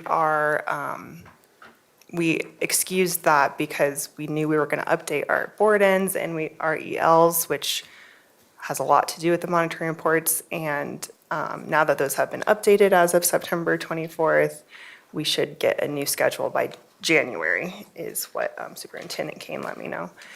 And also it mentioned that the superintendent can't violate any policy, which she did not.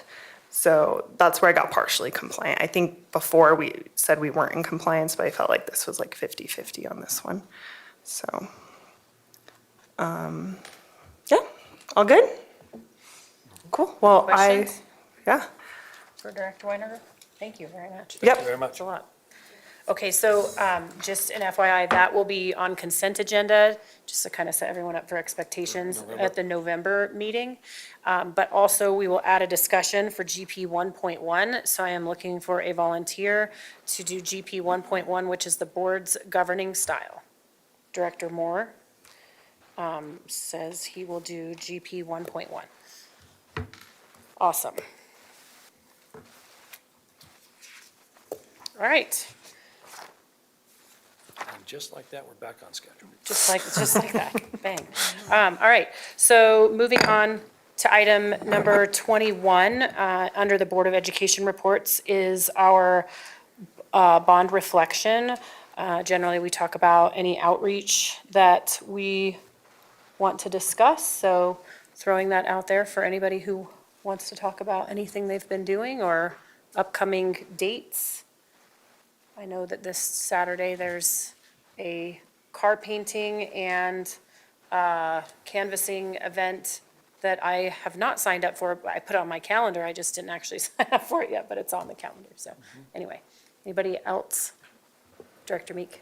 Yeah, I would just like to highlight and thank the superintendent and our principals for the bond webinars that are part of outreach that's happening. Director Geiger is amazing at answering the chat really quickly, much more quickly than I am. And so those have been really interesting and helpful to be part of. The FAQ document on the website is a wonderful resource. So if you're going to be on a future one, like having that document open where you can cut and paste answers into the chat, I think is really helpful. I think from what I've heard, and Director Geiger and I are in the Highlands Ranch area, growth and decline has been a big question. So lots of questions on that and people wanting to understand what's happening. So I just wanted to share that perspective out so we can make sure we continue to be transparent and push information out. Let's see. Yeah, other than that, I've done some canvassing and, I think I'll be happy when the election is over. I definitely will be happy when the ads, and I don't have to watch ads on TV anymore. But anyway, it's a beautiful time to be out, knocking on doors, and I encourage people to get out there and visit Invest in DCSD to learn how you can be more engaged. Director Thompson? Yep, I've had the opportunity to go to canvassing in Parker, as well as a couple car painting events. There's another one coming up October 10th at 3:30 at Ponderosa High School. It's a great canvassing event. I'll be at that one. On Saturdays, we're at the Tallman Meadow Park in Parker from 10:30 to 12, so we'll be there on the 12th. And then additionally, I know there's another one at Butterfield Crossing Park at 11 on the 12th. I did canvassing this weekend. I've been at 2 of those. I've also attended 4 of those Zoom calls. So I know that presentation pretty much by heart. And again, there've been some really good questions. It is interesting to hear people say that their kids should be walking to their school and it should never be closed, but they're fine with kids in Sterling Ranch being on the bus for 20 minutes. People are not always morally consistent. But there's been some really good questions, some really good discussion about how the bond will be spent and worked. My experience on canvassing is the number one issue remains no tax rate increase. So I would push that, and I'll be doing some more of that as it comes on. I did notice my car and one out of the other ones painted in the parking lot when I got here today, so. Oh, I saw several. Okay, so I may have saw missed a several. few, so just, if you support it as staff members, please make sure you get your car. I know yours is, I've seen yours. So, and I was, my canvassing event had Dr. Page and the principal from Crest Hill, whose name now escapes me, Francesca, who's very interested. Dr. Page covers more ground than Francesca does, based on him being tall and her not. But we got a lot done that day. A lot of stuff dropped. People are interested to the extent that you're allowed to talk to them. So I urge everybody to continue to do it. Director Weiniger? I just wanted to take a moment to comment or reply to a comment that we had for public comment today. I felt like there was some confusion on what we're trying to pass this time because they mentioned we just passed $65 million last year. And that was related to an MLO, and this is totally different. This is our bond. It was also on the ballot last year, and it is, it did not pass. So we're trying again. We believe, or I hope I'm speaking correctly as a board, that this is the wisest use of our funds to address these capital needs. The MLO was for our operating needs, and this is for our big dollar items that you have to address or your school is closed, like Sierra with their septic system. So just wanted to clarify that. I also received my white book in the mail, which is like the blue book, which details the yes and no sides of each ballot issue. And I meant to bring it, but it luckily was only like this big on the no section, and just wanted to talk about a couple of the items I remember on there. Something they mentioned was it was disingenuous about this not being a tax increase. Well, I just wanted to say, like, this is just like any other government agency that's passed a bond. It's no new tax, because that's how these bonds work. It continues on a tax, or it continues on a bond using that same tax to pay for a lot of needs that each government agency needs. So it's not any different from any other bond initiative that other agencies ask for. And then they also talked about how only $10 million was going to security.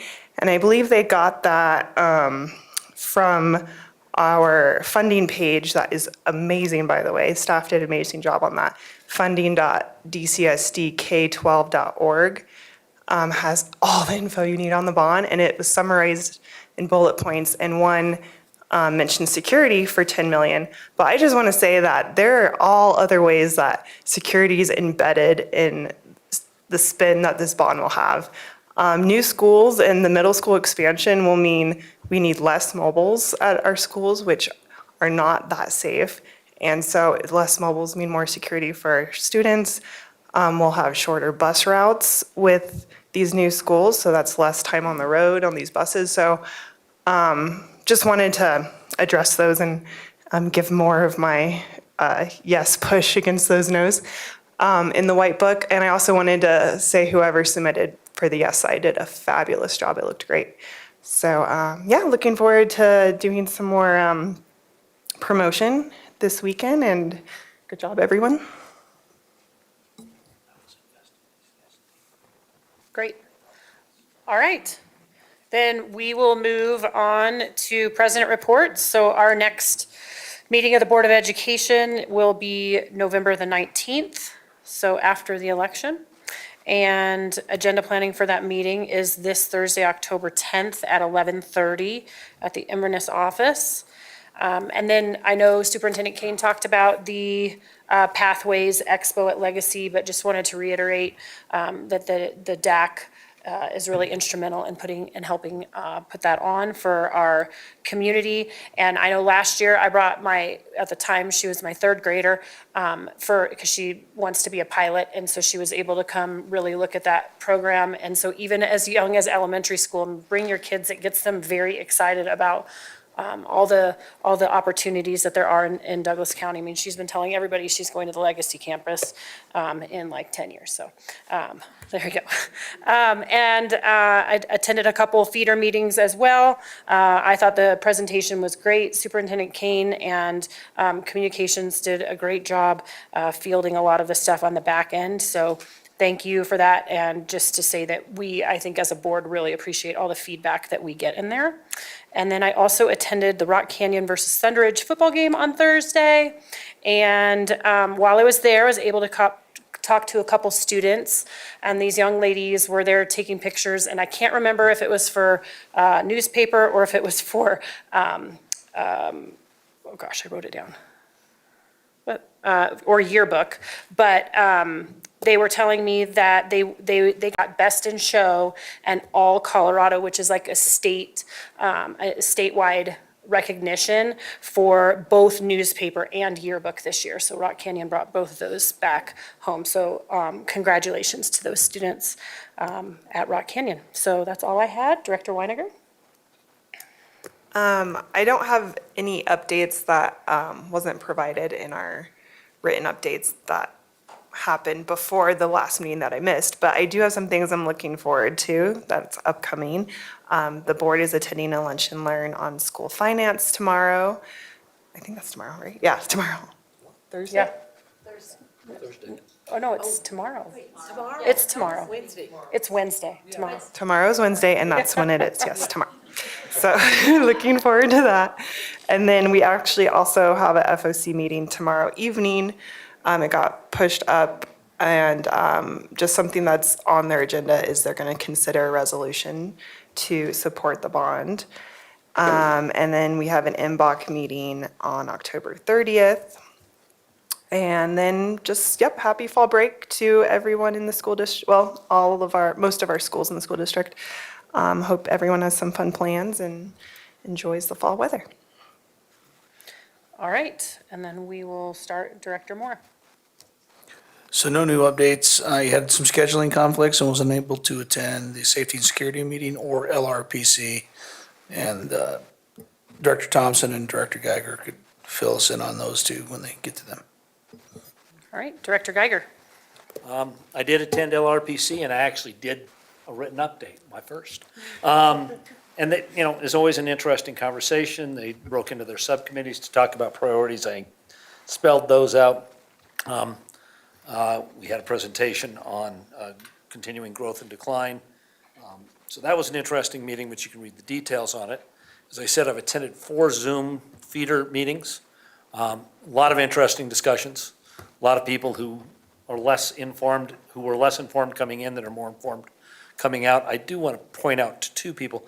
Ms. Roush does an excellent job wrangling that particular herd of cats, and I appreciate the work that she does very much on that.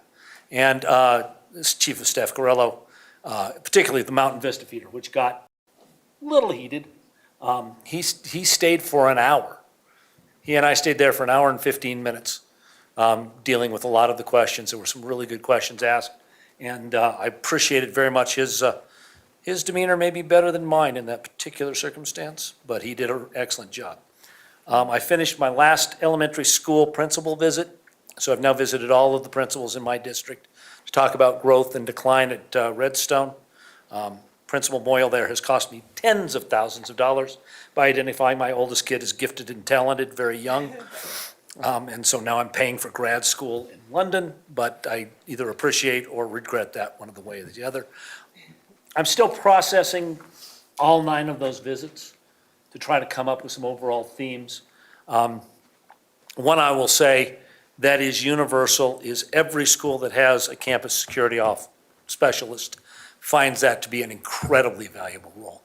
I have seen campus security officers working on one was working on entrepreneurship with a couple of students. One had a dozen pictures written. They are retired law enforcement. Apparently, we're the preferred retirement program for the Arapahoe County Sheriff's Department. The idea the fact that the public chose to fund that position and the district put it into effect so well, that is one more safe person for every elementary school kid. And it's making a huge difference. The principals appreciate it, takes a lot off of their plate. They do a vast number of things, and we should all be very proud of that system. The other one that's interesting that we're gonna have to discuss more is I have yet to run into an elementary principal who does not think that eventually 6th grade to middle school is a better educational choice. Over time probably, but I asked that question specifically, and they almost all agree with me. As does the principal at Rocky Heights, where last Friday was one of the good days. The daughter of a friend of mine asked me to come talk to her 6th grade speech class at Rocky Heights. Talked for an hour, as you can guess, I could have talked for 3. Brilliant bunch of kids. The teacher there, Ms. Luber, shout out to her, is one of our alternate licensure teachers. She had a history in communication, worked in TV news, her husband still does, you might recognize the name, decided she wanted something more rewarding and is just knocking it out of the park at Rocky Heights. And those kids clearly adore her, and it was just a great day to be there. And then while I was there, I've had a long discussion with the principal as well. So like I said, last week was one of those good weeks where we got to do some really important stuff for the district. So thank you very much. Director Myers? Well, I think we heard quite a bit about Youth Congress yesterday.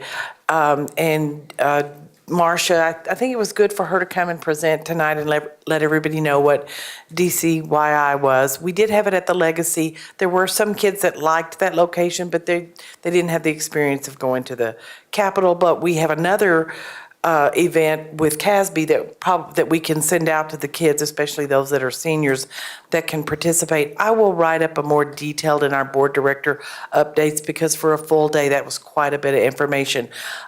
We did have a few people that showed up. Director Geiger was in the morning, Superintendent Kane, and I noticed, because it was at the Legacy campus, we had staff kind of in and out sitting and watching and what was going on. And I think from hearing Marcia tonight and everything that they do, this is a really successful organization. And we had a high turnout yesterday, and the kids are just excited. It's a chance for them to visit across the school district. And I believe we had every high school represented. We had STEM school, Vail, and at the very end, when Commissioner Abe Layden said, well, have I missed anybody? Skyview popped up, a big table of Skyview students. So we had really good representation yesterday. Director Thompson? Okay, so first I want to say that I attended PUFF at Ponderosa. It was a play that they put on last weekend. It was a hoot. I enjoyed that immensely. The students are very talented. They put a lot of work into that. I brought my kids to it. My kids thought it was a blast. My oldest actually was really sad. It was the last night they were going to be doing it because he wanted to watch it again. And sitting in that auditorium, I'm like, man, it would be really nice to have updates to this auditorium seating and make this more accessible. And that is part of the bond plan, so I'm going to throw that out there. I also attended a couple trainings. They go on for a couple weeks. One's on family engagement and the other one's on AI. And so these are just, school-based trainings about how to improve family engagement. For that one, so far, again, it's a series, so we've talked about things like welcoming spaces, where you're just making considerations when you walk into a school environment, that you don't have a bunch of signs saying, no, do not do this, do not do that, but like how to change wording on signs just from the very get-go, like when you walk into a space and it feels welcoming. So starting from something like that all the way to really talking about school culture that embraces family engagement and about the value of family engagement plans at the school level and district-wide.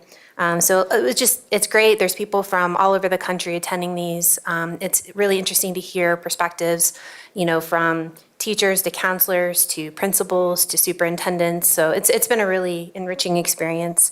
And the other one's been on AI, and really it's just focusing on the evolving role of AI and its utility in the schools. And then let's see, MBOC, we had that meeting. They passed a resolution in support of the bond. They had officer elections. We did our financial oversight or budget review.